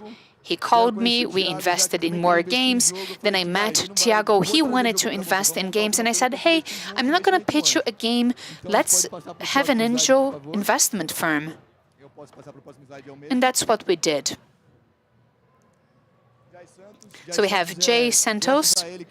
It is because of Jay Santos that we started investing in games as an angel investor. We have Thiago Leifert, who has always been an enthusiast of the Brazilian gaming industry. This is how we met. We were trying to do something for the world. We're so proud of Management Check and its journey.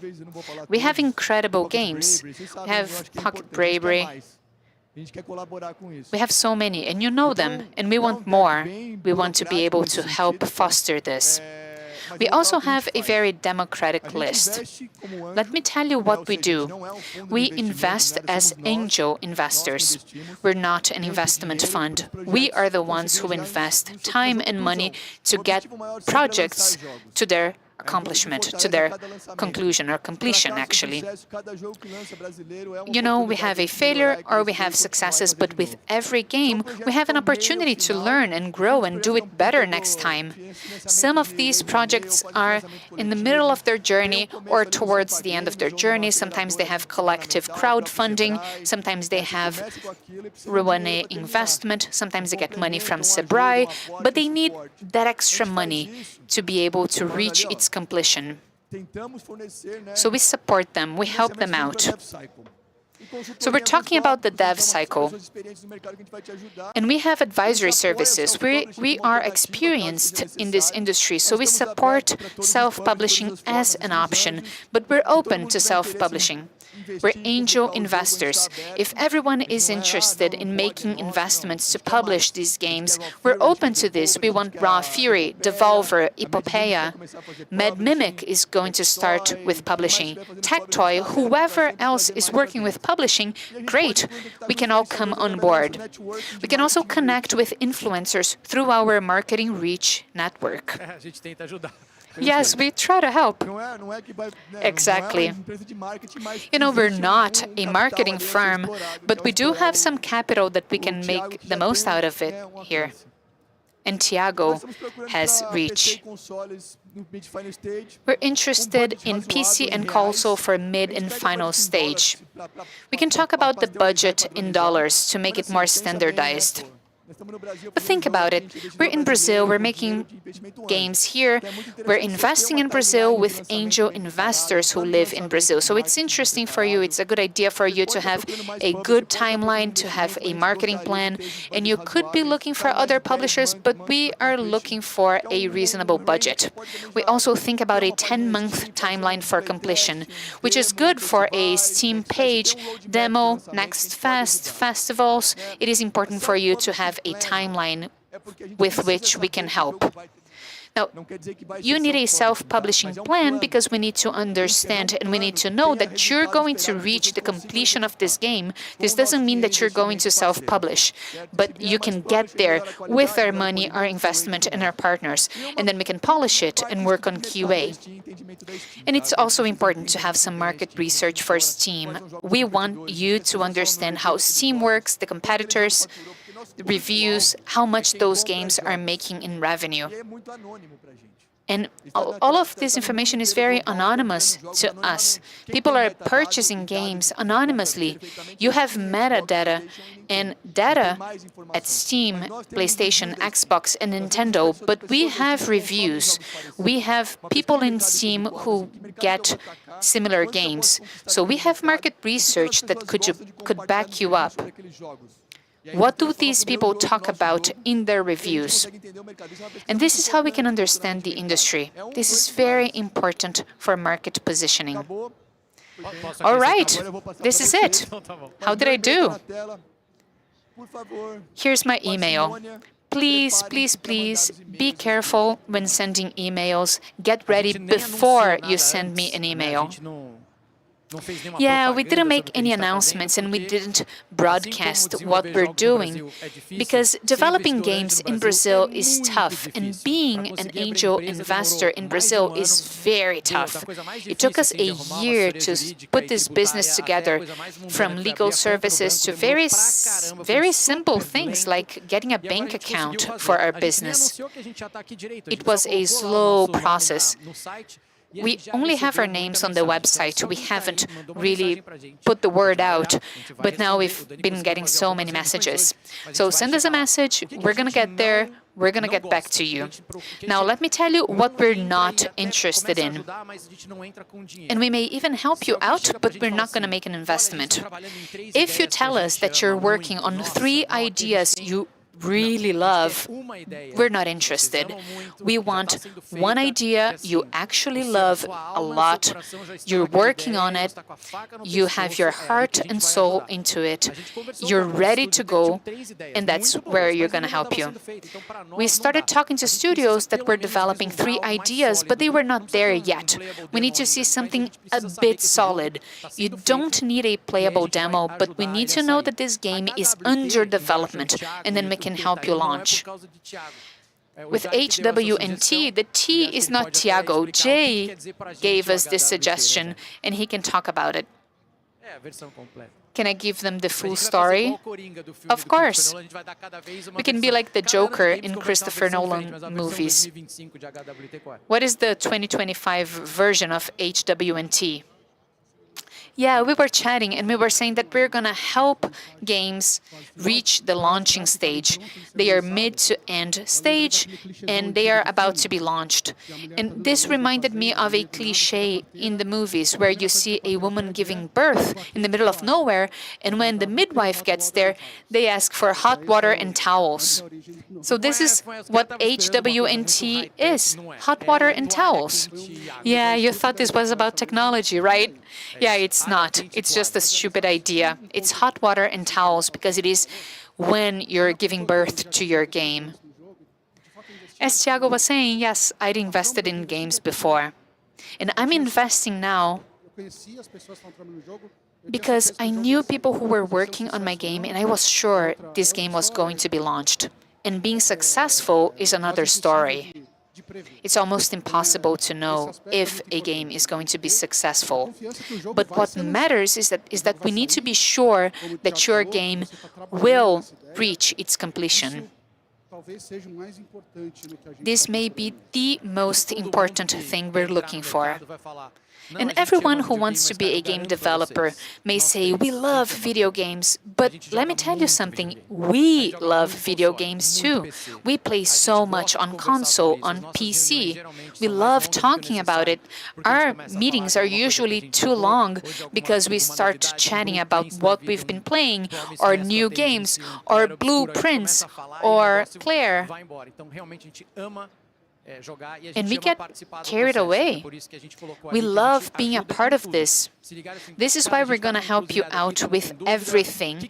If you reach a crossroads and you say, hey, we don't know what to do, we can play your game, we can make a decision together. We're not going to say, hey, it's either our way or the highway. No, we're here to help you out with hot water and towels.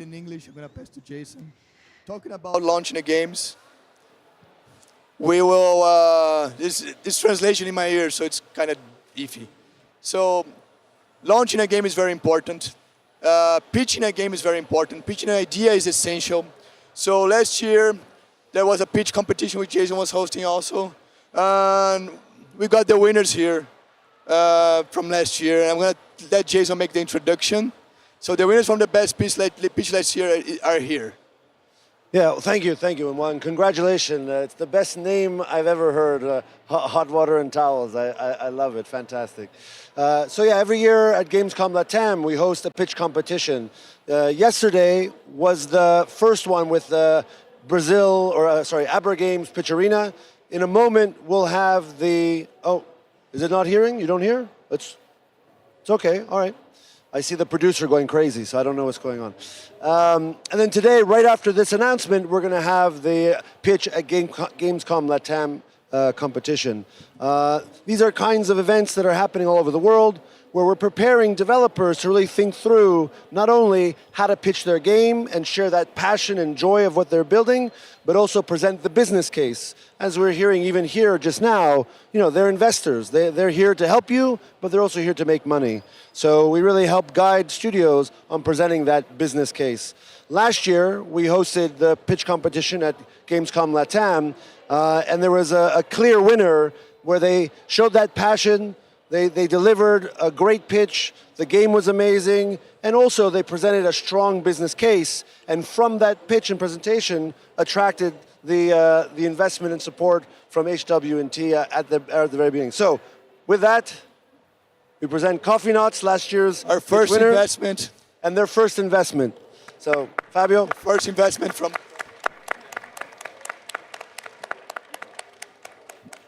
A gente podia ter trazido o cheque, né? We should have brought a check, right? Let me speak Portuguese. Thank you, Jason. Thank you, guys. All right, so the game we were talking about last year, which they liked, is Ghostlist. I'm Fabio, this is my partner, Pedro. So I'm going to be talking about this game, and I'm going to go quick.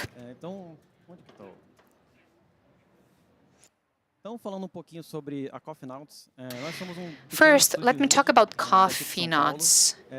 We are an indie studio in São Paulo. Please raise your hand if you're in our team. Yes, we have our folks here. In 2022, we launched our first game. It's called Spaceland from the Far Out. It's a party game online cross-platform, and it started as a student project. It was the first student project at Xbox Game Pass, and one of the few Brazilian games to be at the Xbox Game Pass. It was our first commercial pitch. And it was our first game. Now we have our second IP that we're developing with HWNT, Ghostless. This got the best pitch last year at Gamescom LATAM, and good luck for everyone who's here for a pitch today. You're all winners. We only have great games competing this year. And we are at Panorama, their booth. So if you'd like to try it out, please come check out Ghostless. Basically, Ghostless is a survival action colony simulator, and we have this art style that we call high-fidelity pixel art. So as the hero, you need to make a distinction between human and machine during the AI apocalypse. You were sent by the last human leaders to investigate a remote land after hearing rumors about a secret facility with AI. When you get there, you understand that you won't be able to do it alone, so you have to recruit human survivors to lead a riot against the machines, just like Connor. However, here's the catch. Not every human you find is actually human. This is what we're gonna see in the trailer.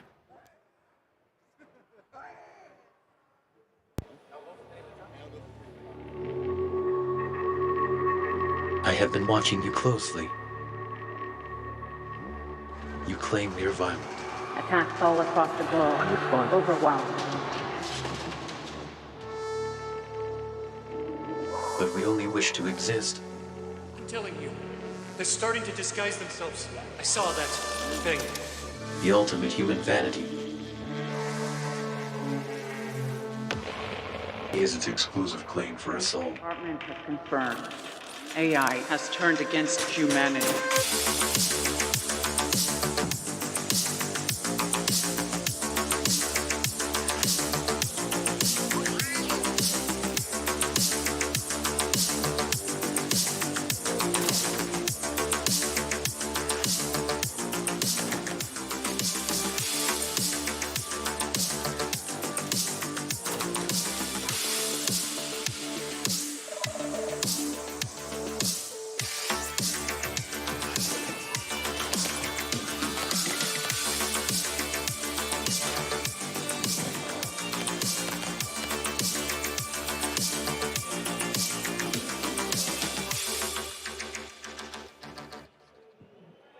Obrigado, gente. Valeu, valeu. Thanks. Yeah, Jason, I mean... You know what I mean? It speaks for itself. All right. I mean, I'm going to pass it over to you. It's over. This speaks for everything. All right, so you're done. Unless you have some final words. Posso falar em português, né, para vocês. Let me speak Portuguese. Eles são muito bons. I just want to say that these guys are awesome. They are great at pitching, at doing business. They are honest.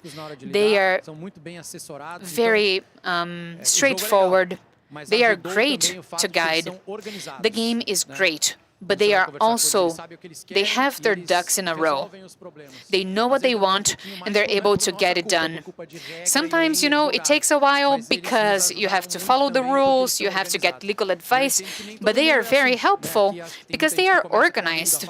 And I know not everyone is like that. Sometimes you start making games in college with your buddies. So I think it's a great idea for you to talk about this process in the few minutes that we have left. How did you become professional? How did you become so organized? Well, I can speak as a Brazilian dev because it is what I am.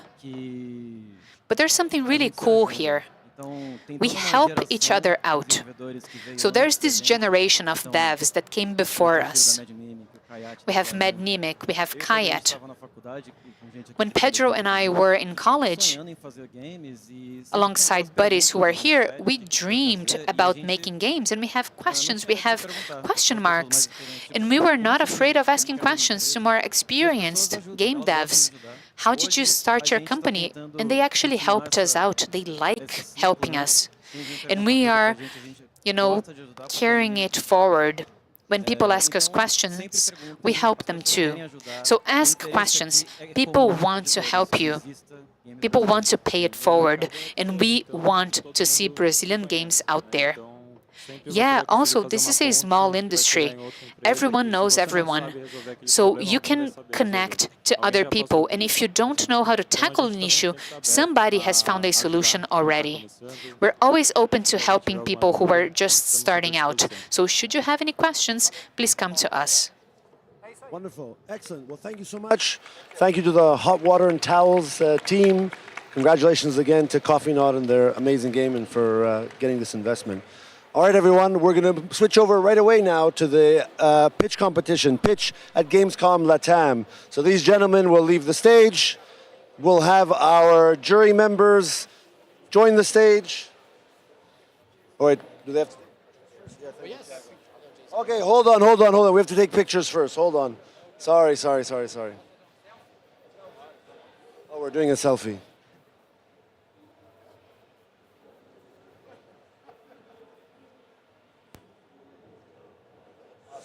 Okay, now. Oh, for the press. Yeah.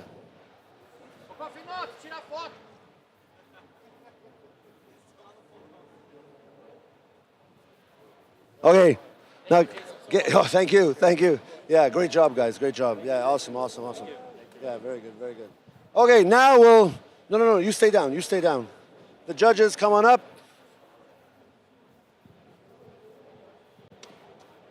Podium. Yeah, Xavier.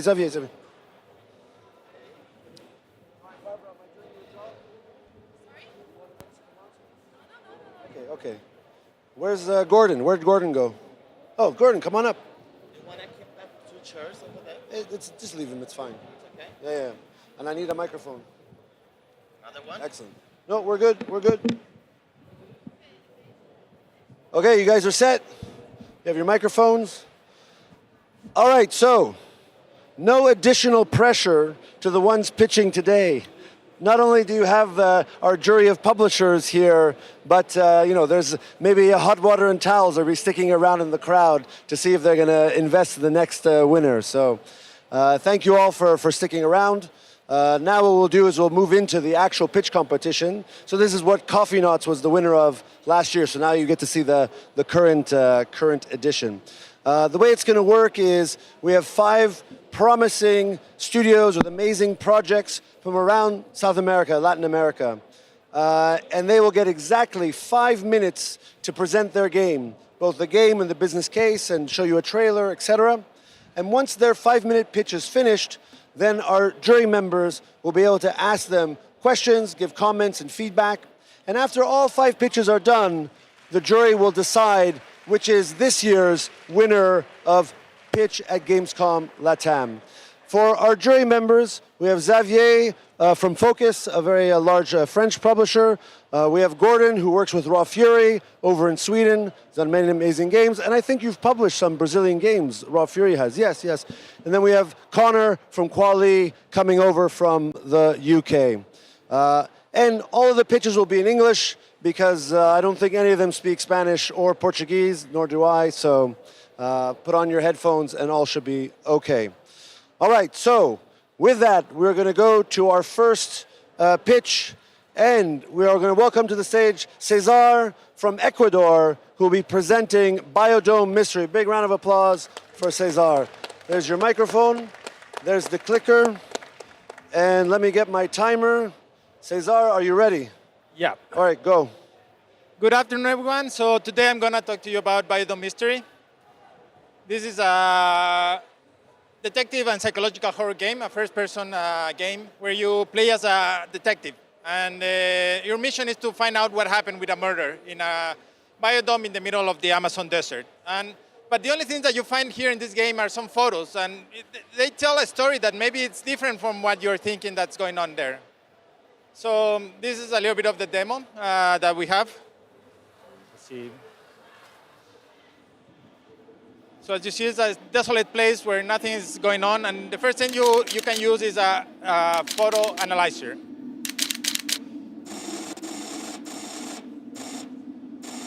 This will help you find more clues and information. But you can also trigger some visions. If you align the photo with the background, you can probably see what happened at the moment the picture was taken.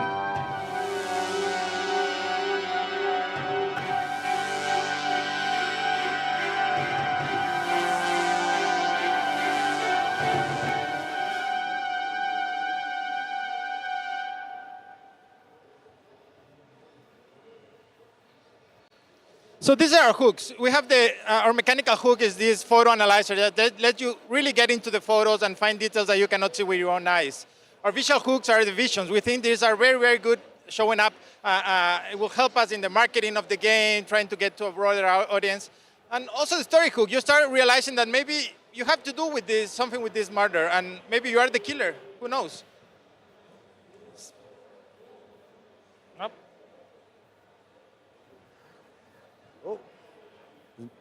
Not going through. Okay, so what you're doing in the game is you're exploring, you find photos, you analyze these photos or have some visions, and you find clues in these photos, and then you have to test and note your findings. And this will open up your story, will let you progress into more areas and find more interesting stuff. So our unique selling points are this, is stepping into the past with these visions and also enhancing and using high tech to look into these photos. These are some of the games that we look up to, and we think that we want to put ourselves in this area where there are some story-driven games, more puzzle-based games, and not shock-driven. So we are not going for jump scares or anything like that, but more tension built through history, through music, through ambient. These are some comparable Steam games, and most of these games you can see that they take at most 5 hours. So the horror genre, the mystery genre is not like very long games. It's the kind of games that we can make. And all these games sell for less than $20 or around $20. And there's something special about the horror subgenre in Steam, especially for player detective, single-player detective adventure games. There are very few games, and these games are making much more money than the rest of the Steam games for detective games. And there are no big fish, so there are no big games that are taking a lot of the money. And the average price is around $21. This means that players are really willing to pay more money for these types of games. The average price for a game in Steam is maybe $7 or something like that. So players are willing to invest some money into these types of games. Our roadmap, we are currently finishing our demo, and we think that we have around 1 year for production to make this game. Then we have to align a little bit with the marketing bids and everything that we need to do to launch this game effectively. We are a team from Ecuador. We've been doing serious and other games, but we are pivoting to commercial games. We've delivered more than 30 projects, and we are currently working on Biodome Mystery. This is us. We also work with some trusted contractors. We've been working more than 20 years in the audiovisual industry and more than 5 years doing games. So what are we asking for? We're looking for a premium game publisher. The game is around $300K, and we have a 15% self-funded, where we've been using to make the demo. And we are looking also for some support on marketing, QA, localization, and consoles. And there are some grant from the government that we are going to apply to, so that we can further fund this game. The game, as I said, it will be around $300K, and this will include marketing, QA, localization. That will let us produce this game throughout the year and the additional time that we need to publish this game. So this is our game. I hope that you like it. I'm open to any questions. Thank you very much. Very good. Thank you so much, Cesar. Big round of applause. All right, we're going to turn to our jury members. Headset. Yeah, sorry. All right, Xavier, we'll start with you. Can you comment or question? Thank you very much. Do you hear me? All right. Do you hear me now? No, perfect. Thank you very much for this pitch. One quick question. How do you think you will bring variety through the campaign? How will you turn the things, bring some new stuff to entertain the player for the whole duration of the game? Yeah, so we have a few twists in this game where we try to take the story in a different direction. So initially you think you are investigating a murder, but then you start finding stuff from yourself in this place. So you say, maybe I was here, why I was here, and then you start looking in a different direction. And maybe you find out that your wife is dead. And say, is my wife the victim in this murder or not? So we're trying to branch the narrative in this way. So taking the player in different directions every few moments in the game, so that later when he starts taking decisions, these decisions take them in a different direction, like trying to find out just one part of the mystery. And at the end, you have to decide if you want to remember everything or maybe erase your memory and get back to the starting point. All right, thank you very much. All right, Gordon, go ahead. Again, also thank you for the pitch. I know how nerve-wracking it can be. And I want to build off of your question, and because you speak a lot about, maybe it was your wife and maybe you're the killer, et cetera, but I didn't see anything that supports building that emotional tension. And what you're going to try to make, it's relying on pure emotion. Because if you're not going to have jump scares, you're not going to have these things, how are you guys going to make me care and make me want? Because you can say, oh, it was your wife, but if I am not emotionally invested into this character and I'm not invested emotionally into that scenario, that's not going to work. Yeah. There are two ways that we're doing this. You have a radio that you're talking to someone through the radio. Later you know that it's your wife you're talking to. So you start learning more about her through this story, through the radio. And this is just your imagination. So you're talking to her in your imagination, but you're remembering her. You also have these photos. So there are a lot of photos in all these places that start telling a story. You can start looking at moments that you had with your wife, and moments that connect you to her. So you start caring more about this, what was happening in this story. And you start unveiling these photos. Through your visions, what's behind them? What was that moment like? Through the narration as well, and also the moment of the killing. So when this killing happened, or when she died, how it was, what made you feel? All right. Connor, go ahead. Okay, awesome. Yeah, so I very much like the sort of detective narrative you're trying to do. Very much reminds me of Memento, which I feel might have been a big influence for you. Things I would suggest adding to your pitch. As the others have sort of mentioned, something in the pitch to get you sort of hooked in that narrative, maybe some, pictures of your wife, or maybe, just something that teases the publisher to get them invested in this narrative, a slide that sort of doesn't give it away, but lets the publisher start filling in the gaps in their head. I think another thing I would like to see more pronounced in the pitch is perhaps the horror focus, because that's, a second core part of the game is the horror, something that really sells the sort of atmosphere, the fear, the dread that you're going to be feeling, exploring these environments, and what are you going to be scared of. So as a publisher, we know, what that fear is before going into the build. Yeah.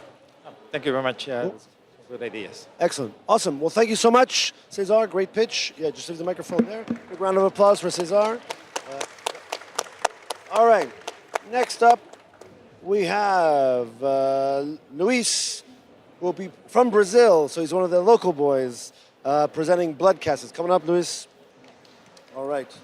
Here's your microphone. Thank you. And there's your clicker. I need to press the play to play the video. Yeah, if it doesn't play immediately, then just push the button. Okay. Just one question. This pass forward, this pass back. Yes. And to play, I press. Yeah. It's on. Okay. Face the crowd. Okay. Face the crowd. All right, Luis, are you ready? Yeah. Are you ready? Okay, go. Hello, everyone. I'm Luis, director from Bloodcasted and Sphere Project Studios, and we are here to present to you at first hand this concept that is new. I hope you enjoy it.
Well, in this game, you'll see Shattered London through the eyes of Anthony Hoffman, a former British soldier haunted by his past, and Sparky, a rescue dog, more a ghost than a pet.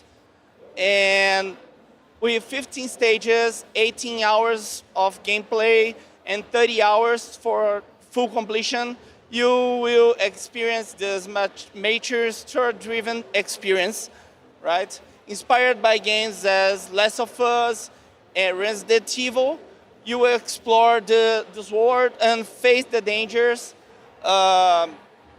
with stealth or brutality, depending on what you want. And you experience mechanics like survival, crafting, cyborg hacking, and our exclusive mechanics, the Eater mechanics, where Arthur Hoffman invades the minds of people and can read their memories and cyborg codes. This game is being created in Unreal 5.4 with already 3000x assets made. We want to deliver this game with 70% of in-house assets.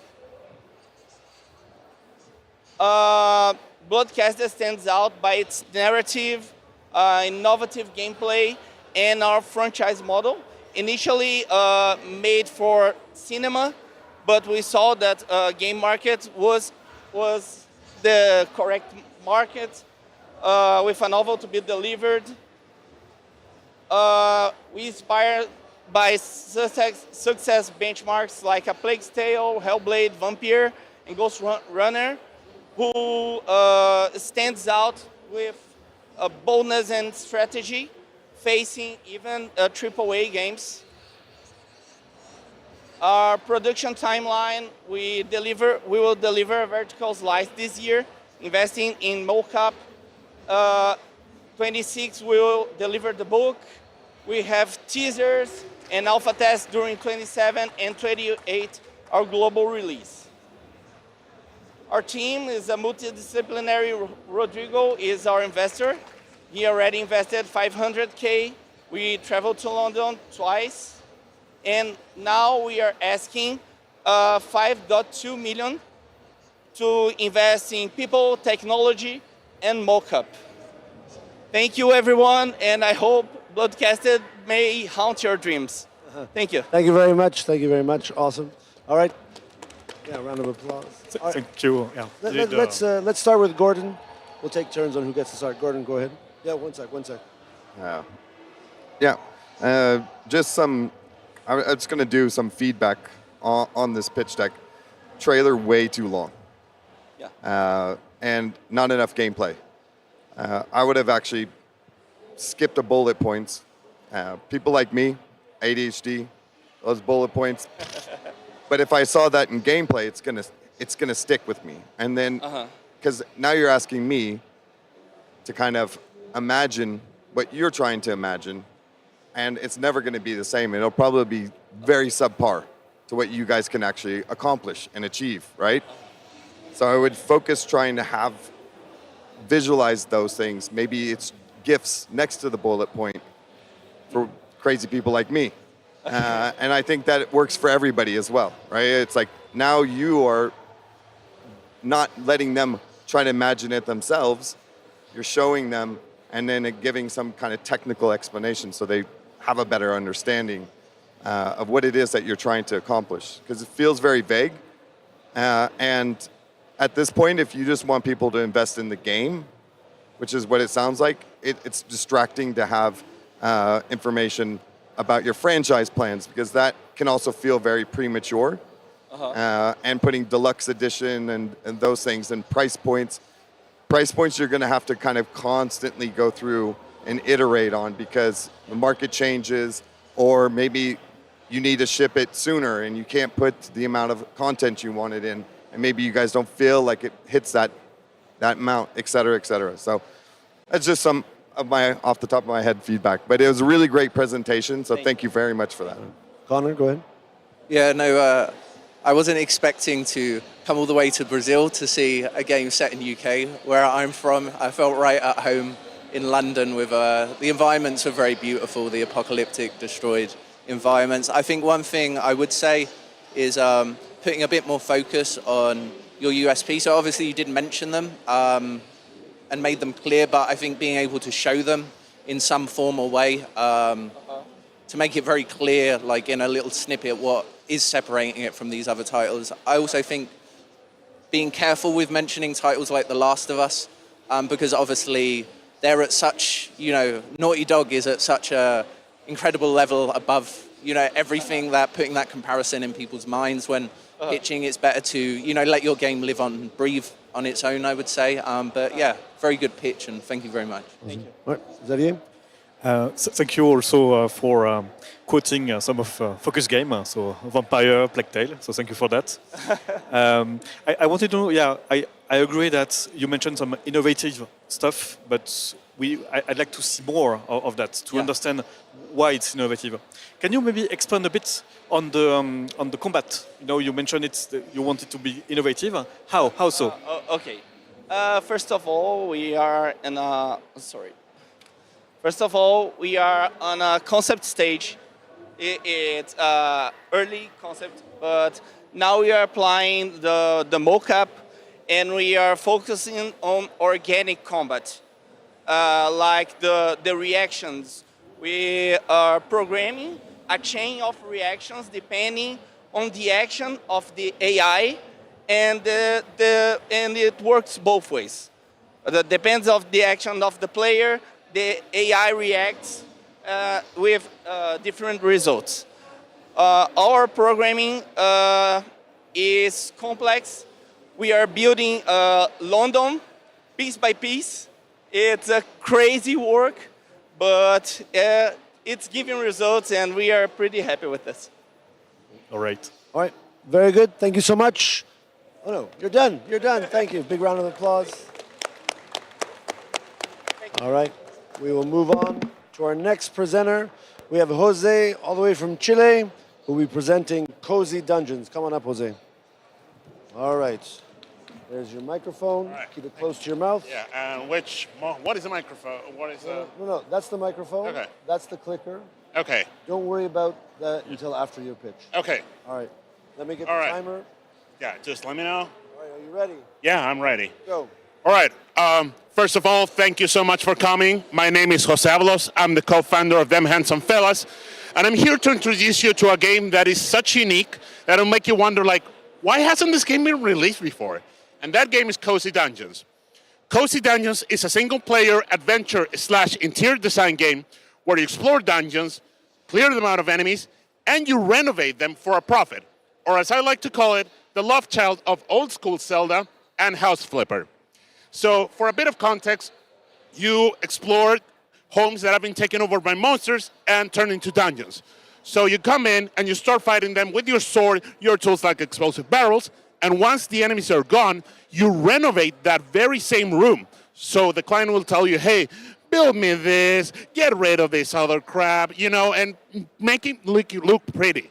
So once you complete all the requirements, you'll usually get a reward, like a key to get to other parts of the dungeon, exclusive decorations like you see right now, or even a boss key, because obviously every good dungeon needs a boss, right?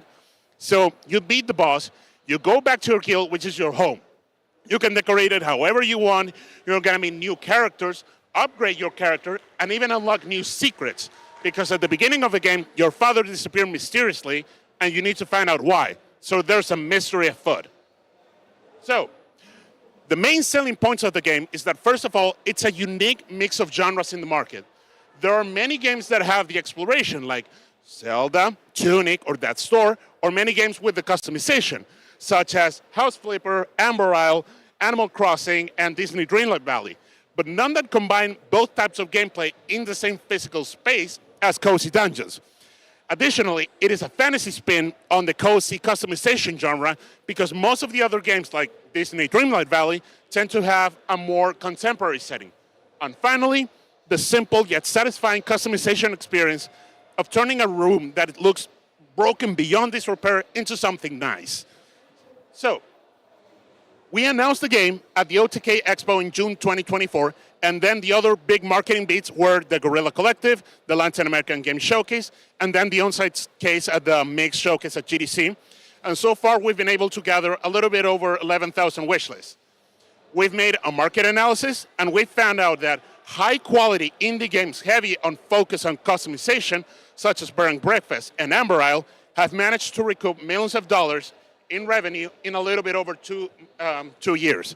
Now, additionally, this game is going to have a very big market on the Nintendo Switch. First of all, because the people on the Nintendo Switch love customization games, but also because of the art style. In fact, our main reference is the Link's Awakening remake for the Nintendo Switch. Now, the game has been in development for 3 years with a core team of 5 people, and in most of that time it's been only 2 people, my partner Enrique and I.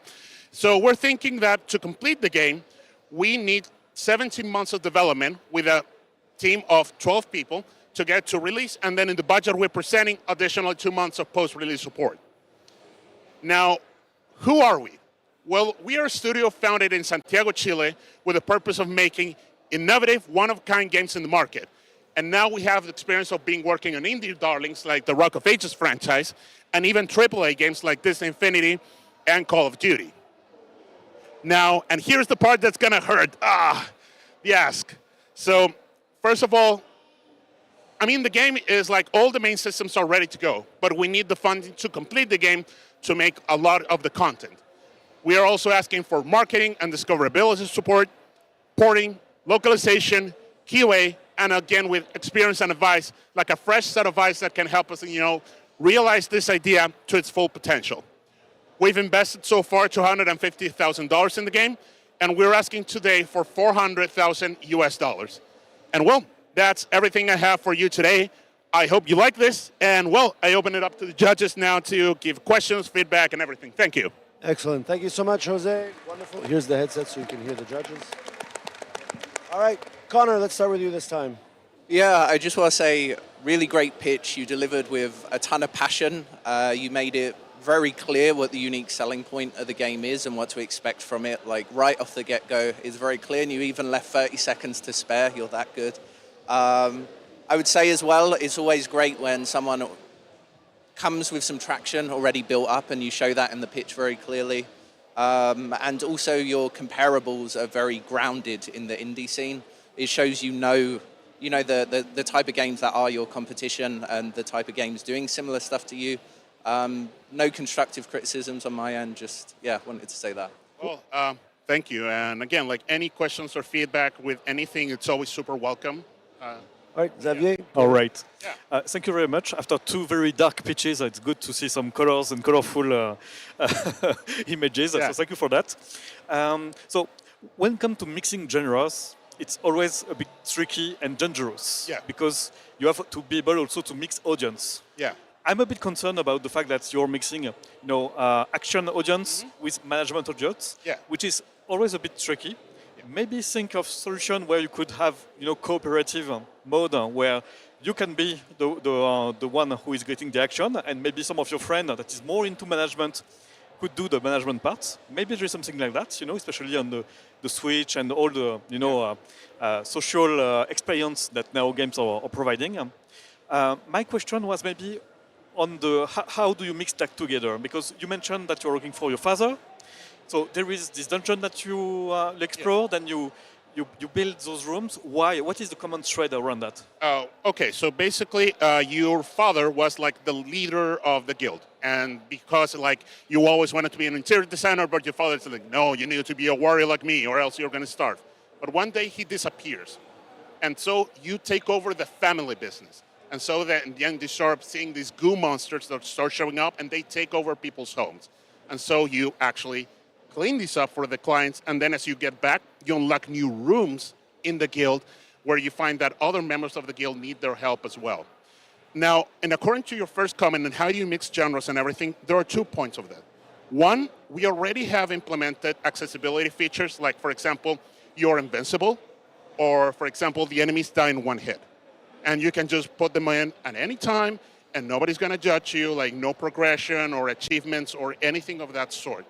And the other part, what about the possibility of co-op? Well, Mostly, we cut that out for now, mostly to cut down the scope of the game, because many times we've gotten feedback, hey, what can you do to lower the budget and everything? I mean, we are open to do it co-op. I think the best one for this kind of game would be mostly online, because like if you have two people fighting over the same building interface, then it becomes a very bad experience for both of them. So, I mean, at least in my opinion, that would work best, and we're open to it. Obviously, we would love to do it. We would just need to talk over, like, both the schedule and, the team size and the budget. Thank you very much. No, Right, thank Gordon, go ahead. Yeah, I agree. It was a really great pitch. You were showing the features and the mechanics, which made me want to know more about what's happening. You talk about Zelda as a reference, and I think you mentioned it at least twice. Yeah. So you're going in dungeons. How are you navigating to get to the dungeons? How are you navigating the world? How do you get to your home? Like, what are those cohesive things? How are you earning money? Like, what's the hook? What's the loop, right? And Okay. I would say the best example right now of someone who's perfected this would probably be Dave the Diver. Yeah. So the way that the game core loops works is that first you always start in your guild. Like, you're always need money, and then you see, like, with a mirror where the clients talk to you, and you select the dungeon from, like, say, a world map, and you teleport, and then you appear. So basically, you need to defeat the boss. You have, like, you're given, like, a certain budget. So you are then getting both rewards, like, say, decorations by what you saw in the trailer, by completing the requirements or finding secrets, but then you get rewarded with money by, say, first, a base score, like, flat, but a flat fee like 5,000 gold. But then additionally, hey, did you complete all the requirements in all the rooms? Okay, then you get a bonus. Then you got the maximum decoration score in all the rooms as well. You get another bonus plus another decoration. So additionally, so you get rewarded, and then you spend that gold back in your guild to decorate it, to buy new blueprints, to improve your character, and all that until you eventually need more resources, and then you need to go back to another dungeon. Now, there are also side missions. We'll stop there, Vic. No, but we can talk afterwards. Yeah, very good. Awesome. Thank you much. Thank you very much. Big round of applause. I'll take that. And this. All right. Next up, we have Jose from Bolivia, who will be presenting Lamalandia. All right, Jose, there's your microphone, and there's your clicker, the big green button. I'm ready. Hello, everyone. My name is Jose. I'm the founder of Paramo Games. I'm from Cochabamba, Bolivia, the heart of South America, and I'm here to present you Lamalandia. Lamalandia is a cozy adventure game with town building elements. You need to find your family and take them to your safe place, where you will bond with each one in a unique way, creating a relation differently with every llama that you find. You need to build your llama sanctuary to protect them, to raise the babies, and to invite other cute animals to live with you. Our target audience is mostly family-friendly. It's a game made for women and children, made in Unity for PC and consoles. We have an estimated duration of 6 to 8 hours, plus the replayability time that we will go into detail in a moment. The price range that we're handling at the moment is $14.99, $19.99.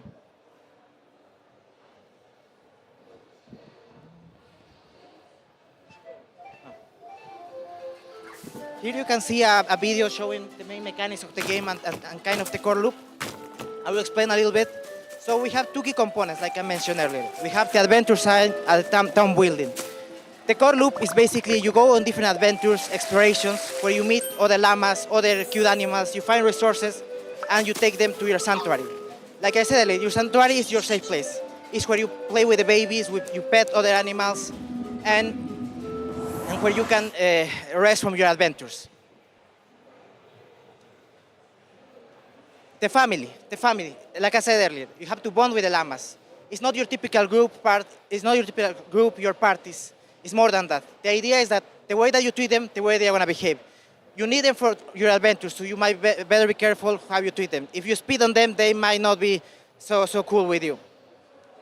Finally, the last aspect of the game, the cultural side. We have this old pre-Columbian civilization called Tiahuanacu, a civilization that hasn't been explored in media or games, that we're using an inspiration for the game lore and story. the game. So far, we've been lucky enough to show the game at different events, different countries. We started in Bolivia, obviously, then we went to Argentina. Earlier this year, we were at GDC, where we were lucky enough to get a lot of feedback from different players, developers, and other people like that help us improve the game. So far, we have neglected the community aspect since we were focused on the development, but it's something that we are really aware, and it's something that we're starting to work at the moment. Also, the marketing side, we are working on a plan basically to finally announce the game in June of this year, along a showcase and a public demo that will be playable in June. Some reference for the game. Like I said earlier, on the left you can see some of the adventure side, with, I couldn't find a llama game or any camelid games, like they are not that, most adventure game with animals are foxes and wolves. On the right you can see some games that also do the mix of genres. Obviously, Cool of the Lambs, Lim Rancher, big names. One has base building, the other one has more farming. We believe that there is a space on the market for a more casual experience, for a more cozy, wholesome game in our case, where we have this part of the adventure, more chill, and then you have the town building where it's a light experience. It's not grindy at all, so it's like you can relax, you can chill there. The development. We started the prototype for a contest that we won in 2022. We couldn't continue then, so we'll take the project in 2023. Last year we got the vertical slice, the demo, and currently we're working hard on the release of Q1, Q2 next year. What we need, we are looking for a publisher, a partner, someone that can help us with 150K for funding that is going to cover 10 months of development, 2 months post-launch support, and also the internal porting that we can handle. Also, we need help with marketing and PR and localization. So far, I have invested 50K on the game for a total budget of 200K. But also, we are really committed. So, worst case scenario, if we don't find a publisher, we are already working on a self-published approach in order to release, as we are really confident in the success of the game. Finally, the team, Paramount Games. I started the studio with the goal of making the first console game in Bolivia. The industry there is really small, so we really want to help grow it. I'm the most experienced one in the team with 7 years of experience in game, more than 15 titles released. The rest of the team is really talented, but it's going to be the first game for some of them, something that we're really happy as. Again, we want to provide the opportunity to help the games industry in Bolivia grow, as well as making these unique experiences that we only can do. Thank you so much for your time, and I hope you can play the game soon. Excellent. Thank you so much, Jose. Yeah. Put on the headset. Yeah. All right, Xavier, we're back to you to start. All right. Thank you very much. It's very cute. One first suggestion, maybe think about cross-media opportunities. You're talking about families, so maybe toys, maybe cartoon. That's something that could also be interesting for a publisher, to work on this and bring you some other partners that would help you and expand your game universe. One question, I didn't get totally the main macro loop. What is the goal? Do you build a farm? Do you bring... Okay, so, well, first to your first suggestion, yeah, we always get asked about plushies and that thing. Something that we are working on, and hopefully we can have something ready for the next event. Then for your next question, it has these two components, the adventure side and the sanctuary. The idea is that you go into different adventures where you find resources, you find other llamas, other animals, and then the resources, the llamas, the other animals can come to your sanctuary. You use those elements that you find in your explorations to grow it, to make it bigger, make it better, fully customize it whatever way you want. So the idea is that the experience is unique each time you play. So if you watch it on Twitch, YouTube, whatever, what you're going to play is going to be different, both on the explorations that have some procedural elements in place, and also on the sanctuary that is fully customizable. You can build it and rebuild it whatever way you want. Thank you very much. All right. Gordon? I'm going to throw a hardball at you. Sure. Why would my kid put down Roblox to play this? Well, that's a good one. I think like one of the key factors that we have is the cartoonish, cute look. So I mean, I'm not gonna say anything bad about Roblox, right? But it's like you could put one of the sides like it's a personal preference. You know, I'm not gonna say all the kids are gonna love this game or all the kids are gonna live Roblox, but we made it cartoonish, we made it cute. Like the funny things are basically there, you know, to captivate the eyes. And so far, we noticed that, especially with kids and again a woman, it works really well. Again, it's more of a decision per person, right? But I think we have a really good appeal on the art, so we feel pretty confident that we can at least start with the eyes, and if they enjoy the game, if they like the color look, that's why it's more of a casual experience. You know, it's really chill game, really simple, so kids can pick it up, can play a little bit, depending how much time you allow your kid to play. You know. I would probably then change that part in your deck that you're targeting kids, because then I'm like, how are you going to get into that market?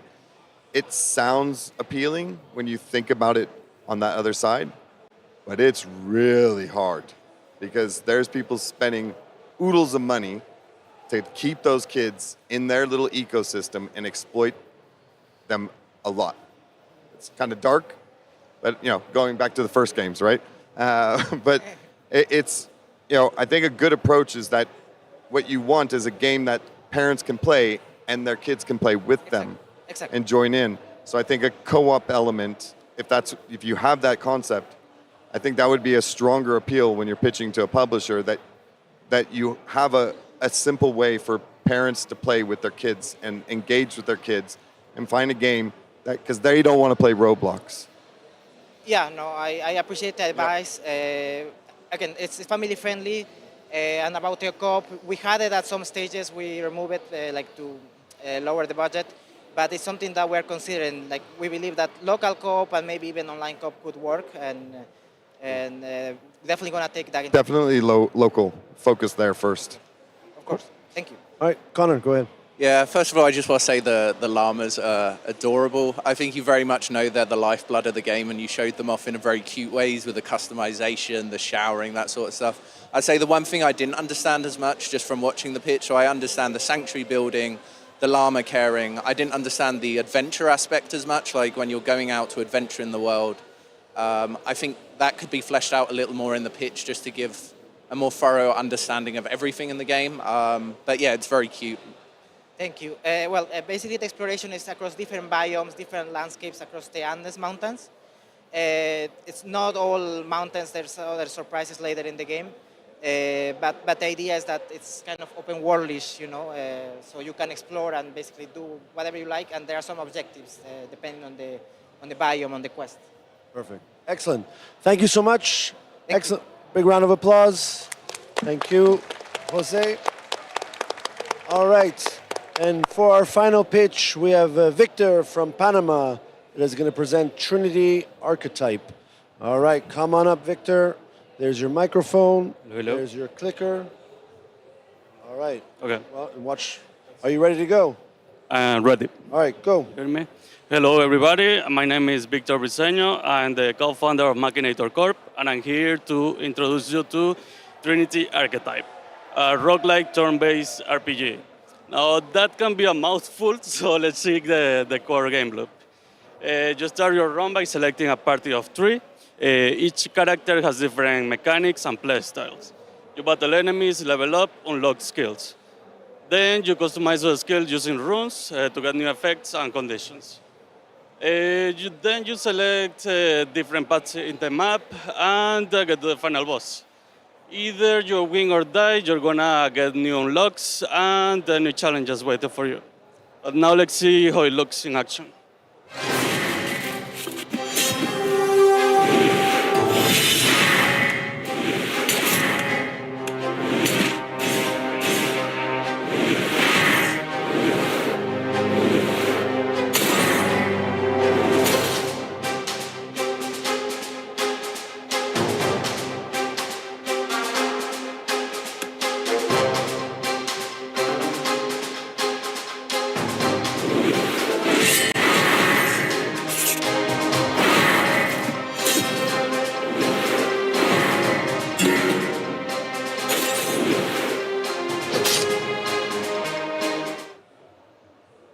Now that you have it, in Trinity Archetype, the runes are at the core of the game. You customize the skill with them, you unlock new effects, synergies.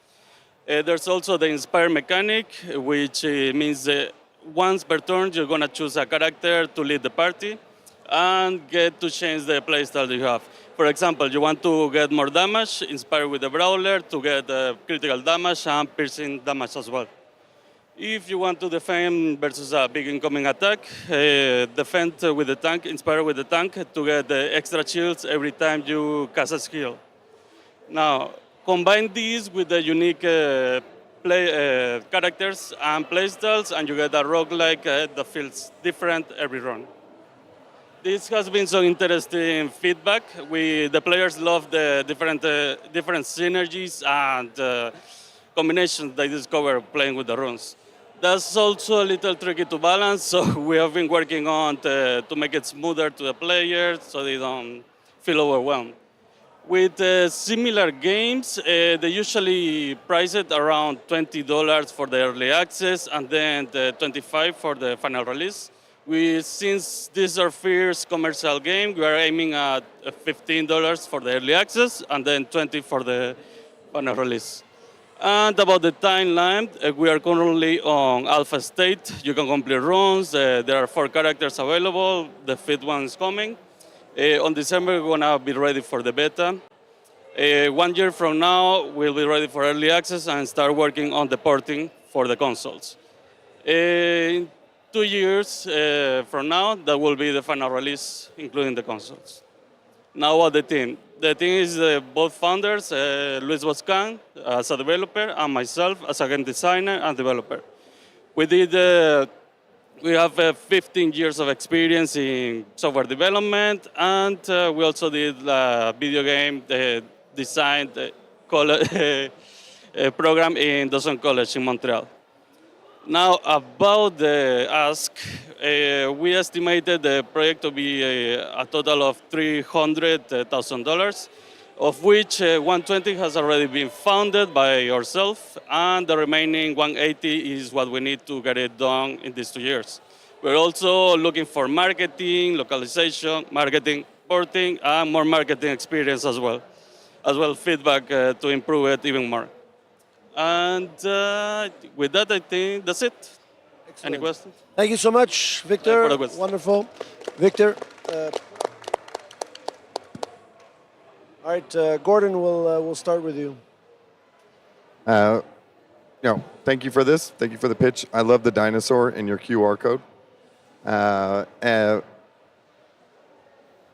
There's quite a few games in this genre, right?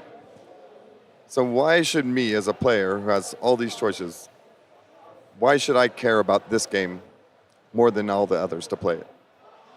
Good question. I like this. Good question. So the main appeal, the unique selling points for this is the Inspire mechanics and the boosting system. We always say, like, imagine if Slay the Spire and Bravely Default had a child. So that's kind of how it is. You inspire, you change the roles during the battle, each turn if you want, and you can also boost the skills to improve it even more. So this is a lot of strategy. So if you like to think, this is a game that's going to be for you. All right, Connor. Okay, yeah.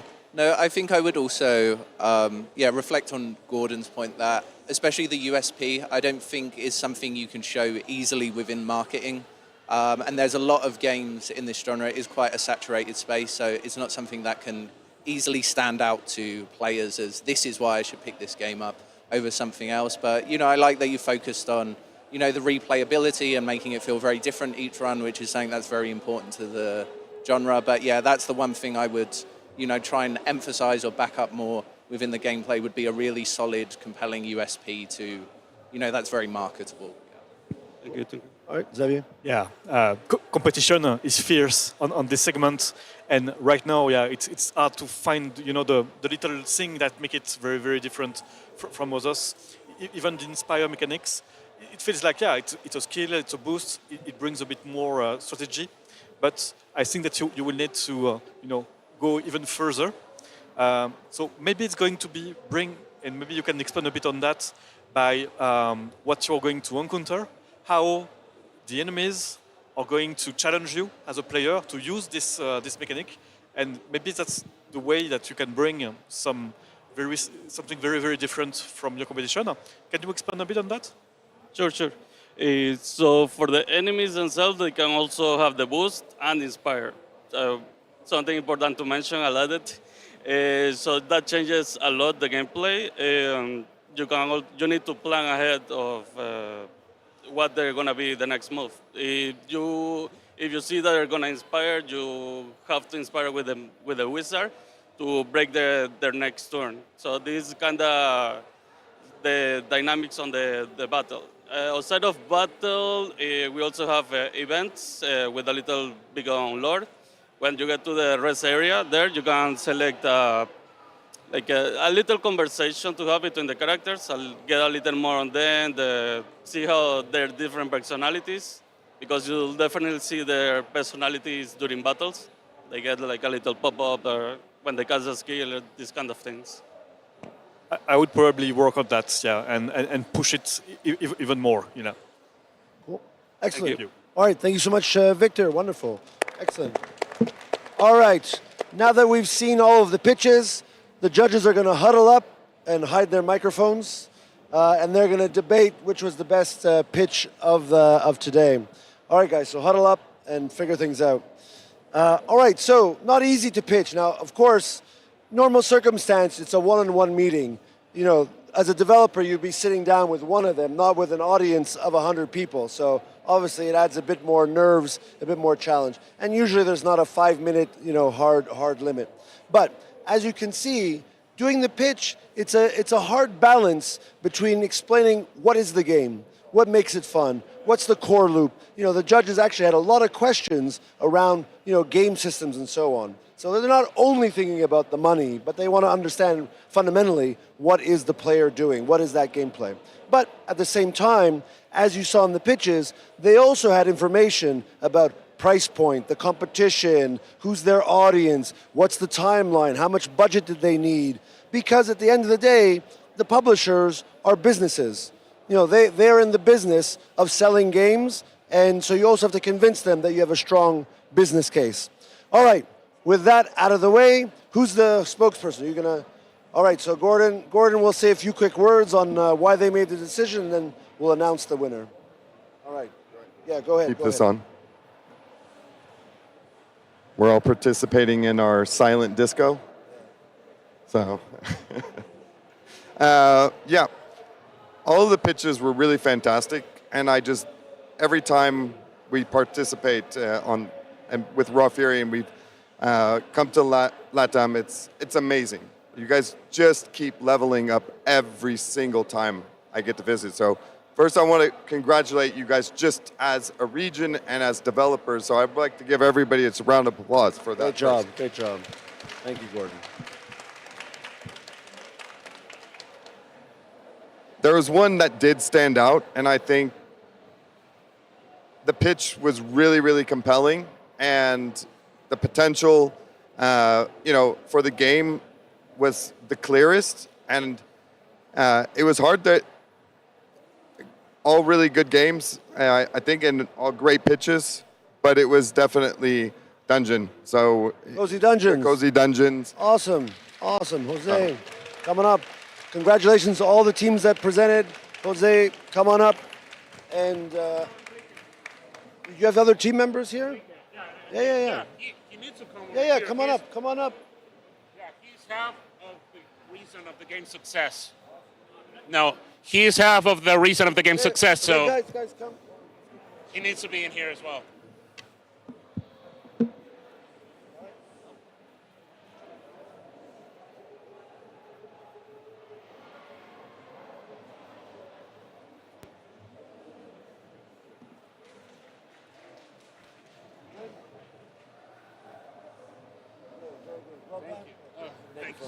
Well done, guys.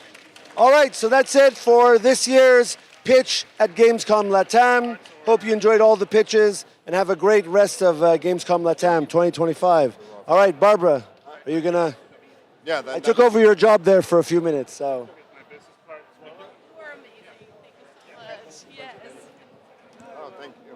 Thank Jason.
you know, learning about verb to be. And she said, I don't care, you're going. And all of the opportunities that I had in my life were thanks to the fact that I could speak English. So, yeah. Can I say something? I'm studying English right now as an adult. And many people say, well, I'm too old for that. Guys, that's okay. You can always start. You don't need to speak like a native. You just need to be able to communicate your ideas to another person. So it is worth the while, even as a grown-up. It's never too late to learn. Yes, piggybacking on that, it's gonna be bad because we come from entertaining, but I don't want to say that I am in an adult content business, so it is entertainment business. And the media helps us to practice English every day, right?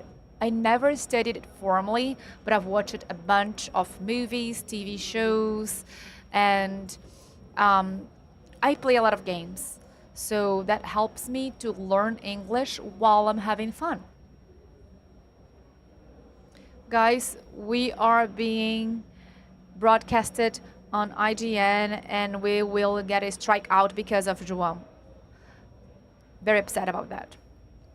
Okay, guys, Duolingo as well, right? Most impactful app in the teaching of languages worldwide. It's just been updated. New languages, all free of charge, yet it is a huge success case of gamification. We could run a panel only on Duolingo marketing. Those in the business know that it is one of the most amazing marketing cases in recent years. Their social media is an absolute genius, but let's move forward. When we had our alignment call, we talked about it. What are the tips that you give people to build their marketing portfolio? I have a sore throat because this is the fourth panel, right? And I've been asking the very same question, and I used to think that portfolio was for artists or devs or designers, and then you explained to me that it is important for marketing as well, right? Yes. Portfolios are important. For project managers as well as marketing professionals, it is hard to quantify things, but numbers are important because they tell a story. So use your numbers. Look, I did some social media work and I moved the dial from, I don't know, 16 to or 26 to 31. that tells a story, you know? That's important. If you're just starting, join game jams, try and understand how a game is developed, the pace of things, and yeah, that's really important. And it is about being yourself. And you need to be original, because if it's just a copy and paste situation, you know, it's just going to be another one in the market. And you don't want to do that, so you need to understand how you can go beyond, showcase yourself to people.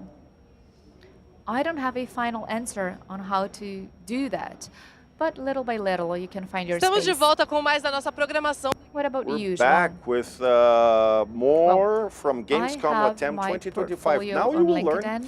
how the successful franchises are My built, opinion, especially on a the marketing Xbox side. portfolio is It's a moment harder for you to build. get your notebooks and take When you notes have an because it's full of artistic advice. one, Lots of tips. We're going to discover how you these can practice franchises, it at iconic franchises from Microsoft, For come to marketing, life. that We're is- going to watch that a is a round little bit table, more incredible difficult round table because exclusive with you need to be experts from already the in the industry market in behind order to Diablo showcase and the Elder figures, Scrolls you know, of the Online. campaign Yeah, that you- folks, that you heavyweights. ran, but- Our guests actually are going and to also present some data are the classified, challenges, but you can share the brands that you the worked for, creative the process and projects, complex what was process your role, behind developing a AAA and game. these are With these information global that are franchises, available, right?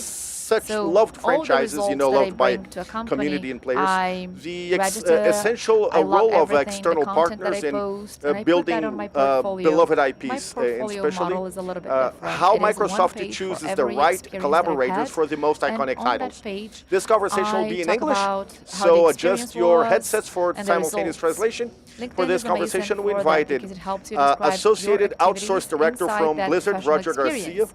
a So you senior can just VX, put that Greg in your Reynolds, portfolio. outsource manager, But you need to be very strategic. Vlad Ozipov, Think about what Adrian people Cho, want to External see. Technology and Those Suppliers, that are tracking your and portfolio, Director what are of they External looking for, Technology and Suppliers, right? Esteban That will help you Laura, be more if you please, strategic gentlemen. about it. You have the floor. I don't use Thank you so much for being ChatGPT here. to produce content, but it Olá, is my boa best tarde. work buddy because I use Esteban it for Laura, absolutely really great to anything be else back in besides Brazil. Very excited about content Gamescom writing. second year. So I put my Gamescom portfolio Latam. there, and I And tell today them, we have I tell a chat, very I want special my panel for us portfolio because to this is convey something this that we and do that. every day. And it gave And, me the full framework. As some And of you just know, put it we've on a grown the number deck of slides. studios that work under Yes, our also, brands. there is And, no one size fits it's- all, it's, right? It depends Just an on the exciting role. time to be I got some resumes. having of the people that were privilege artists, of working and coders. collaborating Okay, with so many amazing franchises. All the way But from it's teams important like that you're flexible. Mojang, But obviously if Minecraft you're is applying very for popular a here. specific role, All the it's way to important like to currículo que mande para todo mundo. Felizmente é um trabalho, é um outro trabalho, né? Mas- Foi o que a gente ouviu bastante hoje também, né? Corroborando com o que vocês estão falando. Não existe bala de prata. Você vai fazer uma aplicação para uma vaga de marketing em um estúdio. Acho que vai ser um portfólio aí voltado para cases de estúdio, de jogo. Às vezes você vai tem muitas agências hoje que trabalham ali dentro do mundo gamer, então talvez você trazer cases com marcas que tenham essa pegada. Ou até, a gente já está acabando aqui, infelizmente, mas até às vezes tipo é social media, a Maria trabalha muito com marketing para página de jogo, então tem realmente muitas vertentes aí para você estar construindo seu portfólio. Estamos chegando ao final. E dessa vez é o final mesmo, vocês não vão mais me ver hoje. Quer dizer, vocês vão me ver ainda por aí, mas não aqui no palco. E de praxe, né? Se vocês quiserem marcar uma mentoria, então com algum desses profissionais incríveis aqui que acabaram de dar uma aula sobre marketing, basta acessar o QR Code, se registrar na plataforma, pegar um horário na agenda deles nas próximas semanas e marcar 30 minutos. São mentorias de carreira 100% gratuitas. Então, eu sou suspeito para falar, porque eu já tive mentoria com os dois.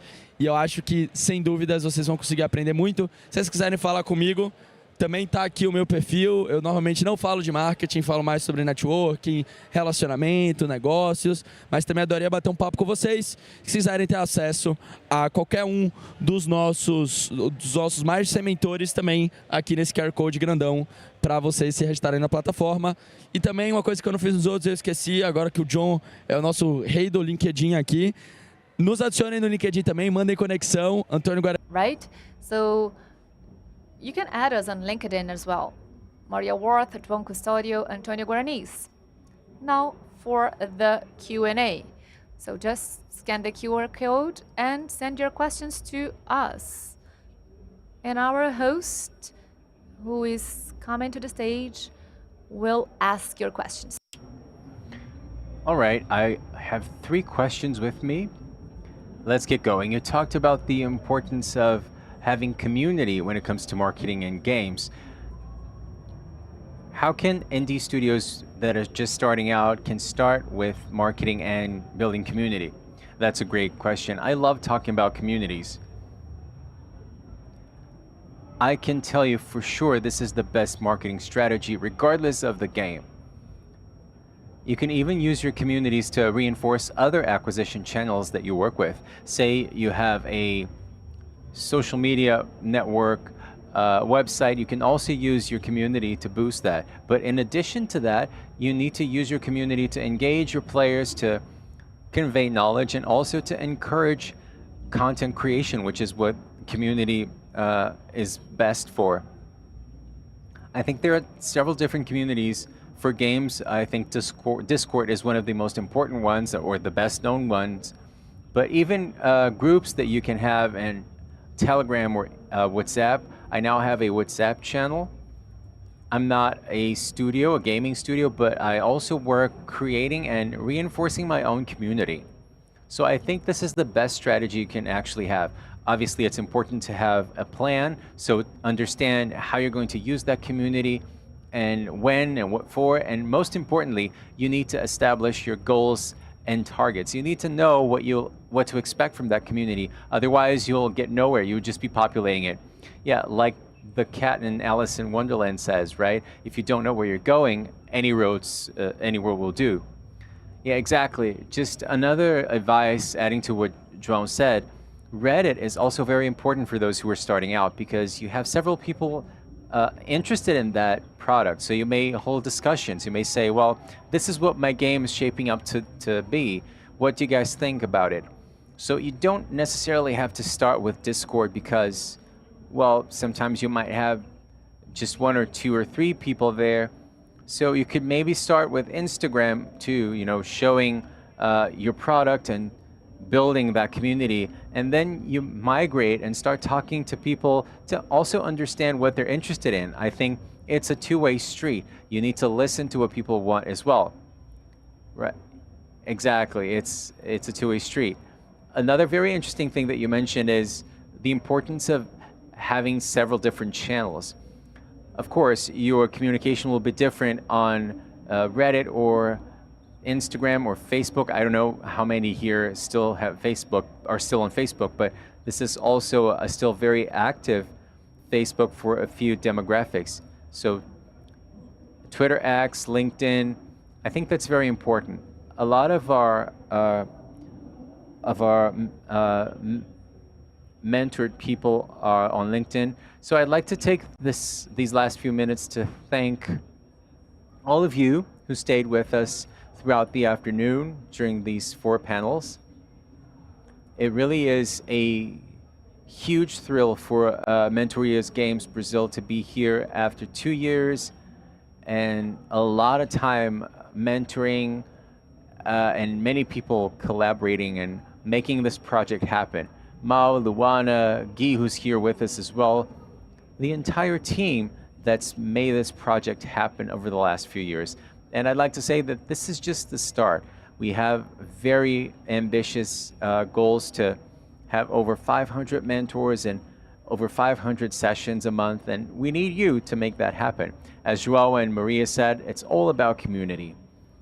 And if there's one thing I've learned in the last few years is engagement and the power of building together is something that the gaming industry has, and it's stronger than anywhere else. So if you could maybe have a session with João, Maria, or myself, or any of our other mentors, and let's continue to build this path together to take our gaming industry to infinity and beyond. So thank you so much, João, Maria. Let's give it up to them. Guys, this is great. You ask for applause and they just oblige. Thank you so much, guys. And now you are actually not seeing me again, so I'll see you around. I'll be here at the event. You can come up to me and we'll see you when we see you.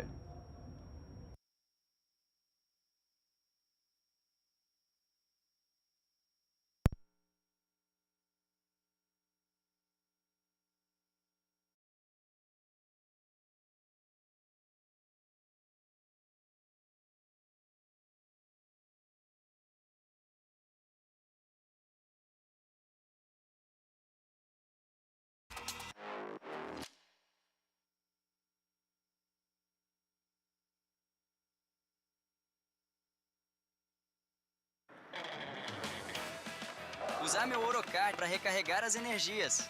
Usar meu Orocard para recarregar as energias e ganhar pontos. Usar meu Orocard para recarregar as energias e ganhar pontos. Enquanto eu tiro onda.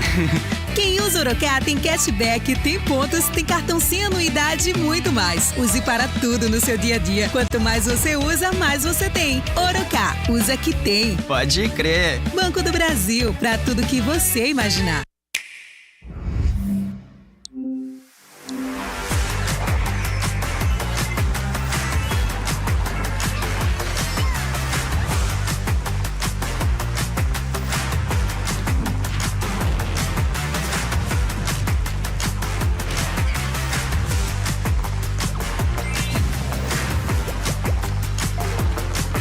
Isso é possível, exclusivamente no console Nintendo Switch. Quer trabalhar no mercado de games? O CUT SP Pro já impactou mais de 35 mil pessoas em mais de 220 municípios paulistas. E agora é sua vez, gamer! Estão chegando cursos de História dos Jogos, Unreal Engine, Networking na indústria dos jogos e muito mais.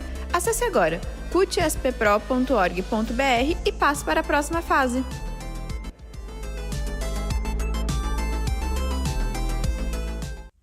Atenção gamers da Gamescom Latam. Menor preço histórico, seus jogos favoritos nunca estiveram tão baratos. Aproveite Hogwarts Legacy com 80% de desconto. Aponte o celular para o QR Code e garanta essa oferta. Garanta Mortal Kombat 1 com 80% de desconto. Aponte seu celular para o QR Code para aproveitar. Aproveite a promoção válida durante o período da Gamescom Latam. Não perca!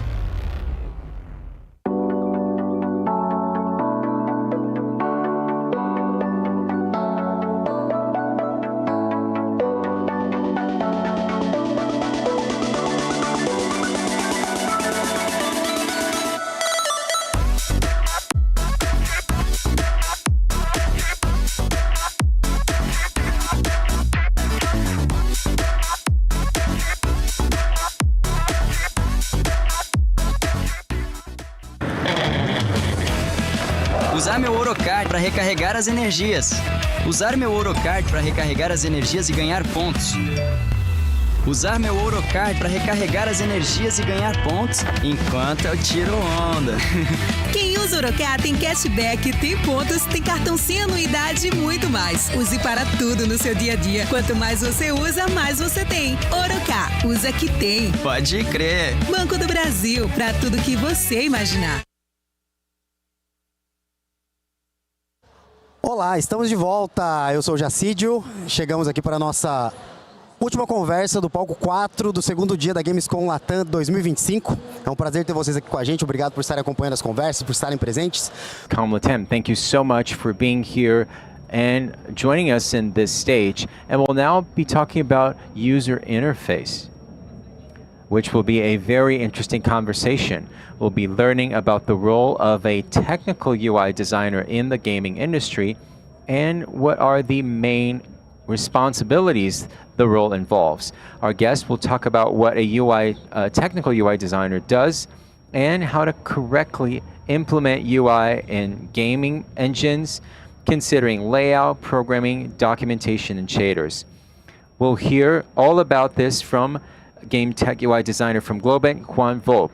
And before I come down from the stage, I'd like to take the opportunity to say that we'll have a Q&A session. You can use the QR code to send your questions. All you have to do is click Programming, select our session, and click on Ask a Question, okay? Thank you so much. Enjoy.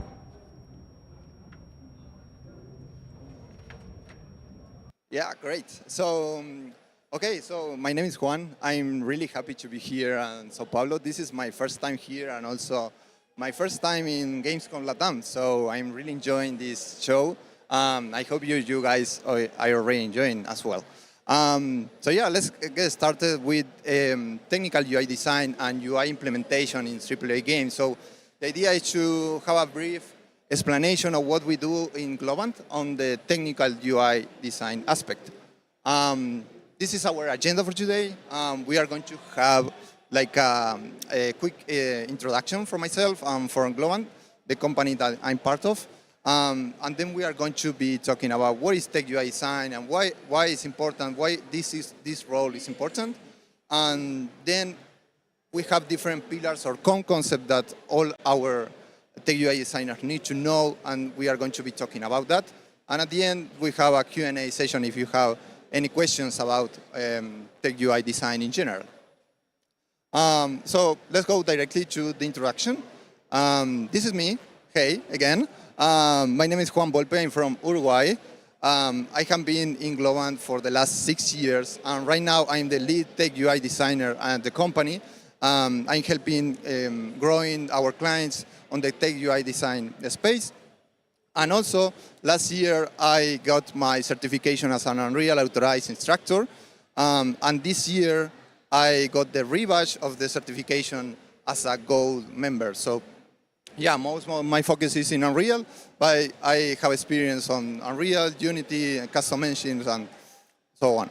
So, let me talk to you about Globant. Globant is a company that offers IT services for different clients around the world in different disciplines. Our objective is to help our clients to grow in their businesses. And here are some facts about Globant. We have more than 50 offices around the world. We are in Uruguay, Argentina, Chile. We are here in Brazil, in Sao Paulo. We have an office here. We are in more than 35 cities, nearly 20 countries, and we have a lot of people. We have nearly 30K people around the world, so that's a lot. Inside Globant, we have our clients are from different businesses.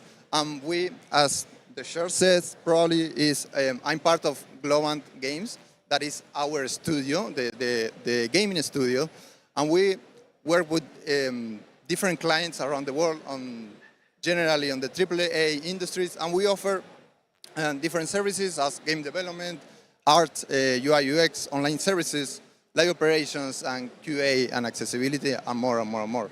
And also some information about the company and on the game studio. It's like we partner with different AAA companies, and we have shipped more than 30 titles and collaborated for more than 15 years, so it's a lot.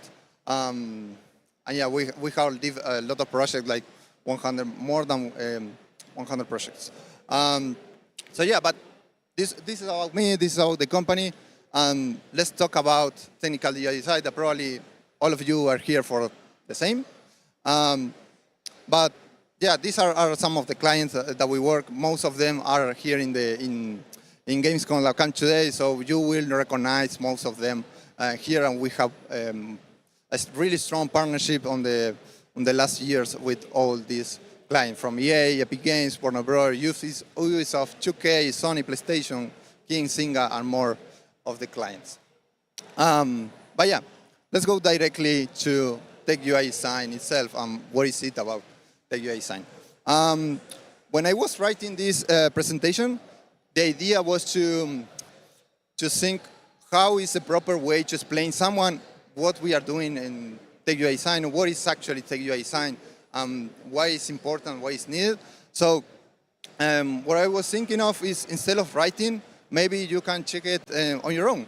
So this is pretty much what is it about. Mainly, we work as a, we know the role of the design when we are designing UI, and maybe that's the fun part of UI in games. But then when you have to jump to coding, that's not so much fun. So we are more or less in the middle. We are a mix between designing and coding, and we sometimes it's fun, sometimes it's not so much fun. But yeah, the role is very flexible. So that is why it's great. So that we are exactly in the middle. We are bridging the gap between UI design and UI programmers. And we try to communicate between each department, and that's pretty much what we do. I'm going to explain a bit more of what in Glow and how the role is structured. But yeah, here is more or less the same explanation. We focus on the UI implementation itself in AAA games, more focus on the technical aspect of the design, and as I mentioned, we communicate a lot between the Department of UI and the Department of UI Engineering. And for example, we need to be in charge of implementing all the UI scenes from Figma, from Photoshop, or Illustrator directly into the engine. So our specialty is in engine implementation. That's where we shine on. But also, we need to do some programming, how to actually navigate on the UI, how to actually create modular elements that everyone can use. So that's pretty much what we are doing. Why is Tech UI important? Why we need the role of a technical UI designer? So the role of a technical UI designer for us is important because we found that in our clients, in most of our clients, they have very special, the UI part is very concentrated in one department on the design, but also the UI engineer is in another department. So we needed a way to communicate between those departments. And we found that the role of technical UI designer is key for that. Because we know both worlds. We know a bit of designing, and we also know a bit of UI engineering. And more important here is the idea of everyone that most of the design part, everyone is designing UI in Figma, for example, and you need to translate that same layout to Unreal or Unity or other engines. And the idea is to look exactly the same. So the idea of the tech UI designer is like, it has this designer's eye. We don't use too much on the programmer art. So that's a key point that we need to consider as being a tech UI designer. And also, we create a pipeline, we create tools. We know more or less the best practices for each one of the engines. So, for example, it's not the same to do everything on Figma and then you need to translate everything to Unreal. For example, there are some compression settings that you have to set. There are some resolution that you need to match or do some preparation of the asset. So that's pretty much what we do as well. That was more or less what is tech UI design, what is the actual, a brief overview of what we consider is a tech UI designer at Globant. But also, we set these foundations that every tech UI designer needs to know, at least on the basis to work as a tech UI designer here at Globant. Maybe most of you know these concepts, but we try to gather all the information for all our partnership with our clients.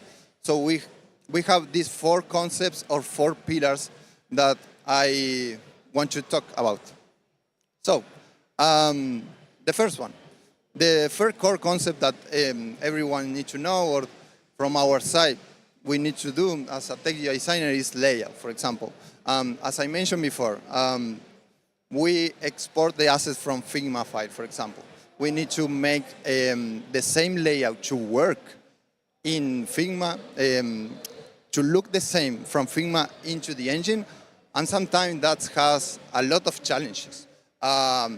Because Figma is a design software created for designers, and then when you go to a game engine that is more aimed for engineering, for more technical aspect, we have different challenges there that we need to tackle. So, for example, we identify the target resolutions of on which platform is going to run, the different UI on the screen is going to run, and also we need to consider if it's adaptive, responsive design. So all of you probably have been playing games on your PC, on consoles, or mobile. So all of that are playing in different resolutions. We need to consider that when we are creating UI elements.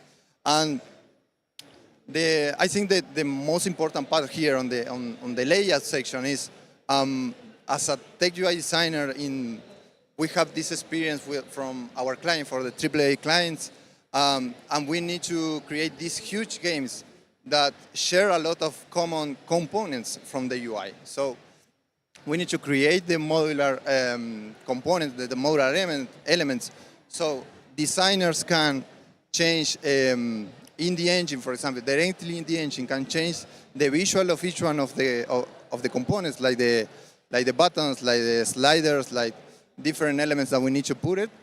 And also the programmers need to understand how those elements work. Where are the functions, how those functions work, to what information we expose to the programmers and what information we expose to designers. So this is key for our implementation on the layout side. I put at the end a lot of parameters, because this is how we work generally. Designers tend to like to work on change the sliders, change the checkbox, for example, of a button to change the layout or the styles. So it's important for us to expose those parameters for everyone to use it. This is just a quick example doing in Unreal, but this one applies for every game engine out there. The idea is we can create different widgets. For example, in this case, we have an icon with a text. We choose different text, and we can change those parameters inside the engine itself, and we can change the texture, for example. So it's very flexible. A designer can directly go to the engine, change the parameters, and not even understand what is happening on behind, just understanding that if you change this, you're going to change how the widget itself, the modular widget, looks. The other core pillar and core concept is programming. Most of our tech UI designers not only know in the design aspect of UI, but also need to know on the programming side. Maybe some of you on the indie games have to do everything by yourself. Here we do some programming, some design. Specifically for programming, we don't go too much far on what a UI programmer is doing, or a UI engineering is doing. We try to have this healthy relationship between what a tech UI designer is doing on the programming side compared to the UI engineering. In this case, it depends on each one of the projects. Each one of the clients has its own definition of what a tech UI designer is going to do in the engine. But more or less, we take care about, as I mentioned before, the exposing parameter for programmers as well, different functions. We do some interaction logic between changing between layouts, for example, navigation, focus, that kind of stuff is our key point. Also, we do some optimization. For example, we have to load a lot of assets in memory, and we need to find efficient ways to load it in an optimized way. We need to trigger animation, for example, triggering sounds. That's part of what we are doing on the programming side. At the end also, debugging UI and profiling is key for UI. You need to debug UI and need to profile because it's not the same to run a UI in PC than running in a Switch or on a phone. So it needs to work in our case, generally it needs to work in multi-platforms. So the tech UI designer is responsible of debugging that part as well. This one is the third pillar that is really important for us. That is really similar of what a technical artist in general do in 3D, for example, with shaders or materials. It depends on the engine implementation, but generally, when you want to create UI, and it has its own limitations for the designers. For example, it's depending on the engine, but it's complex to implement UI that has a lot of VFX or has a lot of effects that you want to trigger with some animations, or maybe you have a button that want to set on fire or something like that. It's really complex to do with a timeline or with different texture, or maybe you need to load a lot of textures in memory to be able to run that animation using the timeline. So the recommendation or the one of the way that we use is let's move all that logic from the CPU to the GPU using shaders. So you can run all that same specific logic for when you are hovering a button, for example, and want to trigger some animation, some crazy animation with sparks or with effects. You can do it using shader logic, and then go back and forth between the programmers to tell how you are going to trigger that animation or in which part you are going to trigger in. Also, we tend to create these modules that, for example, we want to, the example as I mentioned before, we want to, when I hover a button, I want to set it on fire, something like that. Maybe on runtime or in the same time, I want to change the color of the fire in the middle of the animation or something like that. So we need to expose those parameters to the artist. So maybe we are not doing the heavy part on the visual part, but we are exposing the parameters so someone else without any knowledge on implementation of shaders can trigger some, can change the color of the fire in the middle of the animation or something like that.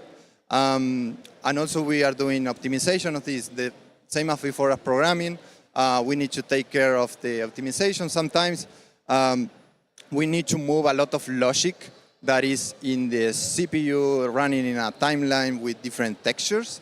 We need to move it to shader so the GPU is going to be in charge of that complex logic, so it will be more performant. It depends on each one of the scenario in the target platform that you are going to run the game. But this is what we are doing as well on the shader part. This is a quick example using shaders in Unreal, but it's more or less the same in other engines. The idea is that you create these boxes, these modules, that the UI artist can enter to that module and for example, modify the image. And here, for example, the only texture here is the actual image of the actual icon. The rest is everything driven by shaders. So we have this offset of the shadow, we change the shadow colors, we change the rotation, we can do some animations, and you can animate all these parameters in-game. So this one, we have an example. This is very common in the clients that we work. We have a button that we need to animate on hover, for example, or when we are selecting that. And we apply some shader logic. So this one, as the example, is the only texture in those buttons is the actual image. So here we use some sign distance field algorithms for running this for having this aspect. For example, on creating the borders and creating the shadows and behind. I don't know if you can see it in the animation, but you have those dots animation that are moving. So everything is driven by shaders. So we don't have any timeline here running.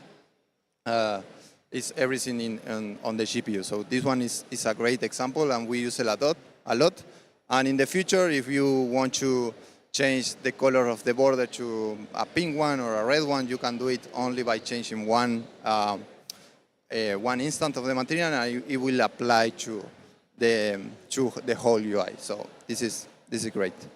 And the last but not least, of what are the core concepts here at Globant of being a tech UI designer is documentation. Maybe this one is the most boring in quotes, but it's key to have good documentation working as a tech UI designer, because as I mentioned, we are in the middle. We are the bridge between UI artists and programmers, and they don't speak too much. I mean, there's different languages between the artists and the programmers. So because we are in the middle, we know a bit of design and we know a bit of programming, so we can translate that to everyone. So we use this approach of creating documentation that has a lot of visual aspects, lot of visual cues. So visually you can represent what you want to explain. It's better to use a lot of images than Word, for example. Or maybe for the programmers, it works more for, okay, I have this function, how I use this function, how you set the parameters, which are the different parameters, the types of the parameters. So we can explain everything here in the documentation, but also taking in consideration that not only the same document is going to be written by designers and programmers, so we need to take this one into account. We use a lot of Figma for explaining UI or documentation, but you can use Google Drive. That one is other one that we use a lot in other clients. But the important part is everyone has to understand what you are doing. We use documentation when we create different modular widgets that everyone is going to use. Everyone needs to understand how that widget works, not only visually, but on the programming side, on the logic side. So it's important for us to have this proper documentation. And yeah, that's pretty much what I have for today on the core aspects of being a tech UI designer. Let's go directly to just giving a quick look of everything. We went to layout. That is important to have different modular buttons, for example, modular elements that you want to create, so everyone can spread that those widgets in the entire game, and you can change one widget and it will change the layout, the aspect of every where you use it in the game. We went to programming. For us, it's key to have this programming knowledge, not only on the design part, but also needs to understand a bit of code and how to talk with the programmers. We mentioned UI shaders. It's important for us to explore how material works, for example, and how can we use shader math to apply UI instead of using animations or using timeline with textures. And the last one is documentation, how we translate what we create before, how we translate it to a document that everyone can understand. So that's pretty much for today. Now we go to the Q&A part. I think our host needs to enter here and talk about the questions. Eu tenho as perguntas já. Yeah. I have a bunch of questions already, so I'm going to ask the questions in English because they were sent to me in English, and they will hear the simultaneous translation. Okay. So the first question is: Give for web developers who want to work with UI for games. Can you repeat the question? What tips can you give for web developers who want to work with UI for games? Okay, great. I think it's a great question. There are different frameworks out there that use web technology to translate to UI in games.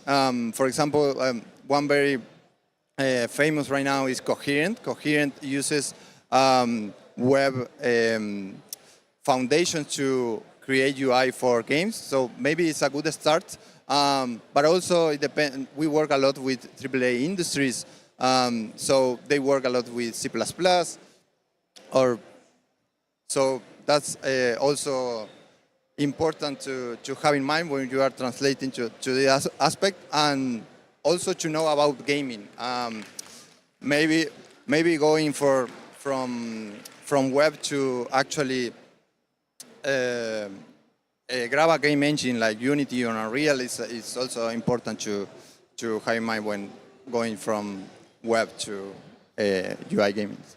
Okay, the next one is, for a beginner tech UI artist, what are the best ways to learn about shaders? That's a good question.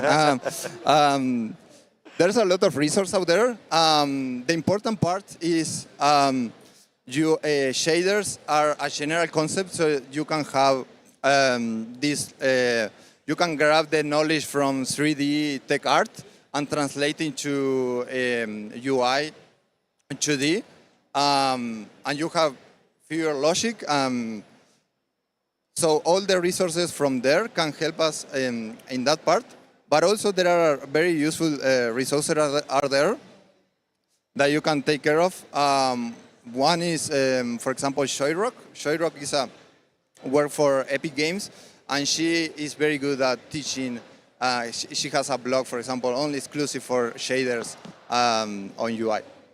Okay, nice. Now I have here a technical question, and the person that a pessoa que enviou para mim a pergunta. Okay, there is one person who sent this question, and she asked me to show you the question.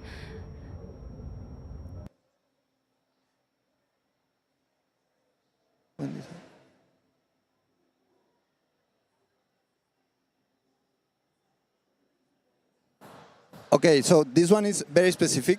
It's asking about what is the recommended way when you are designing everything. If it's recommended to use point or DPS or on their full output resolution. So it depends a bit of the engine.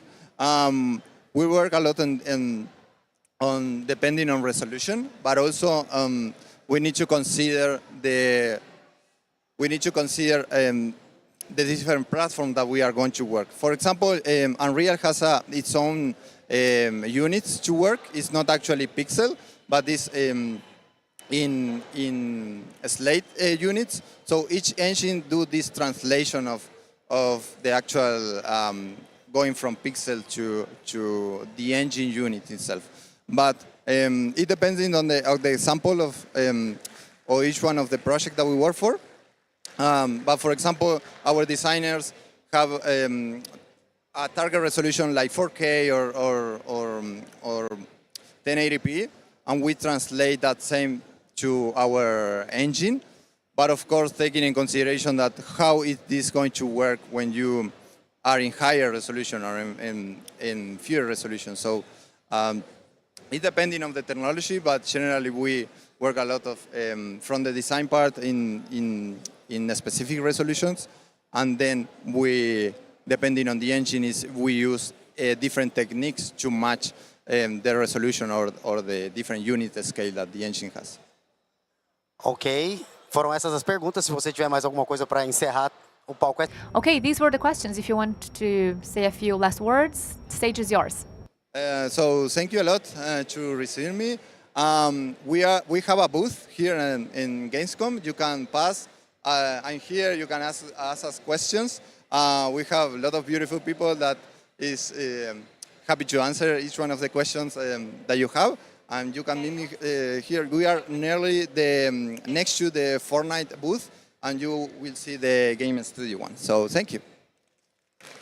E o microfone é mais? Pode ir? Não? Ah, tá.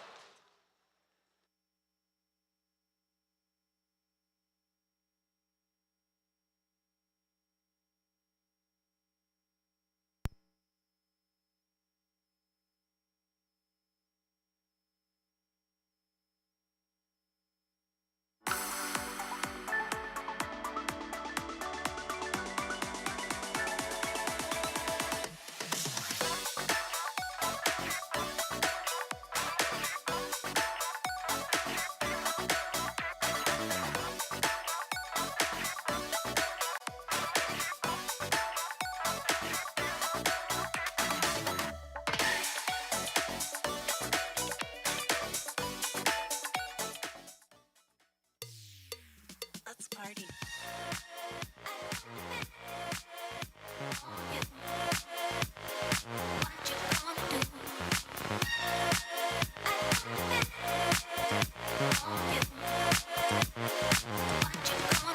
Let's party.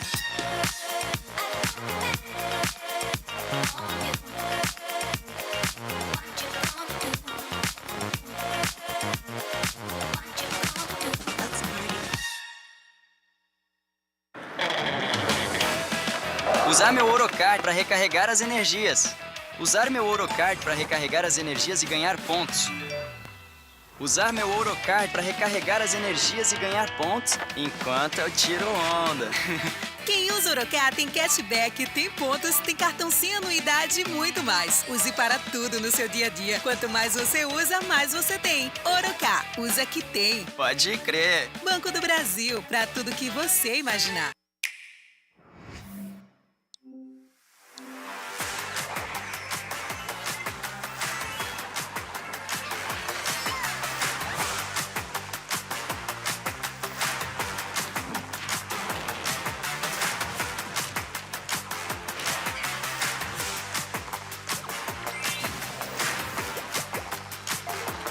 Tudo isso é possível, exclusivamente no console Nintendo Switch. Quer trabalhar no mercado de games? O CUT SP Pro já impactou mais de 35 mil pessoas em mais de 220 municípios paulistas. E agora é sua vez, gamer! Estão chegando cursos de História dos Jogos, Unreal Engine, Networking na indústria dos jogos e muito mais. Acesse agora cutsppro.org.br e passe para a próxima fase.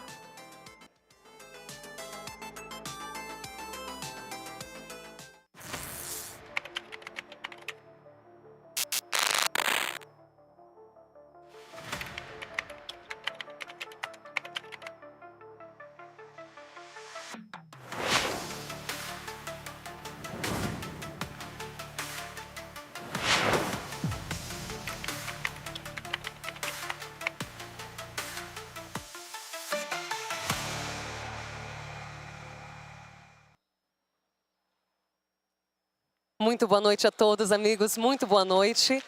Hoje é um dia de Gamescom que já traz muita coisa. Terceiro dia de Gamescom para alguns, segundo dia de Gamescom para outros. Realmente, hoje a gente está tendo painéis sensacionais aqui nos nossos 4 palcos do Gamescom Latam Stage. E, acima de tudo, um tópico que a gente tem trabalhado bastante é como o desenvolvimento de games é uma coisa que quanto mais acessível for, melhor. Quanto mais a gente tiver desenvolvedores aqui no Brasil, principalmente na América Latina como um todo, mais esse mercado vai evoluir cada vez mais. E um mercado dentro do mercado de desenvolvimento de games que tem crescido cada vez mais é o de UGC Gaming. E agora a gente recebe aqui no palco 4 do Gamescom Latam Stage uma pessoa sensacional que está fazendo muito, mas muito por essa indústria. Eu convido ao palco então o CEO da Hero, que é também a empresa que detém Flex Power, também tem a Hero Base, a Level 8 e agora a Arcode, que vem ao palco da Gamescom Latam agora para compartilhar a sua visão sobre o impacto do GC Gaming aqui no Brasil. O impacto que é gigantesco e que principalmente movimenta movimenta muito dinheiro nessa indústria, mas muito, muito mesmo. Para vocês terem uma ideia, só em 2024, no último ano, Fortnite, através do UFN e também Roblox, movimentaram mais de $1 bilhão para criadores e também o ecossistema Hero tem sido... And has been essential to boost games and education with a transformative purpose. So to talk about UGC Gaming, I'd like to call onto the stage the CEO of HeroBase, João Biggie. Welcome onto the stage. The floor is yours. We are very excited to hear everything that you have to say. Thank you and great luck. Best of luck. Good afternoon, everyone. I am very thrilled to be here to share a little bit of our story and everything we've been developing as the Hero Group over the last few years. This is a Fortnite native ecosystem.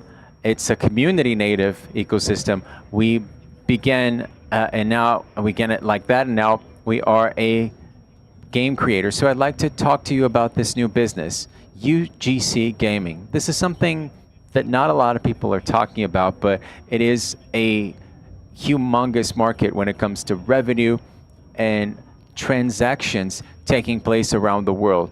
And it has called the attention of many developers, from small and micro to giant developers. So let me talk a little bit, first of all, about my story.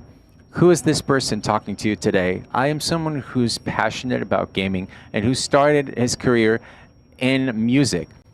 I'll try to be fast here. I started with music and ultimately ended in YouTube, creating my first pieces of gaming content alongside my friend who came to be Flex Power, and this was 10 years ago. Flex Power has now 10 years of his channel. We worked together to create HeroBase and all other businesses through this movement. I am 26-year-old. I am the founder and co-founder of HeroBase and now HR Code. And R Code. I hope we have a very productive 20 minutes, and I hope I'm able to convey everything that I have for you. We've brought over 100 brands to our campaigns with HeroBase, from Stasio Murphy, Red Bull, Coca-Cola, Doritos, Havaianas, Gillette, Mercado Libre, and many, many more. So what is UGC Gaming? To let you understand a little bit more, UGC is is mentioned very often in the content creation market. This is also an acronym used by people who develop, whether it's an individual creator or developer, that are creating experiences. One that's best known is Roblox. That's the platform users leverage the most. Users create games, and that gathers a lot of people, over 8 million simultaneous players every day. And even though it's a platform, it's one of the most important games in the world. So we've worked both in Roblox, but especially in Fortnite. Fortnite has also opened its UGC tools about 2 years ago, and combined via content creation by small creators, over $1.5 billion of US dollars have been drawn. And this is money that's not in the hands of large studios, but rather small studios, small groups of friends who decided to create an experience and a tool that's a lot simpler and allows you to create a lot faster, with the potential to leverage an algorithm that works to value experience within this tool. I really like to use the YouTube example. Developing for Roblox, developing for Fortnite looks a lot like developing or creating content for YouTube. The system, the algorithm, works to leverage good content, and good content is appreciated by this type of tool or engine. So a few of the platforms that work with UGC in the market. Roblox, the most important, and Fortnite, who has been in that with UFN. We also have Minecraft and GTA. Actually, GTA 6 is a confirmed UTC tools for community to develop for them as well. That's crazy. This is very new. They're already in communication with Roblox developers, Fortnite, and UFM developers to bring to their platform as well, which should come to the market, we believe, right after the official game is released to the market. UGC Gaming is essentially the core of our group. That's what we're working on today. We're connecting brands as a unity and creating experiences and an absolute impact. Now, who are the stakeholders involved in this story? HeroBase and Flakes Power when it comes to content creation and digital entertainment. Just to give you an idea, HeroBase and Flex Power combine over 30 million followers on social media. That's a lot of people. It's a massive group. Last year, a story came out saying that we had about 30 million native Flakes Power users. So think about that. We have over 30 million gamers who are passionate about Fortnite, but also about our content. And they are looking at us every day on social media. We are focused on content, on creating and maintaining communities. And we also have Level 8. This is the company that put us on the map for the development world. Level 8 now understands itself as a UGC publisher of games working in Fortnite and Roblox. We foster the UFN market and the market for other platforms for people to start developing for them, using obviously incentives, financial incentives even, or even by boosting to create traffic for those games they create. We have now more than 12 partner studios, including our incubated partners, plus 4 other associate studios, which are exclusive partners.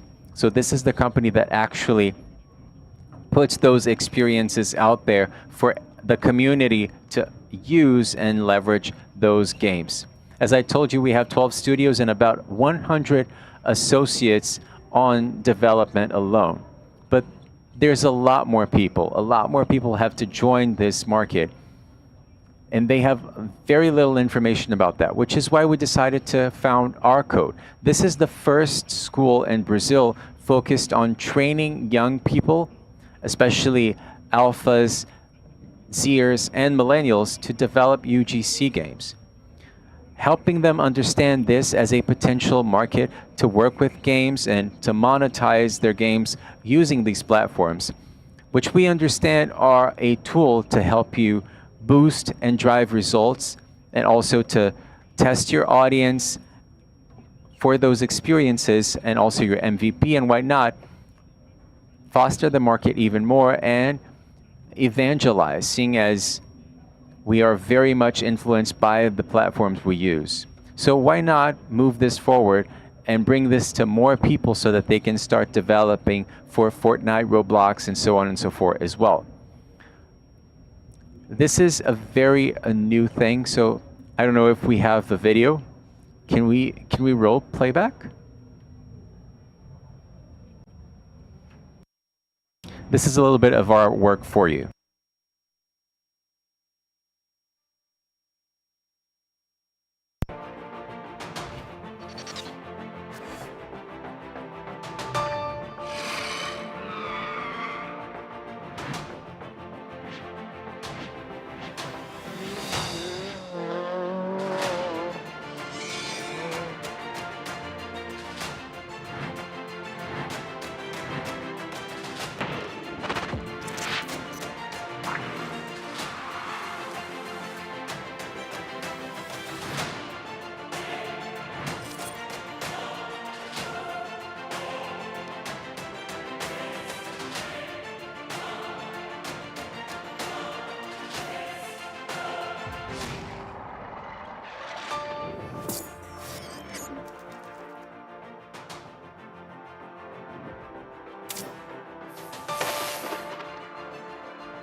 Faltou o login do Arcode ali no final, hein? Very well. We still need to update the video with a few of our latest creations, increasing the arcade case. We apologize for that. We opened our UGC school just over a month ago, but we wanted to show you this story of about 4 years working in the entertainment industry and now with UGC. As I told you, Flakes, our ambassador, combining YouTube and Instagram, over 9 million subscribers. He's the greatest Fortnite content creator in YouTube. He's the only Brazilian with a Fortnite skin and the only content creator, because Neymar also has his and he's Brazilian, but he is beside Lewis Hamilton, Ariana Grande, Travis Scott, huge people in the pop culture industry from several different departments, and he's one of these personalities. Now, within Hero, our organization, we have 8 Fortnite influencers. Melanie Dengoso Go, several influencers, combining 24 million followers and over 40 brands involved, brands we work with very often. So within level 8, these are our 11, actually we have 12 studios. A few of them are not on this list, but there are studios we helped incubate, such as Hashira, or even partnering studios who looked at Fortnite as a possibility, such as Easy Play, which is a studio that's been in the market, I believe, for 15 years, recently completed. And Herbie Crab, which has existed for about 8 years, well known for developing experiences, especially in sports in general, particularly football. They also bet on Fortnite alongside us, and we have this straight, very close partnership. A few of our big numbers, like I said, we have about 12 partnering studios,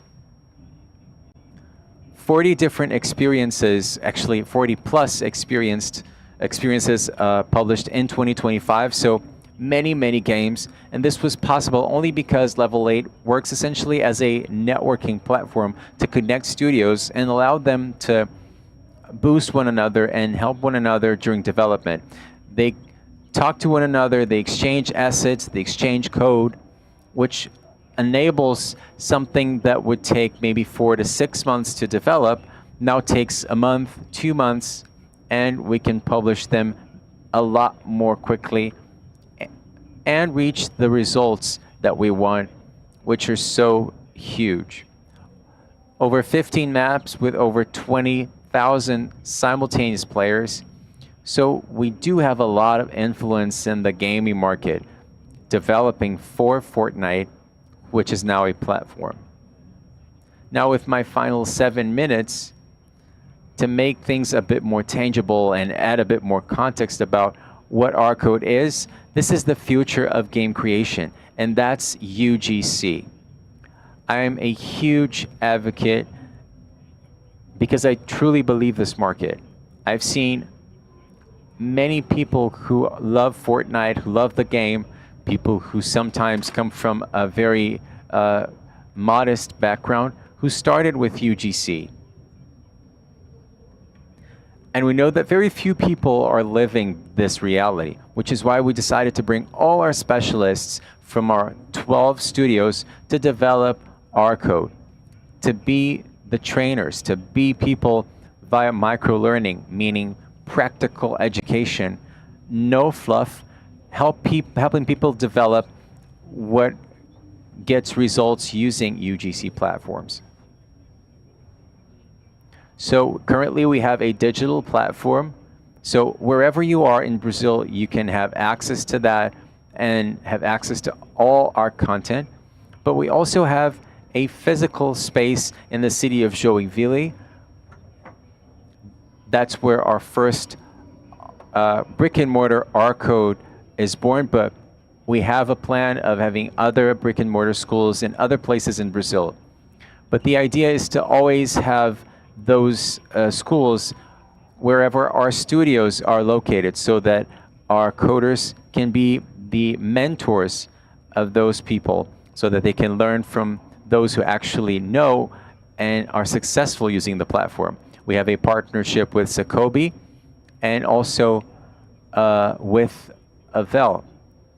If you want to see our booth and learn more about all our initiatives, please feel free to do so. We are at the main corridor right across from Gravity and Lenovo. So we talked about expansion, about the platform. And I also have to say that I do believe that the success as an ecosystem, looking at these three different verticals, community content, development, publication, and now education, all of that only makes sense because it comes from people who are native community members, people who are passionate for gaming, for Roblox, and especially with the purpose of strengthening a new generation and empowering them, giving them purpose. A lot's been said about the professions of the future. People say that up to 2030, more than 70% of the professions will be new professions that are still unknown. So why not use in such an engaging topic, especially for the young people, for the children, to create, to show this path that has been working for us, spreading the word so that more people are impacted and work with what they love. So we can transform the spectator into a creator. And that's a wrap for me. If you want to reach out, we have the full hero-based team waiting for you. Follow me on social media.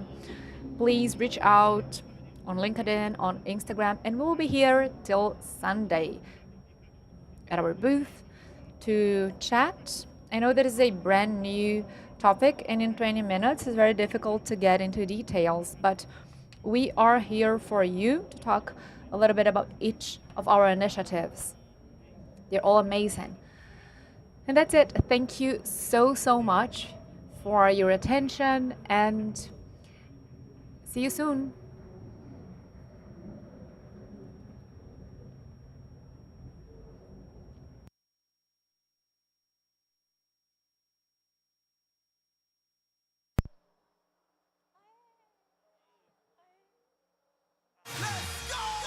This is Gamescom. Hello, Gamescom! Join in the biggest playground for young and old alike. A truly unparalleled event in Cologne, followed by audiences worldwide. Ready to join?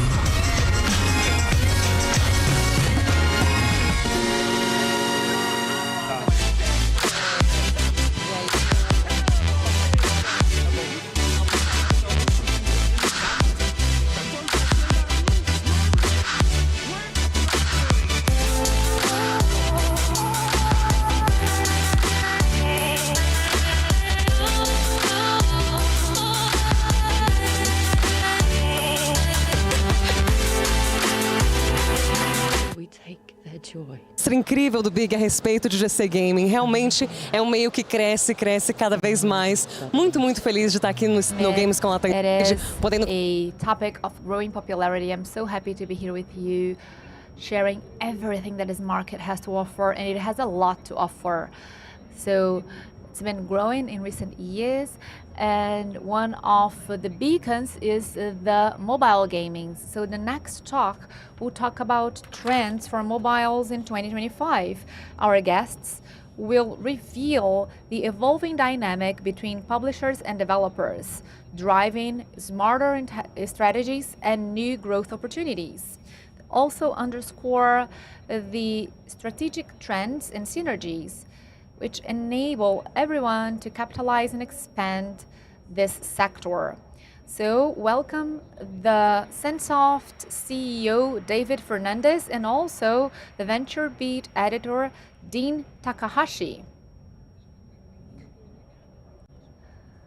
Welcome, and the floor is yours. Hello, everybody. Hello, how are you? All good? Yeah, are you having a good time? You guys hear us okay? Raise your hand if you can hear us. Good. Okay, we see a few hands up. My name is Dean Takahashi. I'm the lead I'm the editorial director for GamesBeat. We just spun out of VentureBeat about 10 days ago and are now an independent games journalism company and events company. Our next event is May 19th and 20th in Los Angeles, and it's our annual GamesBeat Summit event. I'm here with David Fernandez, and he's the CEO of Sandsoft, and I'm going to have him introduce himself, his career in games, and the origins of Sandsoft as well. Well, thanks so much, Dean. Well, I'm really pleased to be in Brazil. That's my first time. I would like to thank everyone here. You are doing an incredible show. You have been really friendly to all of us coming over here. Maybe I'm kind of what I can call a mobile native when it comes to game development. I started my career working on mobile games almost 20 years ago. So for those of you that were around, that meant pre-smartphone games, right? I had the opportunity to work on a company called THQ that you may remember. And they were maybe one of the pioneers as a AAA games company to start doing mobile games. So I kind of started my career on THQ Wireless, which was their mobile gaming division. After that, I had the privilege to work as well with two industry titans in a company called Digital Chocolate. That was with Rick Hawkins, the founder of Electronic Arts, and then as well with Ilkka Pananen, who happened to be the CEO and founder of Supercell as well. I spent as well part of my career working on an app store in Nokia. I also work, in Engage, a console handheld device.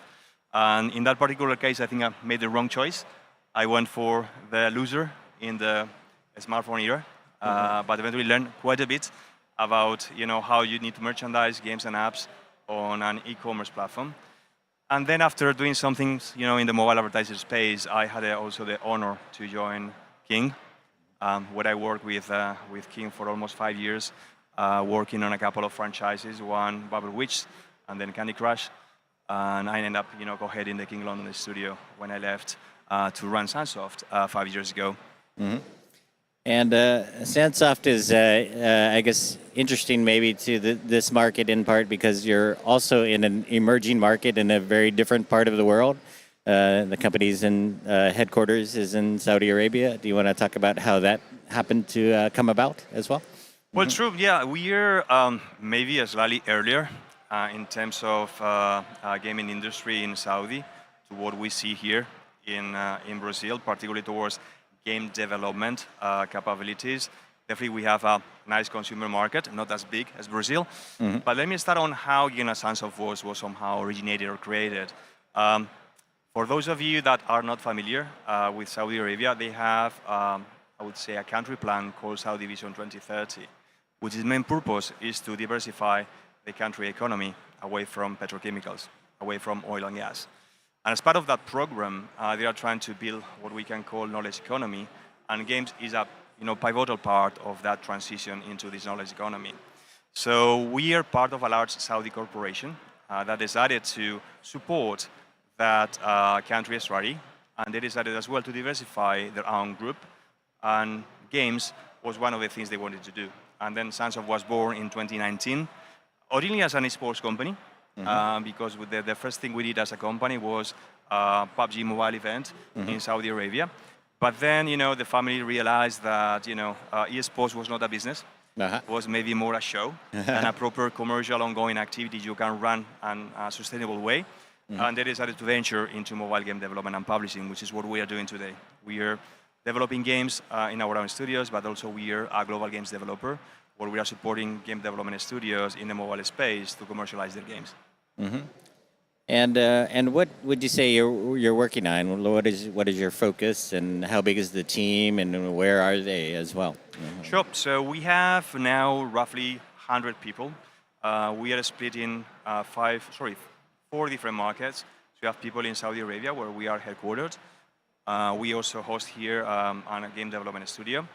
Then we have a satellite office in Spain, where we have as well a game development studio. And then we have a couple of publishing offices, one in China, one in Finland.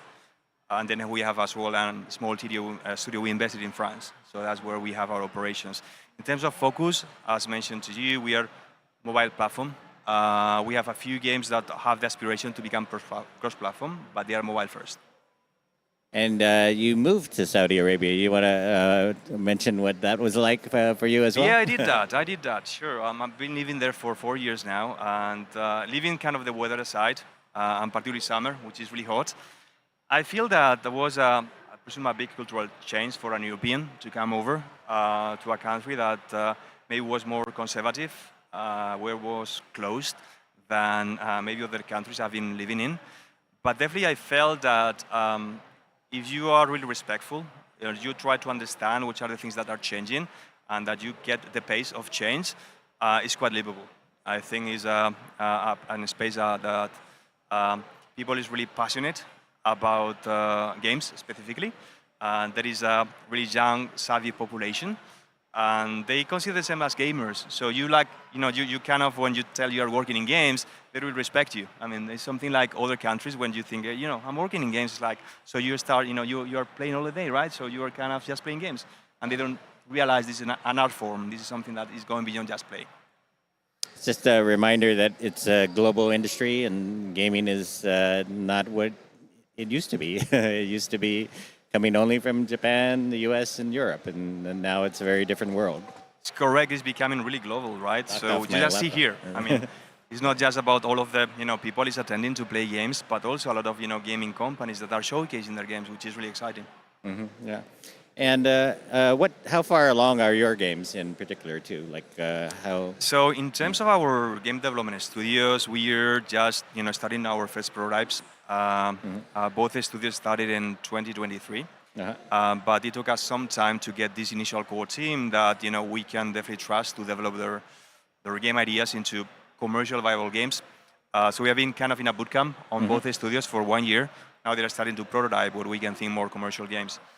As a publisher, we have a few games already in the market.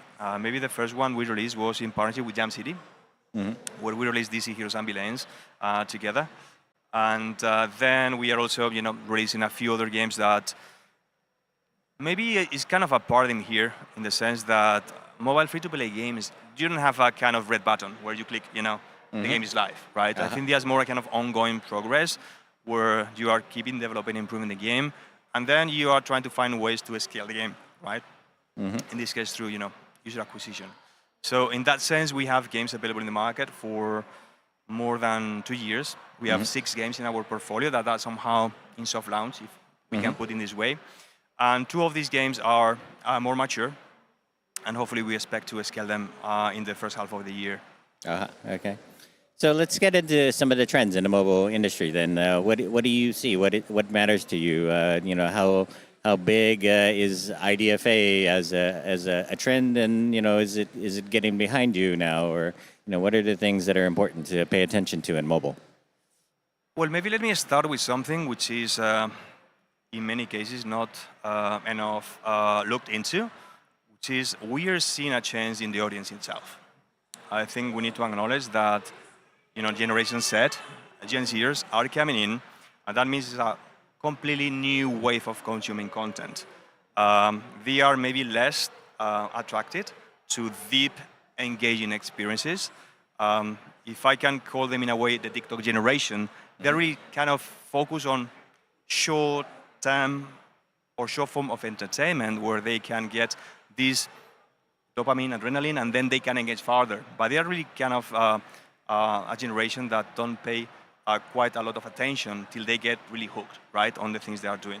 So from that perspective, we are seeing a shift on consumer behavior. We are seeing a different, session length, different ways to engage with games.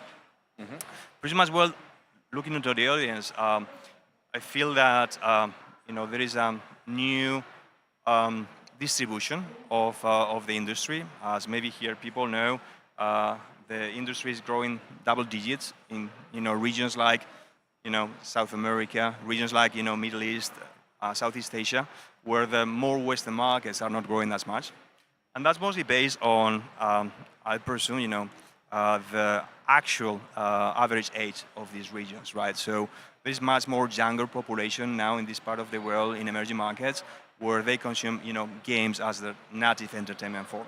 So from that perspective, there is a new consumer coming in the Generation Z. Similarly, new consuming patterns on terms of session habits and ways of play. Similarly, as mentioned before, there is an opportunity to eventually propose different content.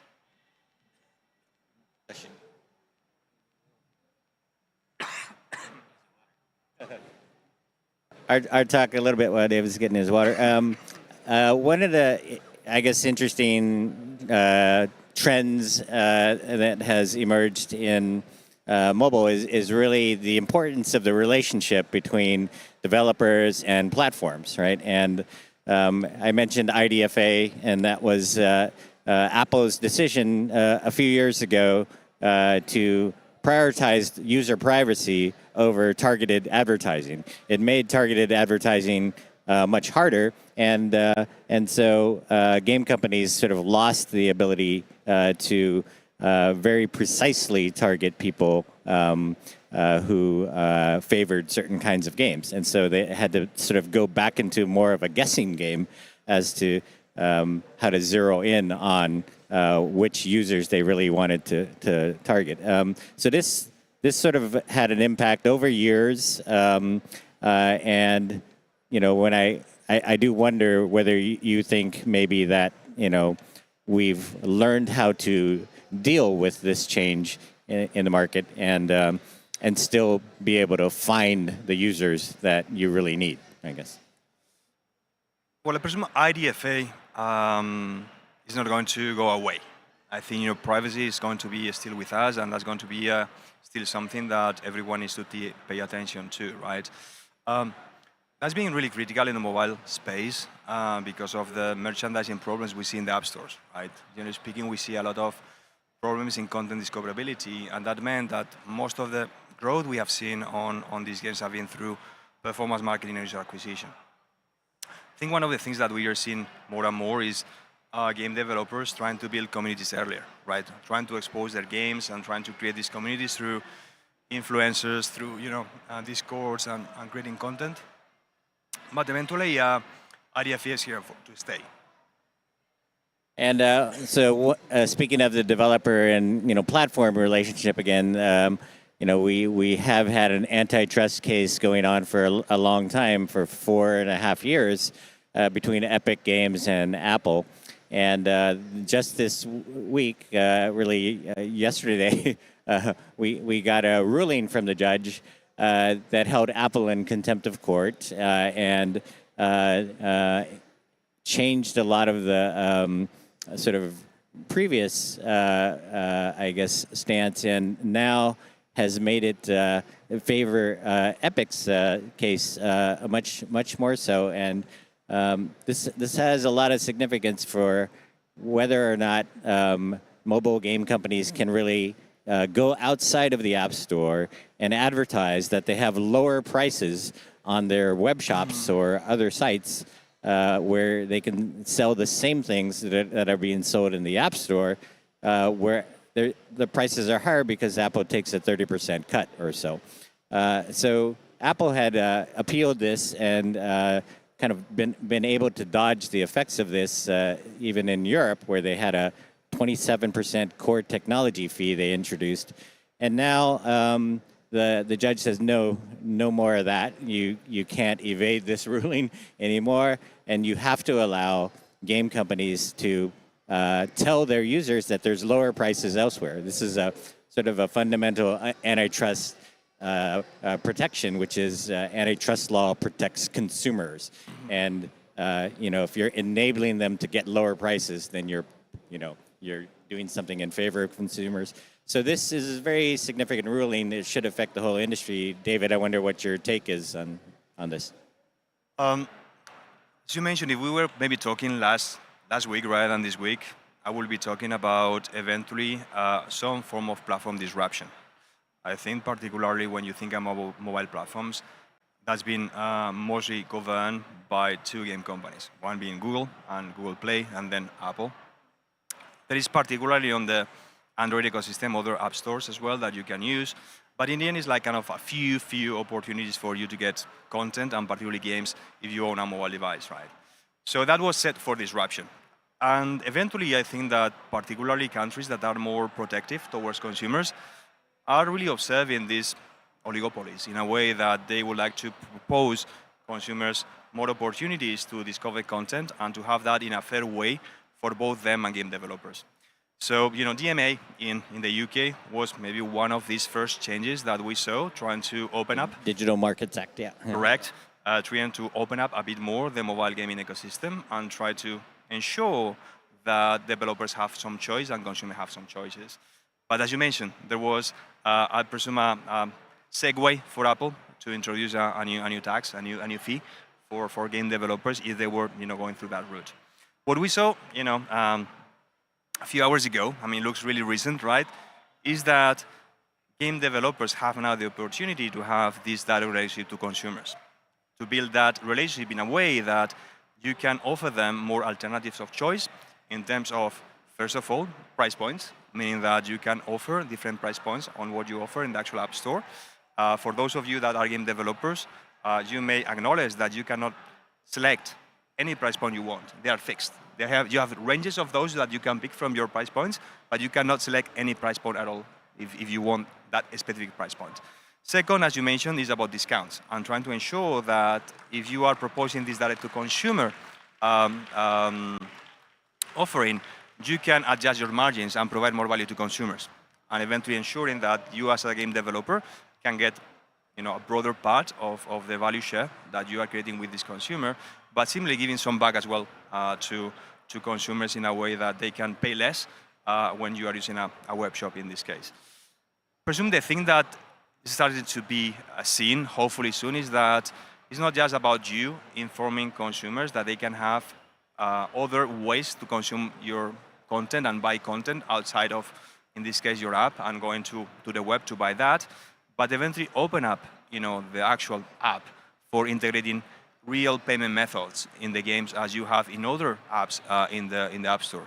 I think that this is also a part we're not quite sure. I'm not sure, but I think what that's the line will be. Yeah. I think that's maybe will Apple allow people to use their own payment systems like Visa or whatever as an alternative to Apple Pay, right? Correct, but I think from that perspective, games have been, if I can put it in this way, punished compared to other apps in the way that why we are not unable to build that kind of direct relationship with the consumers, why we cannot propose, specific, payments, subscriptions, mechanics that other, entertainment, can do in the App Store. So if, assume that payments are not going to change, then I guess the next best thing is web shops, right? And then so set up your own store on the web. In the past, the companies could not advertise that web shop's existence inside the app, but now they can, and they can say you can get something for cheaper prices there. Xsolla has been opening a lot of these web shops and operating them for companies, and they have more than 500 of them now. But yeah, nobody knew about them, I think. but they do say that consumers are using them. They're going back at a 30 to 40% rate, and they're getting a lift in revenues for the developers of 10 to 16%, some higher than that, I guess. And so those sound like fairly promising results, relatively early results in alternative web shops. Well, that's correct. And I think that particularly if you are a consumer that pays in mobile free-to-play games, definitely you are trying to get the best value for money, right? And eventually these kind of core engaged audience that eventually are payers in your game already know ways where you can go to the shop to get a better offering, right? Presuming that for the majority mass of consumers that don't pay, they are not really aware that you can get to a web shop to buy content and eventually get better deals than going directly to the App Store and go through the actual, in-app shop. But that's the case. I think it's a two-way combination here. So one is about consumers getting, more value for money. Second, developers, getting more value from the actual value chains and delivering more of those back to the consumers as well. And I guess the net result is that it's just more money going to the bottom line for developers to reinvest in their business, and that has been sorely needed, especially in the last 2.5 years that we have seen of a real painful downturn in the global game industry, and so every penny counts these days. Yeah, it's a kind of a fair or a better distribution of value in this case, considering what everyone is putting, in the table.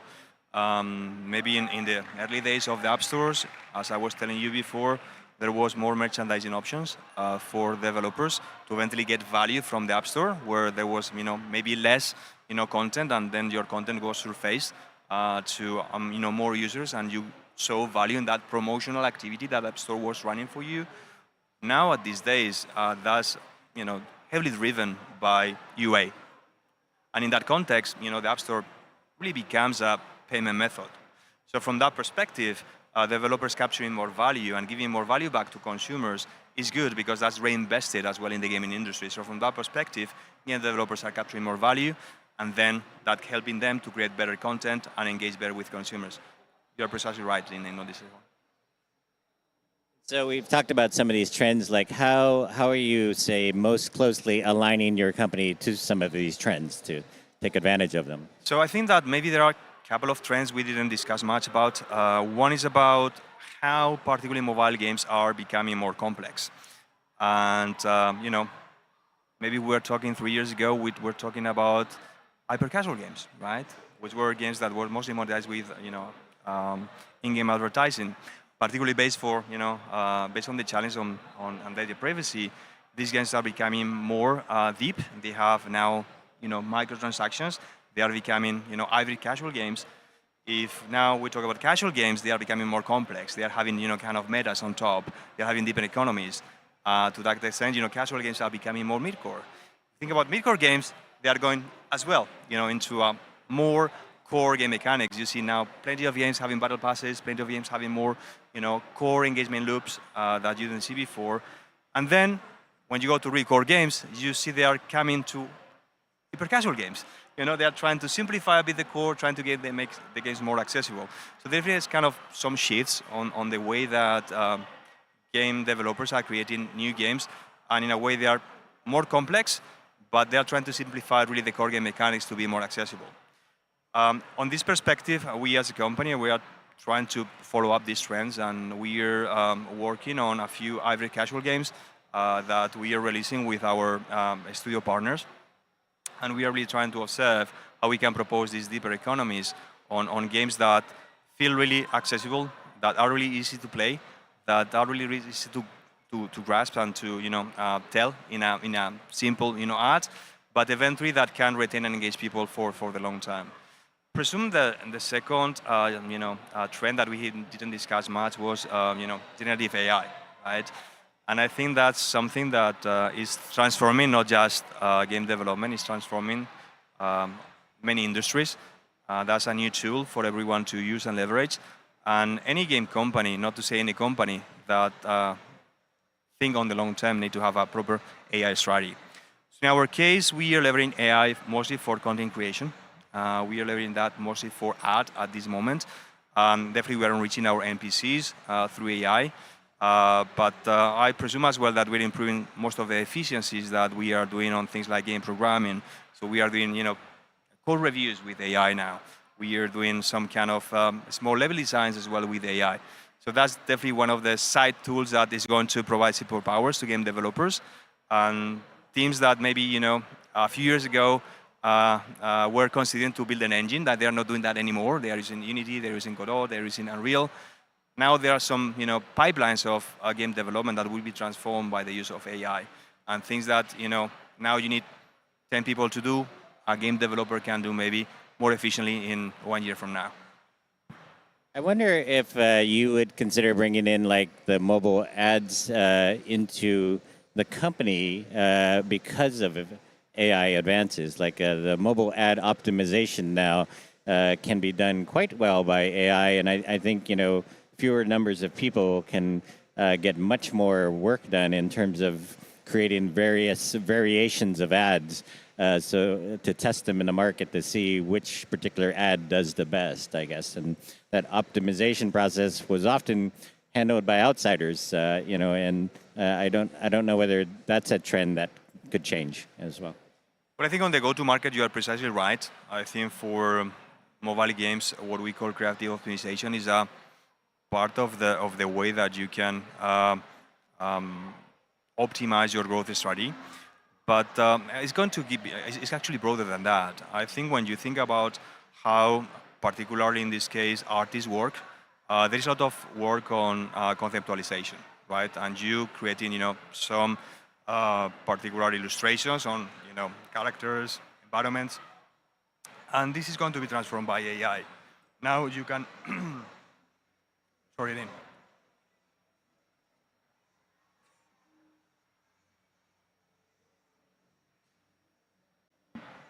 So now with an artist, you can get 100 different concepts with just a couple of prompts.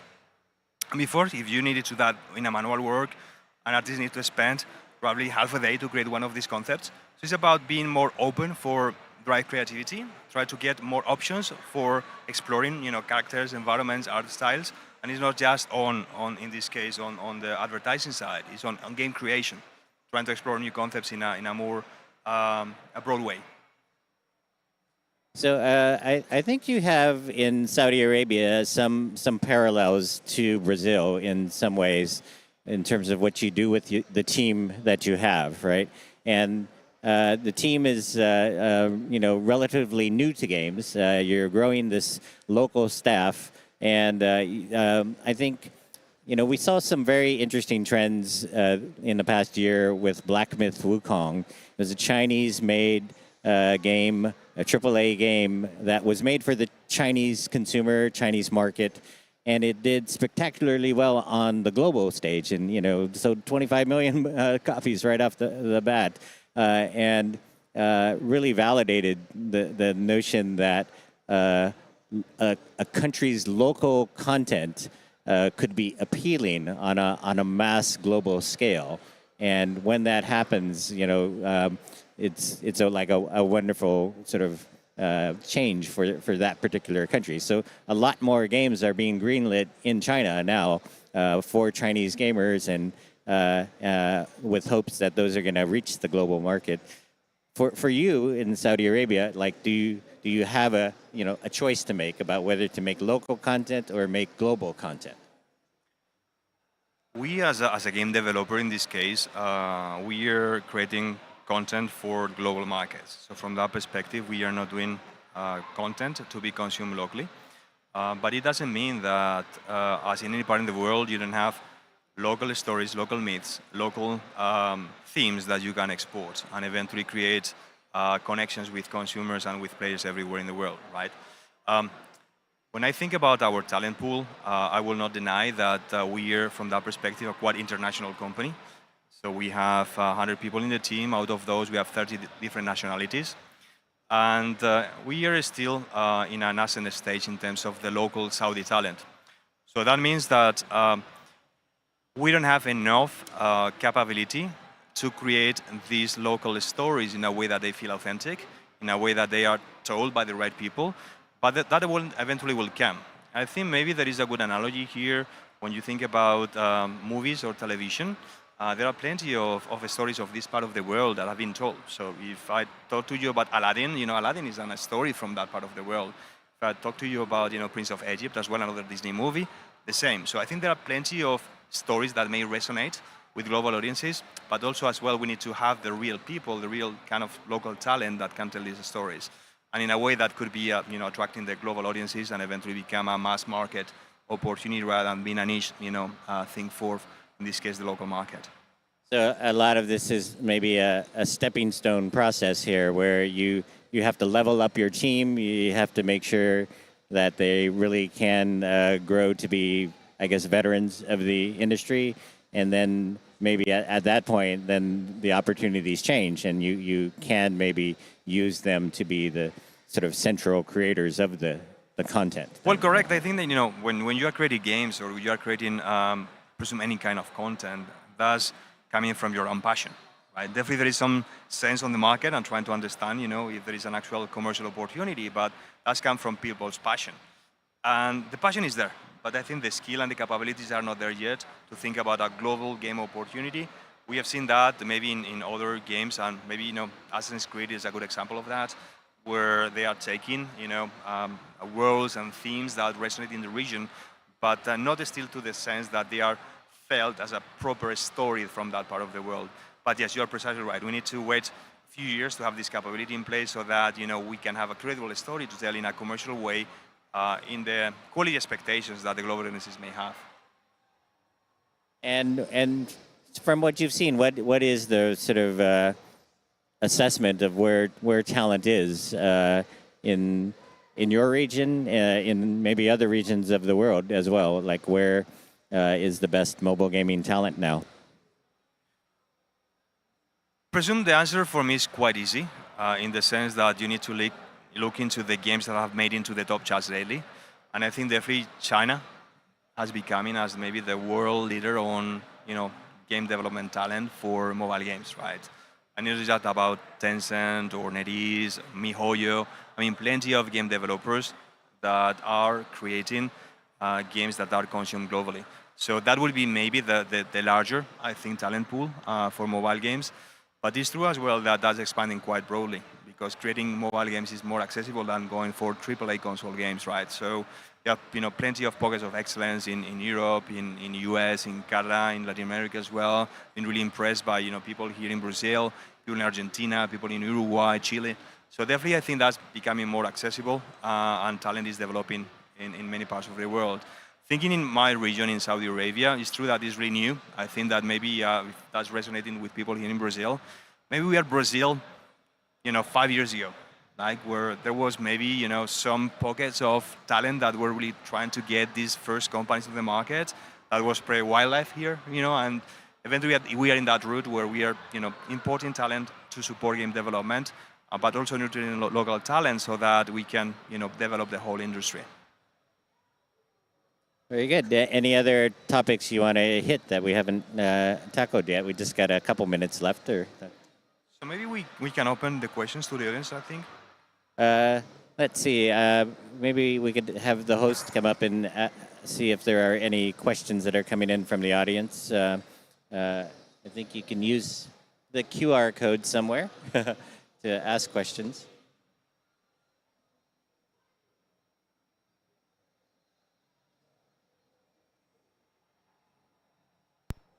Well, maybe as we don't have questions, and another topic that is not really a trend, is a reality, is about going cross-platform, right? I think that there are plenty of mobile-first games that are thinking on moving to different platforms.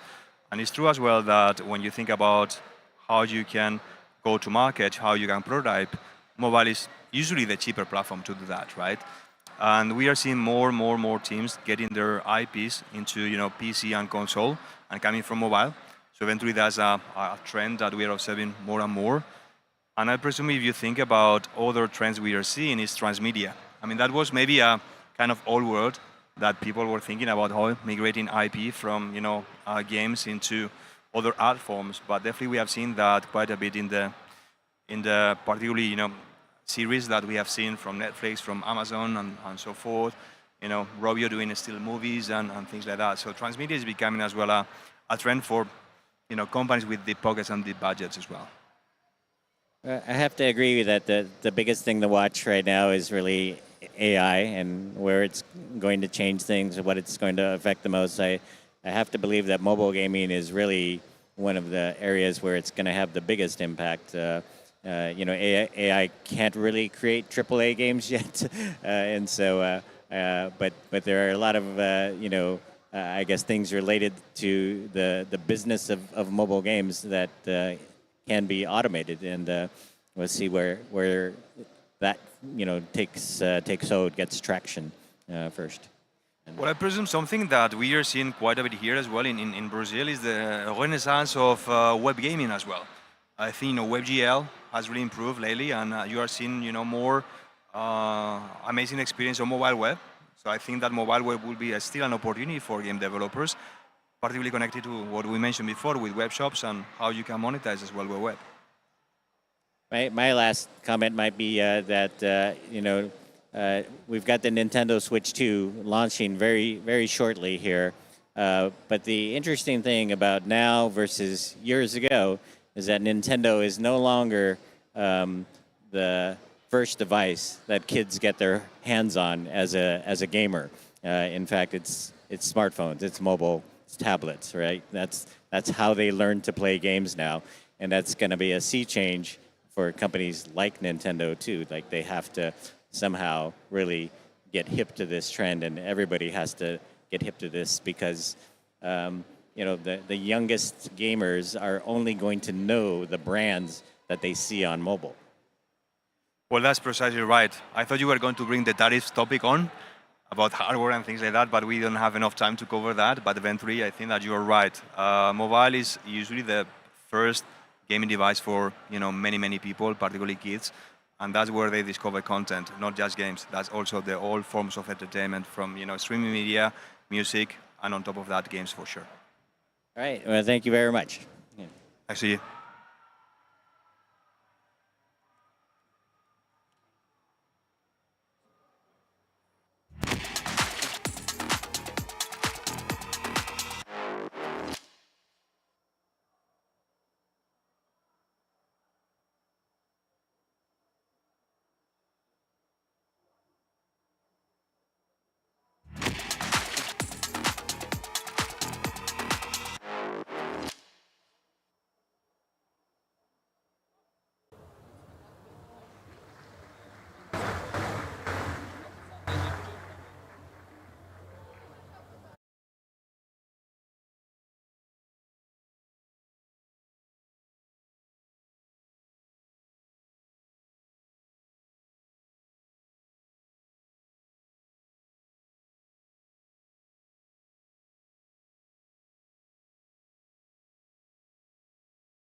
Muito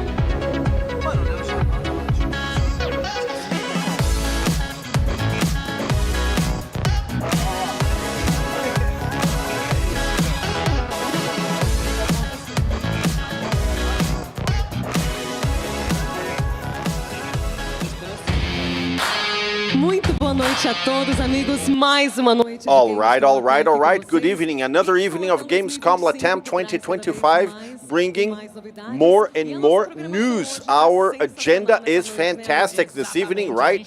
Fantastic. We've had a wonderful show of attractions. It's not done yet, far from it. On the stage of Gamescom, we have a phenomenon. Somebody who drags multitudes behind them, not just on the internet, but also real life and on soccer pitches. And they're bringing a topic that we love very little. Oh, I do. Because we have to know if they love it as well. Who likes Kings League? Yeah, look at the fandom. Wow. And who's shining on Kings League and several other sports as auto racing, G3X, and we're going to have Gaules on stage to tell us about interesting things on the backstage and so many more things. And you've got more people with him, Andreas Vaz. And to move this conversation, phenomenal conversation, will bring a lot of the history of these phenomenal folks. I invite Thiago Leifert, all three of you on stage. Big round of applause, folks. Yeah, G3X. Thank you so much.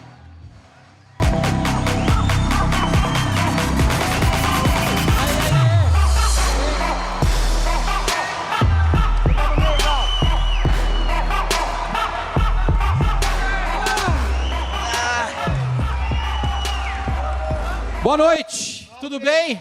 Good evening. How you guys doing? Ó, aí, ó, tem torcida. Whoa, we have a Ou joga por amor, fandom. ou joga por terror. You either love the game or you fear the game, right? Either you play by love or by fear. Yeah, they have the blue wave now, man. Beautiful scene. A Palmeiras supporter, a Corinthians supporter, opposing teams only at Gamescom. Folks, I'm going to skip the part of, what is Kings League? I see on the age group that you know what it is, right? We're going to talk about the backstage, curious stories. Andreas is better. Tell us about the surgery. Shoulder, I'm recovering. First, very happy to be here with you folks. I was a big fan of Gaules before, and this year together, big fan of Thiago. Talking to these folks at such a humongous event. I'm very happy. Folks, big round of applause to this dude that goes way beyond internet and streaming. First and foremost, has a big heart. You know that, those who keep up with him, Gaules. More important than anything, he's a cool person. Good to see. Gal, let's talk about Kings League. My first question to you is, you've been an athlete, right? You were playing Counter-Strike. What is your relationship with the soccer players? What do you feel different when you met them in the, the training relationship? Counter, you know how when they're playing well, not well. How about football, soccer? Dude, it's a big difference, but the human side, I learned in competition since I was a kid. Before playing CS, I played football, soccer. So there was this closeness to soccer players, and I started understanding with Counter-Strike that most players there were not people who had affinity only with video game. Many of them were athletes. They had played football, judo, swimming. And so this competitive environment of esports brings a lot of people that love competing. And I love competing. And football in Brazil, soccer, is the most competitive sport that exists, you know. So it's really cool to be able to discover this relationship with athletes as well. Andreas, Kings is changing significantly for 7 indoor soccer. You played for Corinthians before. Kings changes your career, right? Look at what's happening to Kelvin, to you.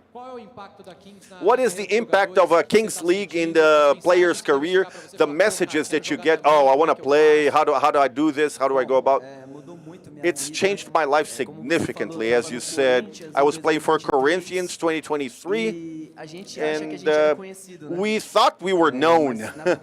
But actually, we were known within a bubble of 7 indoor soccer. Kings League helped me to overcome barriers.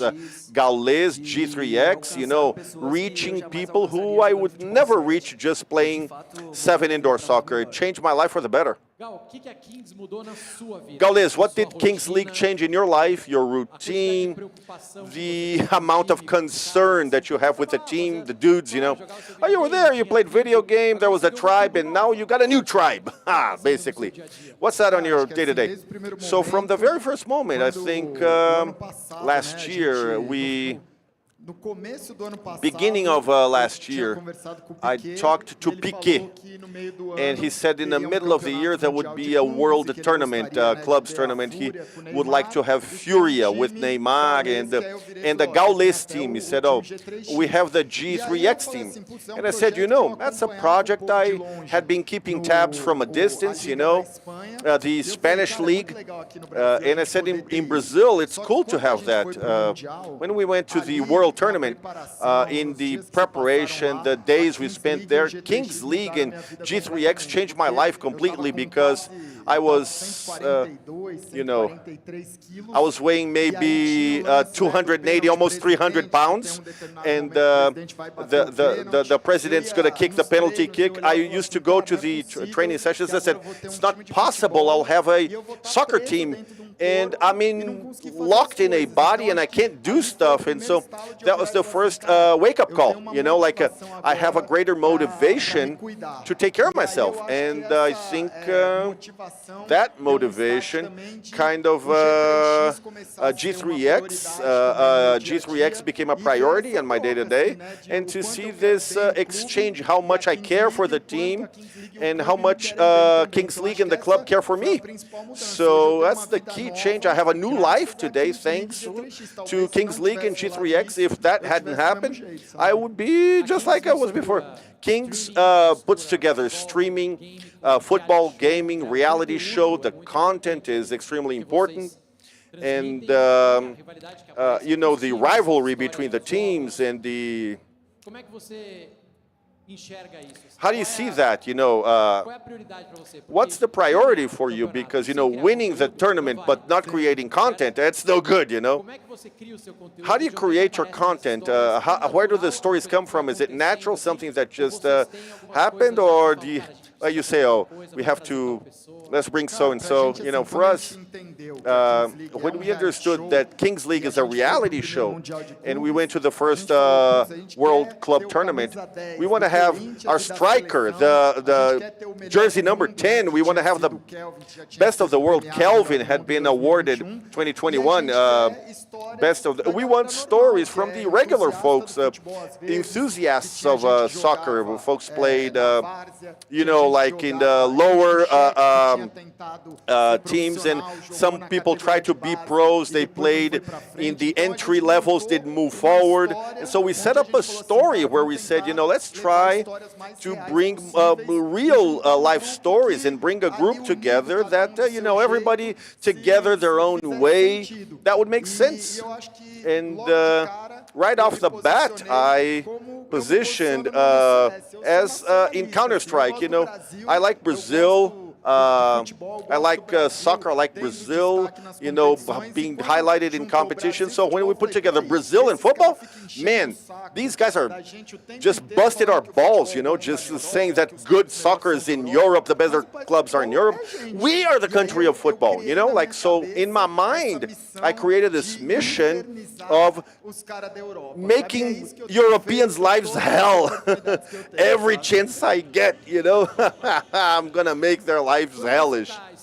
So when you're streaming at Twitch and you decide to play video game, you know, if you're 5 minutes concentrated without talking to the chat, you abandon the chat, they start crying, you know, they complain.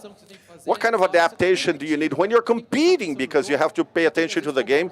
Sometimes you have to cuss the ref, you know, but you're streaming. how'd you segregate that in your head? It's crazy. It's a new experience I started getting used to. Now we have Kings League Brazil, but I had gone through that last year, and the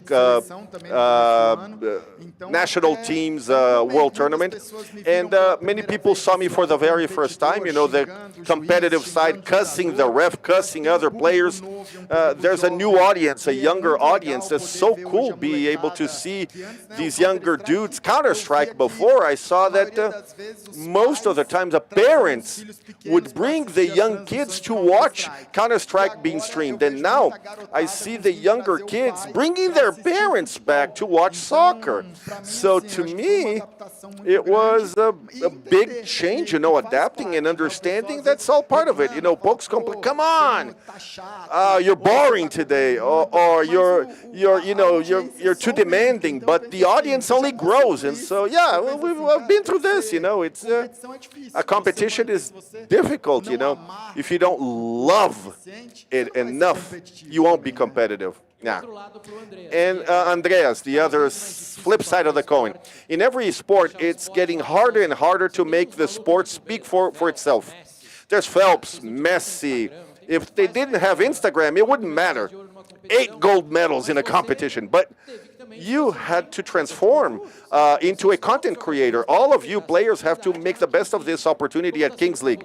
What's it like for you, this other thing? You know, I got to create content, I got to have fans, I got to have a community. I love it. I got to confess, because folks start asking, Thiago, yeah, you know, live stream, play with us, you know, join Counter-Strike, and I'm, you know, taking my chances out on live streaming, and I'm not that well structured, but I'm trying to do it every week on Thursday to, you know, get people talking about it on Instagram. Folks help me, giving me suggestions. My wife, who's here, no, you got to post more and do more things. I didn't know how to do those things, you know, creating content, live streaming. I'm not very creative at ideas, but I'm adapting myself. It's worth it, right? It's another place to communicate, but when you lose, it's rare in the competition, but it's that you're pissed. You're not in a mood to talk to anyone. You don't want to post anything, but there's you know, advertising got to run and stuff, and that's the worst part, man. Not losing a game, it happened, but in the national team, we started against Korea. I didn't play too well. Going into Instagram and having to post something about the victory and happy because what matters is the team. They say, you didn't play anything today. You didn't play nothing, man. Yeah, we're learning how to deal with that, and ideally, it's to try to screen, you know, so you won't go crazy, right? You're talking about Brazil, right? I worked with foreign companies, some 3 companies holding meetings in English and stuff, and there comes a moment, there's that meeting I call Brazil is different meeting. They bring all the ideas and you say, well, you know, Brazil is different. We're a different animal. This is not going to work. Brazil is different. How much is Brazil different? Piquet probably sees our tournament and says, those dudes are hard on, man. What is Brazil like? The greatest difference between Kings League Brazil and any other around the world, it's the how much weight everybody puts on the product. All the club heads, the players, the fans, the supporters, the fans, the level of commitment that people place on it is high. So out there was a bit of a, you know, oh, the ref didn't do so well. Okay, next game he'll do better. This is not right. Okay, and there is no slack here. There's no cutting slack here. This is serious, you know. The first hit they took every week, you know, there's a commissioner for ref, you know, who after G3X. This game, we really called it good, you know, we called it well, but he kind of reports saying that, what about the others? You know, so in Brazil, as the major topic is football, you want your game to be well called by the refs, but all the other games as well. That's the first wake-up call they got. I thought it was a game of nivelados. There was a beautiful goal, but it hit the white bar behind the post. I saw it was a goal, and they were not awarding it a goal. I said, no, that bar couldn't be there. You know, that white bar, it's gonna go south. It hit the white bar. So the expectation from the refs, it's something ours, right? It's a Brazilian. Yeah, I was with Gaules on the booth, and one day to be in the booth to support it, I prefer being on the pitch, man. I would see things, so basic mistakes, guys playing, and I would forget that I was in the booth with Gal. I wanted to cuss and go into the pitch, and I had a chance of talking to one of the reps, you know, I said, it's what Gaules said. You get one thing right, oh, it's good. No, you need standardization criteria. You know, on one game, the ref calls this, and the other game, they don't call it that. Basic rules that they don't read. When you come to Brazil, the level of competition and investment, you can't make those basic mistakes, you know. Gaules, tell us your life of a club head. The harassment over your players.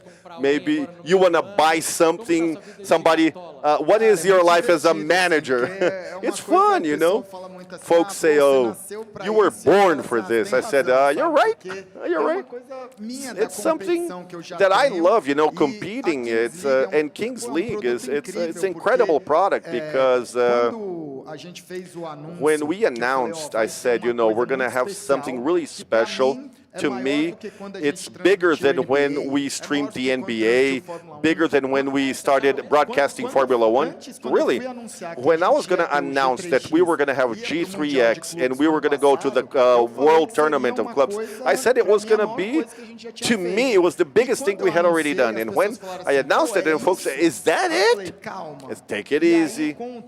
And in time, they said, no, you're right. Why?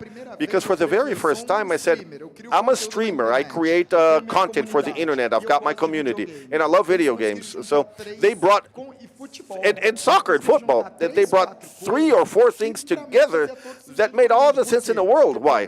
For the very first time, I was going to be able to go back to G3X. I was going to be able to look at people on the chat and say, okay, you're going to go through the screening, and then you're going to represent the club. I'm going to have a competitive thing to stream. Instead of streaming NBA team, I'm going to stream a tournament that's got one of my teams and football. In Brazil, there's nothing better than that. So this melting pot of all of that brought me the ease and the assurance and said, this is going to be good. And as an administrator of G3X, and when there was a chance early in the year to be one of the heads of the Brazilian national team, I said, oh, I'm going to do what maybe nobody is brave enough to do. Yeah, he's the head of like the Brazilian Confederation, Edinaldo now. Yeah, but the Brazilian Confederation didn't talk to Real Madrid. They forgot to call them to get the coach. When they tried to get Kelvin, did Neymar call you, or what did they do? Kelvin, after the national team tournament, there was Chris Getz from Fúria, Neymar, and other teams. I said it's going to be difficult. But before the World Tournament, I talked to Brescia. I said, we have to do a deal for Kelvin because in the World Tournament, he has great potential. So we had talked to him, talking about the future ideas, and if he didn't do well in the World Tournament, we had talked to him. But if he did well, we had talked to him as well. So we kind of had prepared the turf, When he sent us a text, he screen capture with Neymar and an audio message. I said, yeah, 3 minutes, 56 seconds. Oh, man, I'm done for it. I said, I was happy for him. Yeah, it's an opportunity that every player from this generation would love to have. And he said, Gaules, I've talked to him, and I want you guys to take care of this. And I said, okay, cool. I asked Neymar to call you. Neymar had texted me, he called me. Yeah, we talked for a few minutes for me to understand. It was almost like as if I were Kelvin's dad, you know, say, hey, what's it going to be like, when, and trying to find answers to come back to Kelvin and say, hey, does it make sense? It doesn't. What I felt, I told him right there and then, I said, Kelvin, Neymar really wants it. I think it's true. His intention is real. I just don't know if it's going to be at the pace that you expect. So you've had your frustrations in traditional soccer. Are you willing to go through this? Yeah. You're in 18th in the Brazilian tournament. He might won it, but he's going to come against a manager. Maybe there's going to be another player manager that's going to put somebody in your place. And said, oh, it's much more complicated than Neymar. Even Neymar himself, football is so complicated in Brazil that maybe not even Neymar will be able to choose who he wants to play with. And that's what I told him. Andreas, I want to hear you out as an athlete. When Kings League came up, and the guy who stands out has to be hired by a regular soccer team. No, not today. You say, you know, if he stands out, he has to stay there because it's really cool. It's excellent. There's no need. So Kings League today is a closed ecosystem. You don't have to leave there for anything, right? When all of this happened with Kelvin talked to me often. We always stayed on the same room when we traveled. When the Neymar thing happened, he said, oh, my head is upside down, you know. So I said, man, you know, it's an opportunity. Yeah, really good one, you know. But you're the king of one style. It makes no sense to take a chance now. And that's what I think Kings League today brings me visibility, financial comfort, better than when I was playing indoors, 7 indoor soccer and working. So there's no reason to take a chance, you know. And I see this growing, and more sponsors and more investment and more greater visibility, and be a dream, of course, to play side by side with Neymar. As Gaules said, he's the idol of our generation, you know. But it's not worth taking the chance of, you know, just being another sideshow on the regular soccer. You know, you're the king at this style. So, Gaules, how do you see the future of Kings League? Can I say something as a fan? I think it's a long future. The season is too long. I'd like for it to be shorter, maybe 3 months, for me to keep tabs closer, to dive deep into that and live that on a daily basis. I say this like somebody who worked with Big Brother. 100 days is too long. 70, 80 days it's ideal, like a reality show, you know. And they can move on, because if you try to hold attention, especially those guys, for a whole year, 8 months, it's too long. How do you see the format from now on, and what do you expect from Kings League in the future? You know, what their idea, apparently, in the second half of the year, I think it's confusing, the idea of having 2 seasons in the same year and 2 champions, and say, who's the champion of that year? There are 2 champions. Who was the Brazilian champion? It's just like FIFA. There's the World Cup, but there will be the World Tournament. The Clubs Cup is once every 4 years.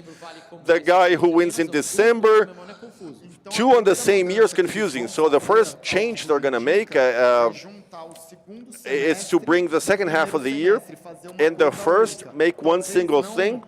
Maybe not every month, but start a story, like the European soccer season. It ends in the middle of the year, and in the second half you begin a new season that goes until mid-year, and then there's the Clubs World Cup in the middle of the year. I thought the idea is good to bring it together and say from now on, there's going to be one season around the world and one champion, Brazilian, for each division. That's a change that's going to bring a great dynamic. But I see folks learning about the stories of this reality show, Kings League, the players, the market. It's probably something so cool to watch and be part of.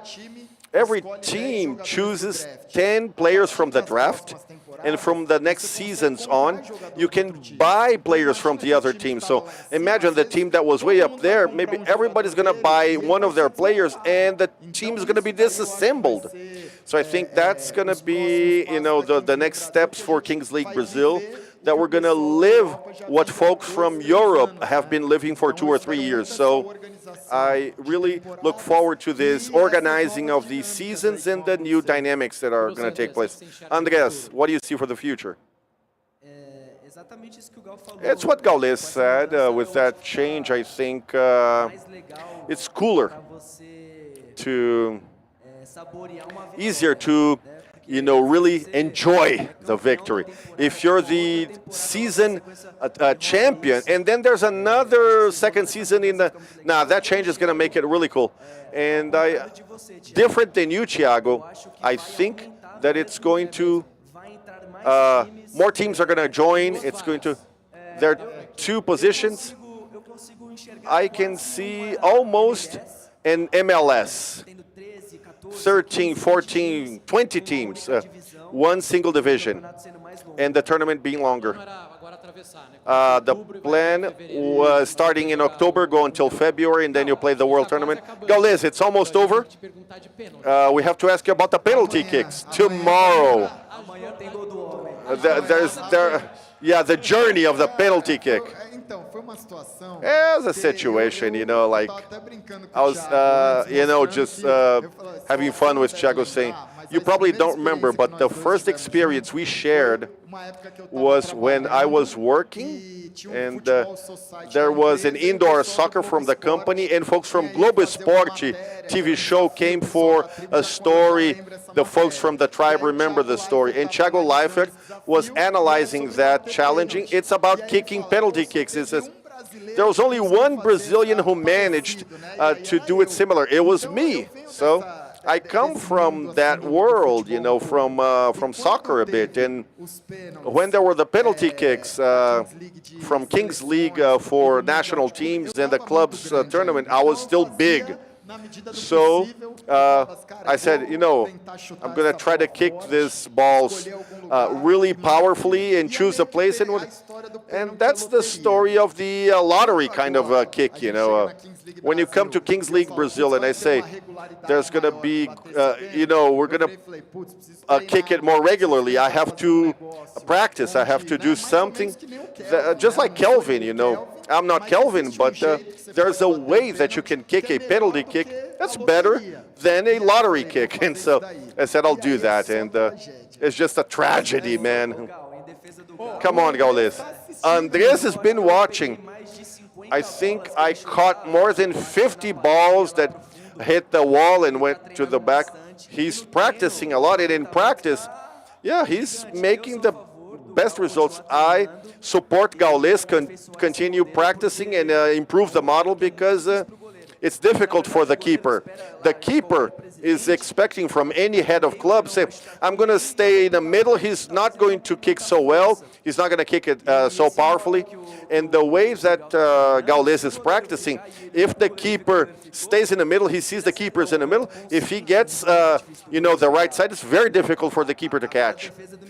Now, in defense, when he made a mistake, the keeper was ahead, and the second one, the keeper caught it way up in the upper corner. So, he's not supposed to rely on luck, He's got to be aware of what he's doing. But you're practicing just one way and say, first I'm going to master this way and then have a plan B.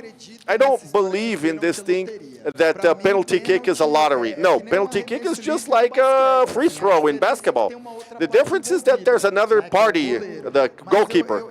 But I look at penalty kicks and I say, if you practice all right and if you have a method of getting there and doing it, you have a good chance. Unfortunately for me, those first 2 penalty kicks that I did not score, many people said, the best penalty kicks you've made, but the ball didn't go in. So I said, Kelvin himself, he said, dude, continue, stay true. And that's my expectation. Let's see, maybe tomorrow I might get there, just kick it out of the stadium like a home run thing, you know. There are players that they always kick the same way. And yeah, he goes like that, yeah, just pointing. So it's like the same old, same old. And right there, you might go crazy and say, you know, I'm just going to kick it crazy, you know. The way that Kelvin and Neymar and others, other kickers, you only look at the keeper. You don't look at the ball like Neymar does. You can't, man. You have to pick up some speed, and when you get to the ball, it's almost, it's an old West challenge. It's like either you kick or he jumps first, you know. It's like, and that tension, I just discovered that I'm trying to do it that way. It's very difficult to have the power, the necessary power. So acceleration, you know, it's like you're playing chicken with the goalkeeper. Who's going to flinch first, you know? So when you go slowly and you walk towards the ball, you mask several signs when you're, but you lose a little bit of power. So I said what I want to do is, there's Serginho, who's the G3X physical therapy coach, and he's helping me to shed some weight, and I hope your leg is strong, you know. Instead of changing something, I'm first making, you know, the kick more powerful. God willing, tomorrow that's going to work. The keeper, you know, talks shit to you and stuff, and no, not at all, man. The first kick, next year, forget, it's just the first year. The first kick, Andres, the keeper was, you know, he was advanced, but he kept his foot on the line, and he just decreased the angle of the ball. And second, the guy who used to be from G3X Worldwide, there was a game from Loud, and I said, oh, vote for him for MVP. He didn't do well. I said, that was karma. Yeah, I didn't do well, but his merits for catching it. So maybe tomorrow everything. I have to score one for Bia. Come on, man. 2 games and say, didn't you say you were good at kicking penalty kicks? Yeah, you're going to sleep in a doghouse. Maybe tomorrow I'll score. Yeah. Andres, tomorrow? So for folks to be logging onto the live stream tomorrow, great game, G3X and Fluxo. Watch Gaules. You're going to have the great talk, man. That's going to be the place where it's at. Thank you. I'm a big fan. I've been watching. I love watching. So happy that Kings League is changing. Indoor 7. Everybody plays what is called the indoor, much more than so 7 players indoor soccer is going to improve people's lives. That's very important. And so there's one last thing that summarizes Kings League. That I got 2 situations on live stream. A person telling me, for the very first time, I was able to get my dad to watch something with me that I like it, and you bring things together. And the second thing I got on a live stream is, he said, my dad is a Santos fan, I'm a Palmeiras fan, Corinthians. For the very first time, we went together to an arena, support the same team, G3X.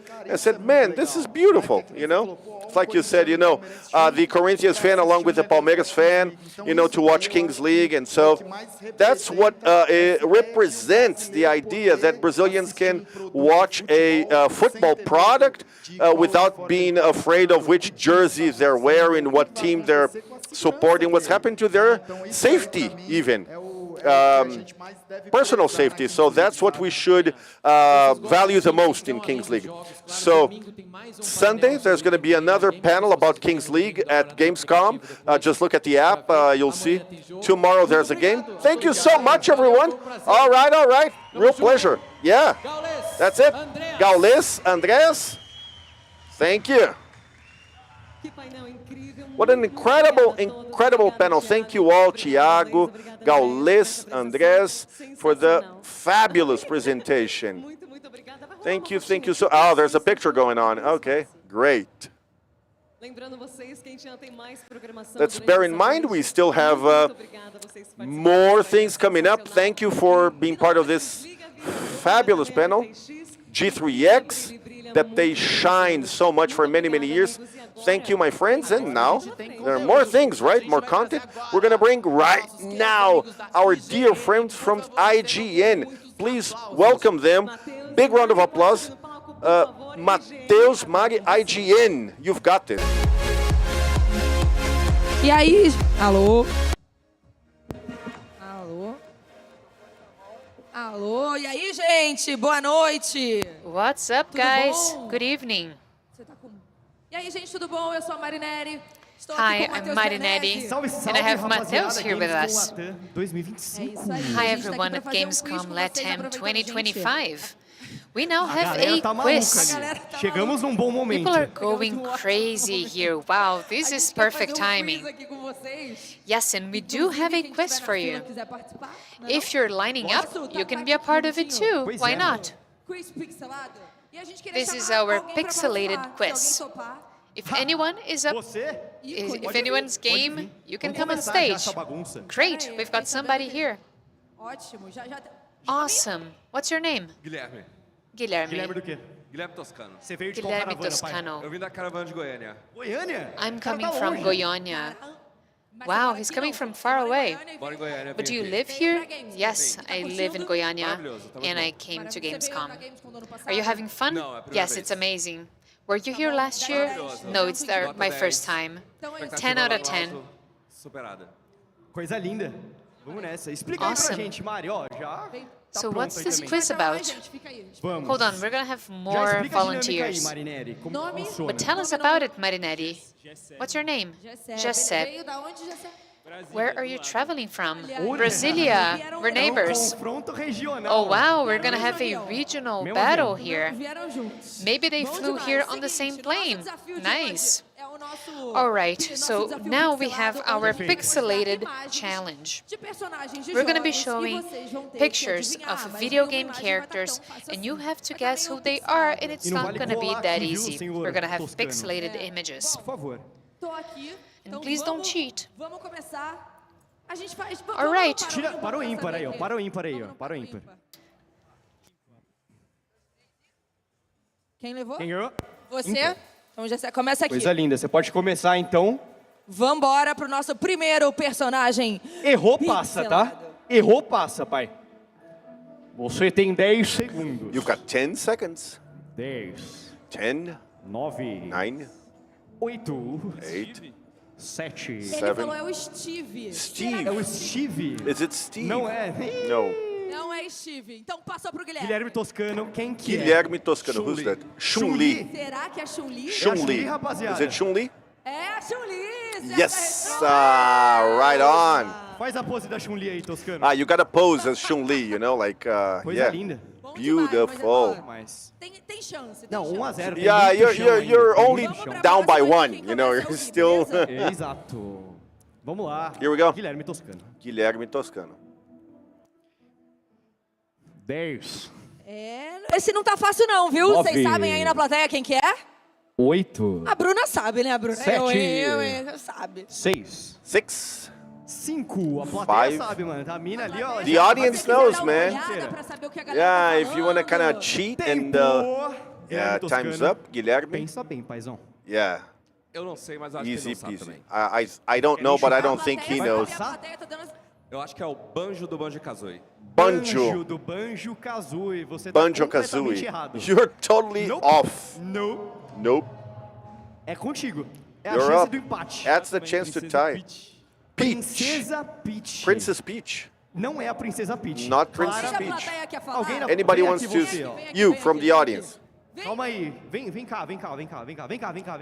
Come here. Você vai na próxima, fica tranquilo. You're gonna come the next time. É o Spyro? Spyro. O dragãozinho. É o Spyro? Little dragon. É o Spyro? Is it Spyro? 3, 2, 1 3, 2, 1, and É isso, Spyro. that's it. Spiral. Se Yeah. não souberem, dá uma coladinha. When you galera, don't know, you can look at the audience. They're sharp as hell. Yeah, the audience got it. Pronto pra plateia. And the audience gets one. Dá um brinde. Vocês vão ganhar brinde depois Yeah, you guys também, are gonna viu? get prizes too. É, rapaz. Next, essa aqui next é pra one. cravata. Yeah, Essa this aqui é one pra is gonna make you go blue screen. L. L. O quê? Last of Us? The Last of Us, Ele? L. Não sei se é não. I don't know. Jogo 1 ou Ellie? jogo 2? Consegue cravar? Ellie from Last of Us 1 or 2? Anos, né? Passou alguns anos. Some years passed. Acertar, acertou. Só que... Parece do 2. Looks like Dois. Last of Us 2. Ellie. Ellie, gente. It is Ellie Essa from aí The tá Last of mais Us. fácil. Yes? Play. Yes. Play, pai. Yes. All right. Vai. Estou empolgado. Oh, I'm stoked. Here we go. Essa é para... Ó, já tem gente na plateia que sabe. Some people know. Capricha. Come on. Capricha. Come on, I want to see it. 5, 5, 4, 4, 3, 3, 2, 1, 2, Toscano. 1, Toscano. Eu sou nintendista, eu esqueci o nome dele. Eu vou dar um ponto pro amigo. Charmander. Charmander. Não é o Charmander. It's not Charmander. Come on. Errou. Calma. Wait. Como se chama? What's your name? Rafael. Rafael. Da onde que você é, meu Where irmão? you from? Sou do Rio. From Rio. Do Rio? Carioca? Yeah, from Rio. All right. Lança na lata, então, vai. So. Crash. Bom, gente, eu não sei se vocês repararam, mas em I'm not sure if you noticed, right on top, it says there. Oh, man.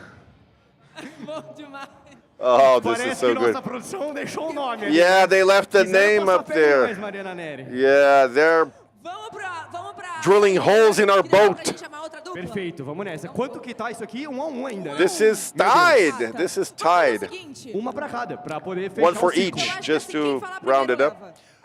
Whoever gets it first takes É it. isso, vamos fechar. Vamos Yeah, fechar, okay. vamos fechar. Yeah, let's wrap it up. Yeah, next. Qual é este personagem? Who's this character? Who's this character? Quer falar? You want to go? Quer chutar? 3, guess? 2, 1. Noob Saibot. De que jogo Newbie é, mano? Saibot. What game? Mortal Kombat. Noob Saibot. Newbie Saibot. É? Será-se? Maybe? Correto, paizão, correto. It is correct. Essa você buscou, tá? Wow! Essa você buscou, tá? Oh, you went way deep for that one, man. A plateia ajudou. Yeah, the audience helped. Tudo, não erra uma. Yeah, they know everything. Aí é complicado. Ó, vai ter que ajudar aqui o Toscano Gonna have também, to help hein? Toscano too. Come É a on. última, pra ver Last se ganha one. ou empata. See if you win or if you tie. Próximo personagem. Fácil demais. Easy, fácil so demais. easy. Fácil demais.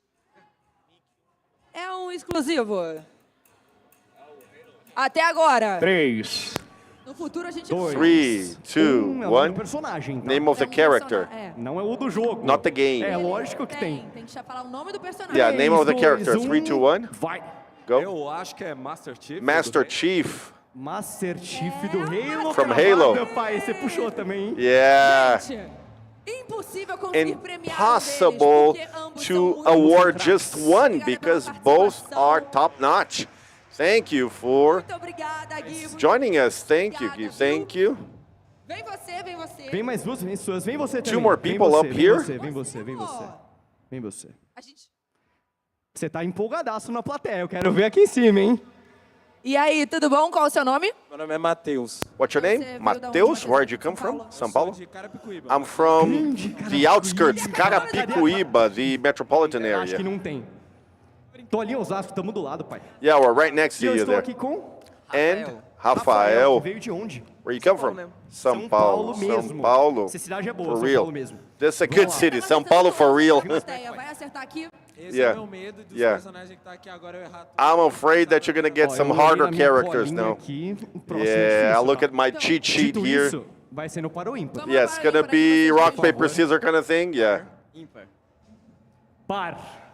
Yeah, you got it. Será que isso foi bom ou foi ruim, Matheus? Is it good or bad, man? Go first. Next. First one. First character. Oh, come on!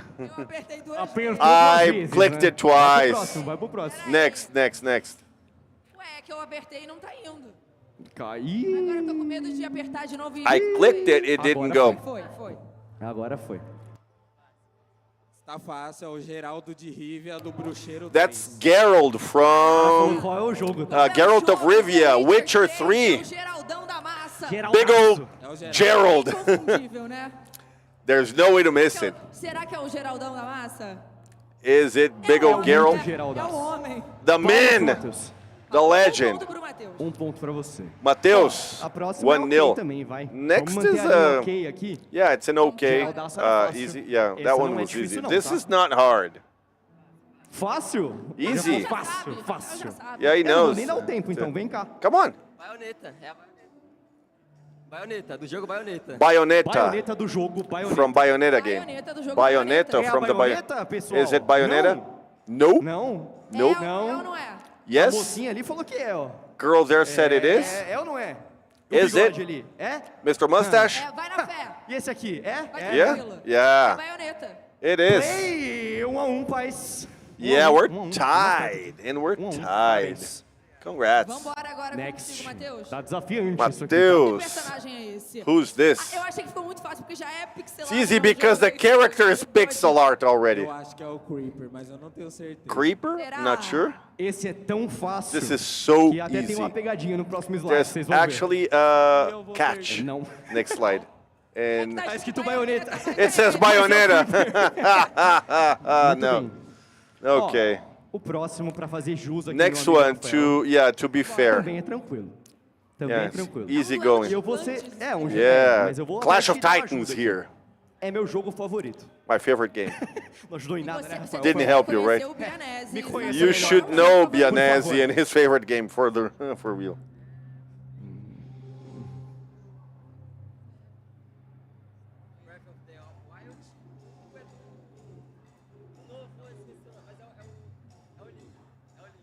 Bota aí. Vem.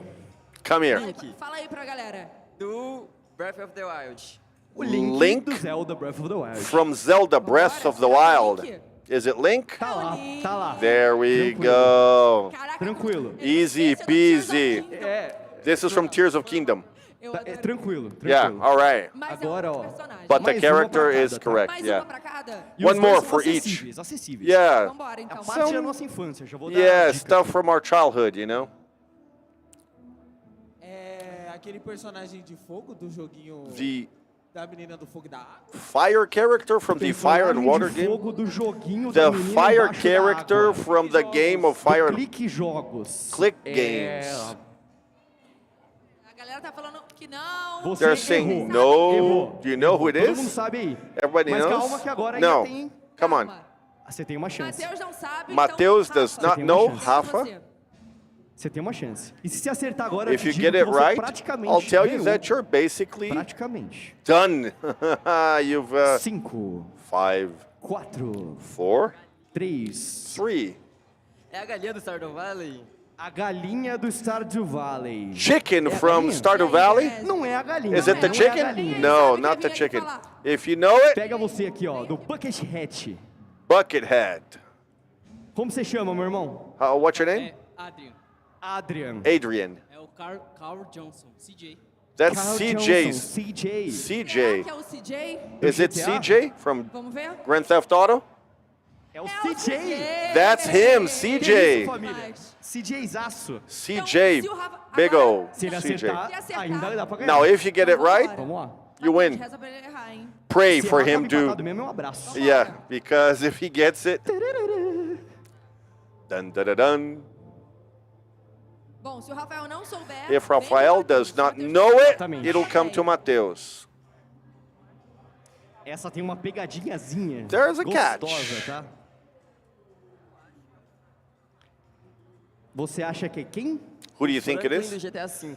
Franklin from do GTA Grand Theft Auto 5, GTA Fala aí, 5. gente. Não é o Franklin It's do GTA not V. Franklin. Matheus, você Mateus, Mateus? é a sua chance. Eu acho que é o Steve do Minecraft. O Steve do from Minecraft. Steve. Vai acabar empatado, família. Ah, Não we're é o gonna Steve end do this in a Minecraft. tie. Você já foi, Not você já Steve. foi. Yeah, Tem you. alguém aí? Alguém sabe? Who else? Ó, Anybody vem cá, else? ó. Você aí, ó. You? Vem cá, vem cá, vem Come cá. here. Tem que falar. Come Não, on vem, ó, já down. veio um aqui. Calma aí. Mas vem os dois, vem os dois. Yeah, both of Se ele you. errar, você já tá aqui, irmão. Yeah, if he doesn't get it, you're already Faz uma here. fila aqui. Faz Yeah, uma line fila up. You guys line aqui. up. Esse tá difícil, tá? That's not easy. Goomba do Mario. O Goomba do Goomba Mario. from Mario. Não é o Goomba do Not Mario. Goomba. Também achou que era o Goomba do Mario. Thought it was do Mario Kart. É o Donkey Kong do from Mario É o Kart. Donkey Kong do Mario Kart? Is it Donkey Kong? Donkey Kong. É o Donkey Kong do Mario Kart. Is it Donkey Kong família. from Mario Kart? Yes.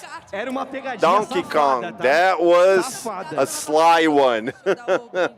Brindezinho pros dois, mano. Yeah, prizes for both of them. Yes.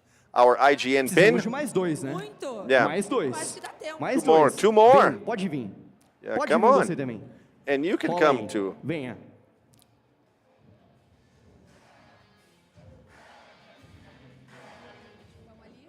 Nome? Your name? Adrian e Adrian. Heitor. De onde você veio, meu irmão? Hector. Sou do Piqueri. I'm from Piqueri. Você é da onde, Adriano? Adrian. Meu país, Itacoaxetuba. Itaquaquecetuba, my country. Ele tá emocionado. Ele tá Yeah, he's Itaquaquecetuba é gigante. thrilled. Mas vamos com para o ímpar rapidão. Muito Yeah. rápido. Rock, Pra ser paper, justo. scissors thing here. Be fair. Vai. You start. Vai ter que ser dinâmico isso aqui, tá? Dynamic. We need this to flow. 2, 3, 2, 1. I have no idea ideia. whatsoever. 3. The audience maybe will help. 3, 2, 1. Pelas cores, me lembra um personagem de Brawl Stars, mas não vou lembrar o nome. The color scheme reminds Personagem me. de Brawl Stars que eu não vou Brawl lembrar o nome. Stars, Não é a um personagem de character. Brawl Stars que você não lembrou o It's nome. not that one, Olha lá. no. Anybody knows? Esse cara é sagaz esse aqui, This tá? is. Vem cá. This guy is Scorpion do smart. Mortal Kombat. Scorpion from Mortal Kombat. Is it Scorpion? Caraca, família, é isso. Dude! Dude! Salva de palmas. Você já pegou Big seu round of applause. You got your pin? valeu. Yeah, Mas nice. agora é contigo, você tem uma chance, mano. You have a Vamos chance lá. now. Que personagem Next é one. esse? Pô, essa é fácil, esse família, essa é muito fácil. Esse é muito This is fácil. so easy. Muito fácil. This is a classic one. Não é, não. Yeah, it's his Não é turn. não, Heitor. Não é novo, não. No. 3, 3, 2, 1. Heitor. Não vou lembrar o nome. I won't remember. Won't remember the name. 3, 3, 2. 2. Lara Croft. Lara Croft. Lara Croft. Yes. Do Velho Testamento aí, né? That's from the Old Testament, man. Você é novo? Quantos anos você tem? Tenho 18. How old are you? 18 anos. 18. Desculpa pra não... Ele também That's tem. not an excuse. He's 18 as well. Vamos nessa. Next. Próximo 1 a 0. Next. personagem 1 a é 0. 1-0. Who's this? Oh my God. Esse é mais difícil. This is harder. Do que a do Lara. personagem. Name of the character. 3, 2, 3, 2, 1. Gordon Freeman. Gordon Freeman. Gordon Freeman. Gordon Freeman. Gordon Aquele Freeman. cavanhaque safado, Yeah, aquele the óculinho. E o seu? goatee and the glasses, Gordon right? Freemanzaço. Gordon Pode passar. Freeman. Ele mesmo. Yeah, that's him. Oh, bom demais. Tá ficando So feio good. pra você, Heitor. Vai ser de laivado? Is it gonna be like a landslide? 0. Shutout? Vamos correr atrás aí. Nossa, essa é bem acessível, tá, Heitor? This is so easy, Acessível, tá? man. Easy peasy. Come on.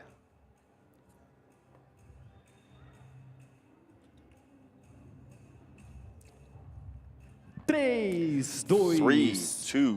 A plateia já sabe. Heitor, my brother. And the audience already knows vou it. saber, não vou I saber. won't know. Quer chutar? And I guess, Chuta um nome, chuta um nome. just guess a name. Pô, chuta. João There- Pedro. Yeah, John. Twink. Não John tenho nome pra chutar. Smith. Chuta aí, mano. É Bruno de Souza. Não vem nenhum. No names come to mind. Agora, Adrian. Adrian. 3, 3, 2, 2, 1. 1. Cloud. Cloud, de que jogo que é o Cloud from what game? Final Fantasy. Final Fantasy. Which one? Qual Final Fantasy? Which one? Pedi demais, peraí. Nah, that's just too much. 7. 7 ou 9. 7 or 9, I don't know. É o Cloud? Is it Cloud? É o Cloud, né? Yes. É o Cloudinei. Cloud Strife. Claudinei. 3-0, é isso? Claudio. 3-0. Vamos dar mais uma chance? Vamos. E aqui, ó, pra você sair bem, tá? Pra você terminar assim, ó. Vai lá. Pra você terminar sem estar no 0. Yeah, come on. It cannot be a shutout. Come on, get at least one. You gotta score at least one. Você gosta de animais? Do you like animals? Você já foi no Instituto Butantan? Have you gone to Butantan Institute? A plateia sopra. Olha pra plateia, olha pra Yeah, plateia. the audience is, just giving you hints. Solid. Solid Jake. Solid Jake? Solid Snake. Snake. Solid Snake. Solid Snake. All right.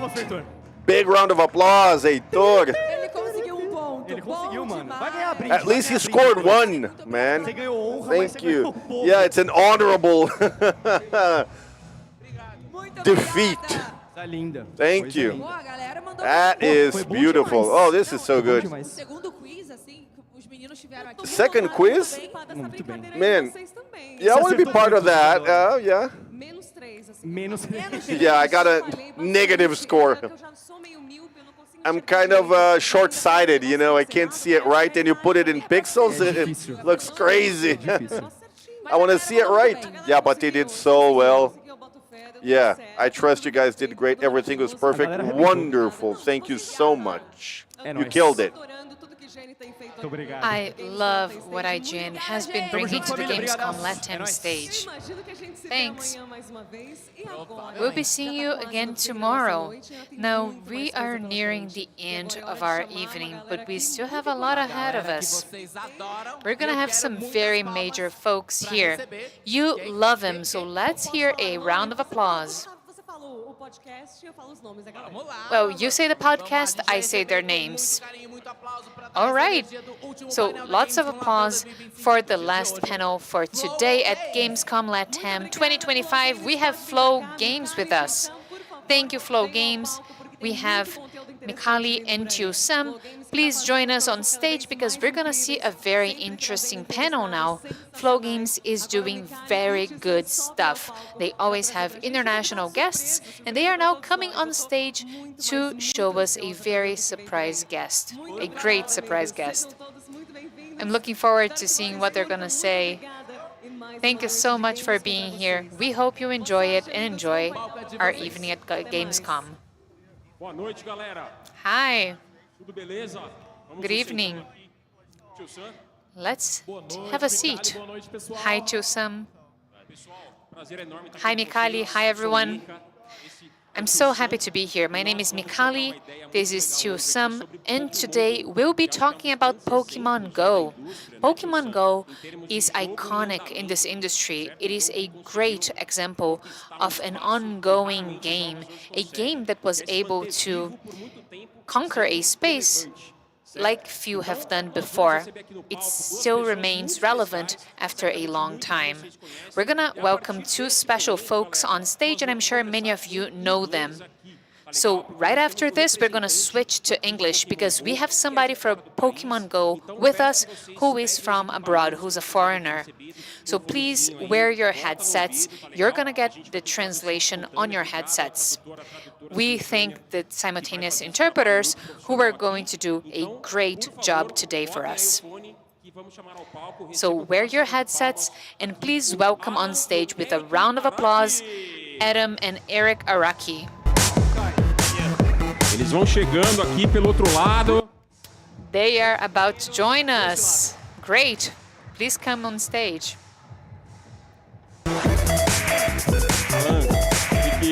Beleza? Hi guys. How are you doing tonight, first of all? All good. Go ahead. No, good. Very happy to be here. I love Brazil. I'm from Mexico. but I really feel at home every time I'm here.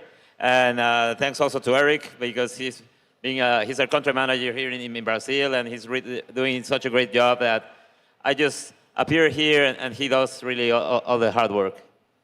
Great. I mean, to start with, Pokemon, Pokemon's huge. Mothers, fathers, grandfathers, sons, daughters, sisters, brothers, everyone plays or knows Pokemon. So, do you remember your first contact with the Pokemon franchise?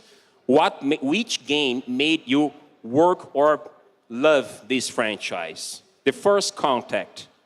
Well, to me, the first contact was, of course, it was funny because I was this little kid growing in Mexico City, and there was this magazine called Club Nintendo, which was very similar to the magazine that Eric used to work here in Brazil.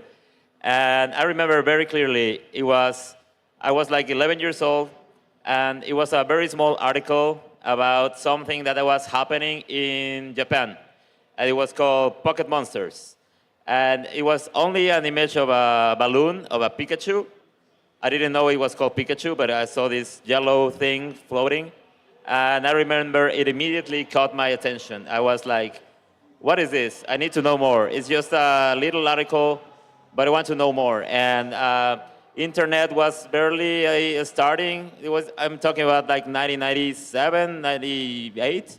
And I asked my dad, like, hey, can we go to a cyber cafe? You know, maybe you had those in Brazil as well, like, because not everyone had internet back then. And I spent a lot of hours in the afternoon with my dad just browsing, and I was literally printing like everything about Pokemon I could find. I printed it, I cut it, I made like some posters in my room, like, and the game wasn't even launched in Americas, right? I was really one of the first fans, because just by seeing this image of Pikachu in a small magazine, it really changed my life, like really. And I'm so excited that I'm able to hear so many years later, working with great people like Eric and our team at Niantic, and being able to, bring some of that excitement that we have new generations of Pokemon fans, Pokemon Go fans, and be able to, be part of these events and all of this content and everything that we are working on is just really special to me. What about you, Eric? I have known you for a long time in the magazines. Yeah, very big fan, I might say. Yeah, I have to say I was on the other side from Alan's experience. I was already working in magazines. I was working for Conrad at the time. That was the publisher for many of the great magazines in the early 20s and the early 2000s. And I remember like it was yesterday. I just finished one strategy for, I believe it was A Link to the Past for Legend of Zelda. And then Pablo Miyazawa came to me and said, hey, I have a mission for you. You did this incredible strategy for Legend of Zelda. Now you have to do the same thing for this. And it was Pokemon Yellow. So I thought, oh, cool. I didn't have any contact with the game before that. I had played casually the red version, but it didn't catch. But then when I started playing this, I felt, wow, this is deep. It's not like you just have to catch Pokemon, you just don't have to rise them. It's not like collecting them all. It's much deep than that. You have types, you have affinities, you have all things to that. So it was, I always loved complex games. I always loved JRPGs and so on. And for me, that was, wow, this game is really deep. So what got me to the first game, to Pokemon Yellow, was how deep the game was. After that, I started playing and learning more about the game, and then I started watching the anime. I became a member of the Pokemon Club crew. And then after that, I became the editor. After, working together with the team and creating many contents related to Pokemon, like I remember how we delved in everything we got our hands into, because despite the fact that the internet was still growing, it wasn't very, it's not the same kind of information we find nowadays.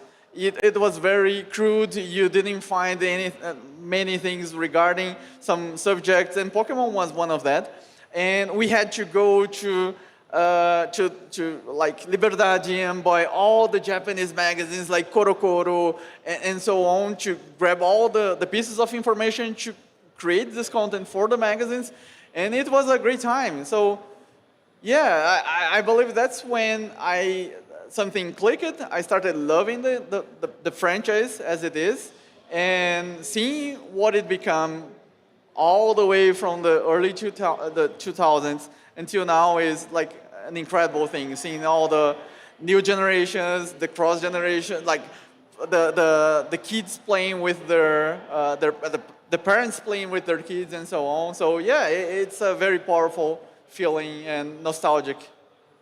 Amazing. Do you guys remember the exactly time they fell in love with the franchise or respect Pokemon, start to respect? Well, to me, it was, as I told, like love at first sight, really. But I remember when I read this magazine back in the day, I remember the editor said something like, it's not likely that this game will ever be launched outside of Japan because the concept is very Japanese. That's what they say. And it's crazy to think right now that there was any doubts that a game like Pokemon will be successful outside of Japan, but back then it wasn't a guarantee, right? It was like one of many different JRPGs in the market. Many of those never come to other markets. So I was kind of disappointed that, yeah, maybe this is a game I will never get to play. But I remember, when the news came out that, yeah, the game is launching, and instead of red and green, it's going to be blue and green and red. And the magazine made this event, like launch event. And to join that event, you needed to, in the website, they had some Easter eggs. And if you found all of them, you got an invitation to the event. So I dropped everything I had to do. I collected that, I sent an email, I got in the event, and in the event you got a chance to play the game. They gave you like a Game Boy and a game, like 30 minutes just to try it, and whoever caught the most Pokemon would win like some prize. And just the experience of playing that game for the first time, like I was a kid, but still I felt like a dream, a lifelong time dream came true that I was able to actually finally play this game. I think it's a memory I cherish a lot. And I would say maybe that's the moment where I really fell in love with the franchise. Yeah, I mean, we wouldn't imagine that we would be actually hunting Pokemon in the streets. I mean, to this day, Pokemon Go is a very successful game since its launch. I remember when we were at Paulista, Avenida Paulista here in São Paulo, hunting Pokemon, universities hunting Pokemon, my building, Pokemon. Here, you can hunt Pokemon. So there's a big discussion regarding games in progress.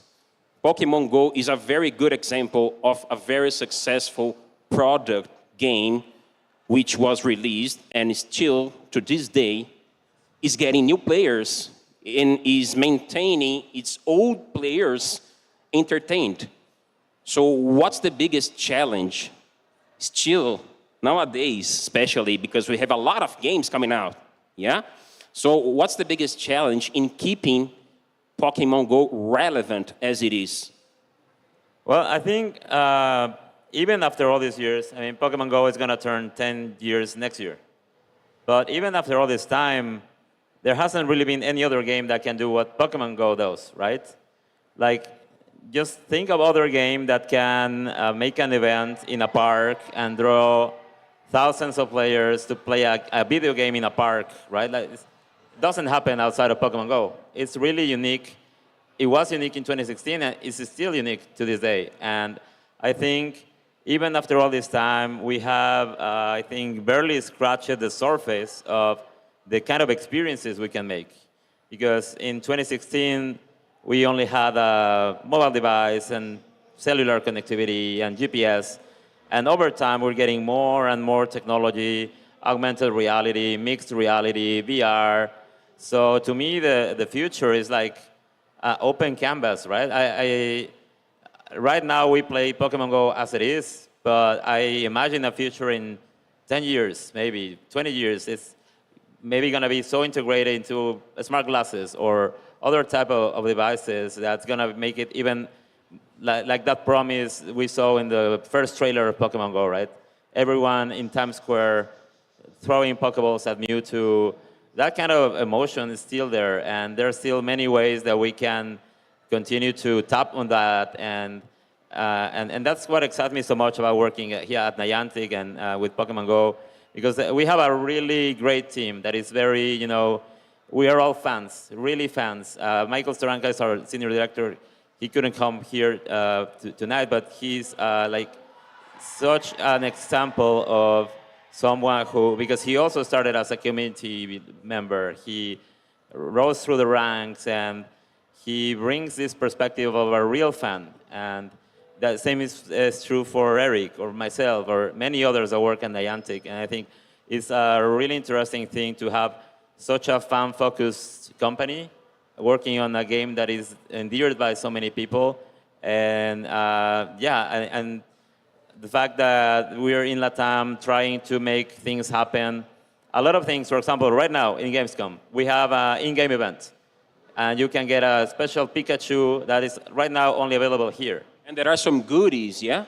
The what? I heard that there are some goodies. Yeah, that we have like Team Go Rocket appearances are increased. You can trade Pokemon for a reduced cost. You can catch Unknown G because, Gamescom. We have a giant Team Rocket balloon outside. I don't know if you guys saw it, but 22 meters high, a really cool photo opportunity. We have this amazing stage with our, this booth with our partners, Pokemon Company International. Like these kind of things, man, used to only happen in our dreams. I used to read those magazines, I look at these events, and it was like, man, when is that ever gonna happen in my, not only in my city, like my country, like my continent, right? And now it's happening, and I'm so excited that things have changed so much, and I can only imagine, it's only 10 years of Pokemon Go. Like, I honestly think the best is still yet to come, and all of it is thanks to our fans, like people like you guys that show up at events, that, stay tuned to whatever is happening in the game. That's the reason why we can keep bringing these experiences, and as long as we have that support, I think, the sky's the limit. Anything to add, Eric? Yeah, sure. I also look, I since I come from the industry after looking at many other games and having been part of the releases and everything, I can say firmly that even if you have the best game possible, if you don't care for your community, if you don't bring great experience for your players, if you don't appear for everyone and being part in those big events and everything, your game stops being relevant. I really felt like this, especially back the time when I accepted this position. And the first thing I did was going to knocking on doors, talking to agencies, talking to companies, talking to brands, and trying to see, wow, what we can get. And every single time when I talked to them, I heard the same thing, the same story, and it was, oh, Pokemon Go, wow, that's great. I remember I played this in 2016. It was a fever. Everyone was playing this, but is this still alive? And I got heartbroken at that question because the game, of course, the game was live. That was tens of millions of players active just in Brazil. How they are asking this kind of thing? But then I look at this situation and saw, oh wow, the game is being played by the players. The communities know the game, the players know the game, the niches know the game. But what about the general audience? They forgot about the game. So what we have to do to bring it back to everyone, and we started creating all those fantastic campaigns to bring it back to the, everyone starts talking about this again. So we started doing live events in Brazil, akin to what, as Alan was talking, akin to the ones that happen all over the world. We Brazilians have this underdog feeling that we always feel like an underdog because as underdogs, because we see all those great events happening in Germany, in the US, in Japan, and then we think, oh, it will never happen here. Never. We are Brazilians. What are you talking about? And then you see events like this happening, like Gamescom happening, and all other huge events happening, and we wanted to do exactly this kind, offer our players this kind of experience, showing them, hey, we are here, and you can also enjoy exactly the same experience as in other countries, in your region, in your country, in your city, in your vicinity, with your friends. So that's exactly what we wanted to show. And whenever we did this, whenever we created those new events, new ways to promote the game, new ways to bring some, try to, click something in the players, we always think as, hey, what would make them mesmerize it? What would make them like say, wow, this is fantastic. I want to be part of this. And that's how we get to those different crazy things. We created like a real life gym and in an event that was connected to the game. So if your team took down that gym, your team will show up in that gym in the real life. Also, we also created the statues, the same statues that were in Japan. No one else in the world could see them but Japan, and we created them. We were allowed to create them here in Brazil, and wow, they are here in our booth. You can be there, take photos with that. It's something amazing to bring to the players, and that's what we want to bring. Incredible experience, like the balloon, like the 22 meters balloon we have over there. The statues we're bringing here, bringing like the rockets for challenging players here. So we want to bring incredible experience so everyone keeps talking about this and saying, wow, this is great. I want to be part of this. Yeah, and Chusam, before you speak, let me just make a correction, guys. You're not hunting Pokemon. You are catching Pokemon. Catching all. Don't hunt Pokemon. You are catching. You are capturing, collecting Pokemon. All right? And Chusam, please. No, I really appreciate this sign of respect for the Brazilian community. This kind of products, this statue, and for the entire Latin America. I think we have a huge fans, and from right now, we're seeing a lot of movements from Pokemon. And this is really good. We're expecting high stuff for the future. Well, there's something you guys want to add, make it in Pokemon Go for the future that didn't happen until now. And there is anything for a huge update for the future, any new phase for Pokemon Go that you can talk about? But you mean like anything you would like to see in the game? Or? Yes. Yeah, that you haven't achieved yet and you want to achieve. Oh, there's so many things, man. But futures also. Futures you want to add in the game. Futures, yeah. I mean, as a fan myself, there's a bunch of things that, I've been playing these games since I was a kid. And when Pokemon Go launched, I was hoping that there will be things like trading, right, or battling. And those things didn't really come until a couple of years after Pokemon Go launched. And if you look at Pokemon Go, how it was back then, and if you open it right now, you will realize it's like a completely different game. Like we have added so much stuff. It's sometimes even hard for me to keep track. So yeah, the list is very long, but definitely there are many things that we're working on that I think we're gonna surprise trainers pretty soon. Looking forward to it. Eric, something about the future you want to share? I mean, your vision, impressions. It's always, you know, when you have this, whenever you see a new game being released or announced from the Pokemon franchise, we always get so excited to see the new things that are happening there and imagining, how this will be in Pokemon Go, how this will be translated to Pokemon Go. But because this is the thing, we add a lot of things that are from the main series to the game, but they have to be, they have to make sense both for the Pico players and for the fans in general. Like we had this, in the original series, you have Cinderace, Charcadet, that becomes either Cinderace or Armarouge, and in the game you have to defeat some types of Pokemon until you get one specific item that you turn them into one of the two versions, Charcadet into one of the two versions. And then we were thinking, wow, how this will be translated to Pokemon Go.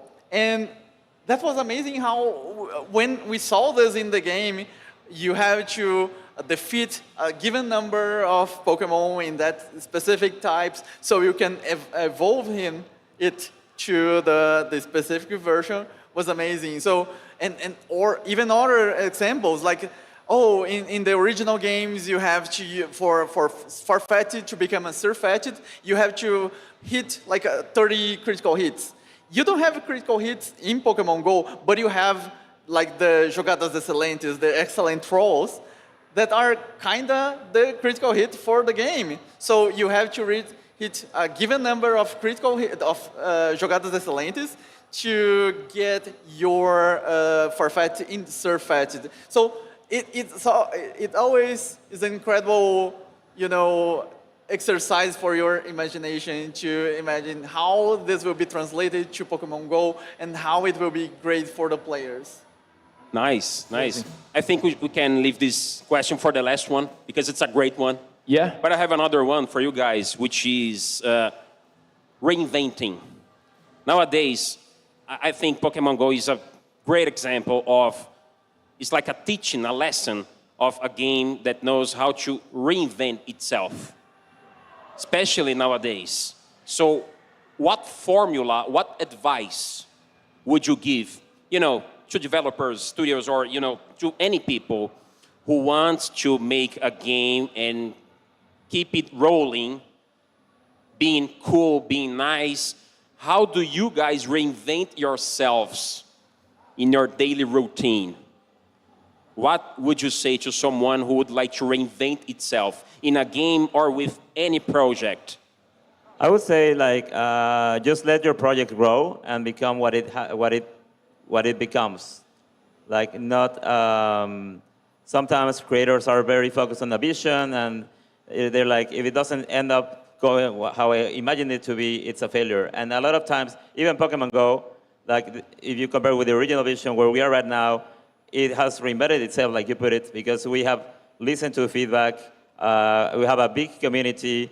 A community is the most important thing you can have as a game because it's the one that is gonna be your ambassadors, your spread the word of mouth. It's invaluable to help, and they're gonna give you feedback. So my advice would be, have a strong community, listen to them, and let your product become what it has to become, not what you are focused on being, because it's like a plant. You will nurture it, let it grow, trim it here and there, but in the end, it's gonna be what it has to be, right? Nice. Anything you want to add? I have a great question for... Before we finish, a quick question. You already worked with Pokemon TCG, a collaboration, Pokemon Go and Pokemon TCG. Can we expect a second collaboration in the future? Well, that's a good one. We collaborate with the brand a lot, with the Pokemon brand. Even a couple of weeks ago, we had collaboration with the anime, Pokemon Horizons, because we had some content in game that matched one of the latest episodes. So we are constantly working with TPCI. We're really, really close partners, and every time an opportunity like that appears, we are the first ones to raise a hand and see what we can do. We are partnered with a card game in a lot of ways. If you look at our booth, it's a half Pokemon Go and half a card game. So there's nothing we can announce at this point, but absolutely, we would definitely love to repeat some of those collaborations, like the one that you mentioned. It was so successful, having the characters that we have at Pokemon Go in the cards. Some of them are still seeing play, so I think it's the sky's the limit, really, and I hope we can do more of that in the future. Yes, for sure. The product won Toy of the Year in that year, so I think this is amazing. Yeah, absolutely. Yeah, I mean, the collaboration is a very big part of Pokemon in general, because Pokemon is everywhere, in the cards, in the games, in the screen, or, whatever you name it. So I have one last topic that I think it's very important for us to discuss, which is a huge discussion nowadays about AI, artificial intelligence. How do you guys think that AI could help maybe Pokemon Go or the video games industry in general, all right? And how do you think it could work in a bad way? Because, there's this discussion. AI could be good or it could be bad, all right? What's your vision about it? Well, I think that not just AI, but any technology can be good or bad, depending, like nuclear energy, right? It can be very good or it can destroy the world. So I think AI is just the latest one in a trend of technologies, and I think there's a lot of ways that we can use it. In Pokemon Go, I think there's some, we have doing some machine learning, which is a form of AI, to improve a lot of ways that our game works. For example, to determine where the Pokemon appear. It's a small change, but one that benefits the players because, we can increase the number of Pokemon that appear depending on where the players are located and things like that. I think it's really exciting. I believe we're only scratching the surface of the things that we can do using this technology. And of course, there's always going to be people, using anything for different purposes. But I think as long as we stay true to our principles, which in Pokemon Go is exploration, real-life interaction, and physical exercise, I think there's a lot of ways that we can really leverage this technology in a positive way to make the Pokemon Go experience accessible to as many trainers. Because what we want, and we have been trying with all of these experiences, with launching the game in Brazilian Portuguese, in Latin American Spanish, with a regional pricing strategy that we started last year, is to really make this accessible to everyone. Like back in the day, you needed like a Game Boy, you needed a cartridge. There was a kind of a barrier of entry to try this. And I think with the new technologies, not just AI, but the mobile, like everything is opening up, like democratizing this experience. So even if in the 90s you couldn't play this, you can now see what you were missing out on by just downloading this free game and testing it out and living that fantasy of being in the Pokemon world, being a trainer, and catching Pokemon with my friends, which is really exciting. Amazing. Alan, Eric, thank you so much for your time. Yeah, and Thank guys, you. one last question before we end this conversation. If you had to make a game of a very famous franchise, what game would be? What franchise would be? Oh, well, I don't know. Well, we already have the Pikmin, Monster Hunter, we already have the big franchises, so I think any Nintendo franchise would be really sit at home with our games, but I would love to hear from you guys. Let us know, because that kind of feedback always starts some discussions that, who knows, maybe end up being in a real game. Eric? We always imagine how we could make different kind of games for many different franchises, and how it would look in the same gameplay as our games, like Monster World now, or even Pokemon. And we always fantasize this. But yeah, the best way to I'm sure this is, well, give what you guys think. Give the feedback to us. Who knows? All right, guys, I think that wraps it up. Thank you very much for being here. Thank you for your time. Thank you for having us. Thank you very much here in the audience. And para as pessoas português não, all right? Para as pessoas assistindo. All right, so if you are watching our live stream, thank you. Thank you for being here with us. We have our official program for Gamescom Latam, and if you're watching, thanks. I'd also like to thank everyone here in the audience. Thank you too, Sam. It's been a pleasure. Thanks, Eric. Thanks, Adam.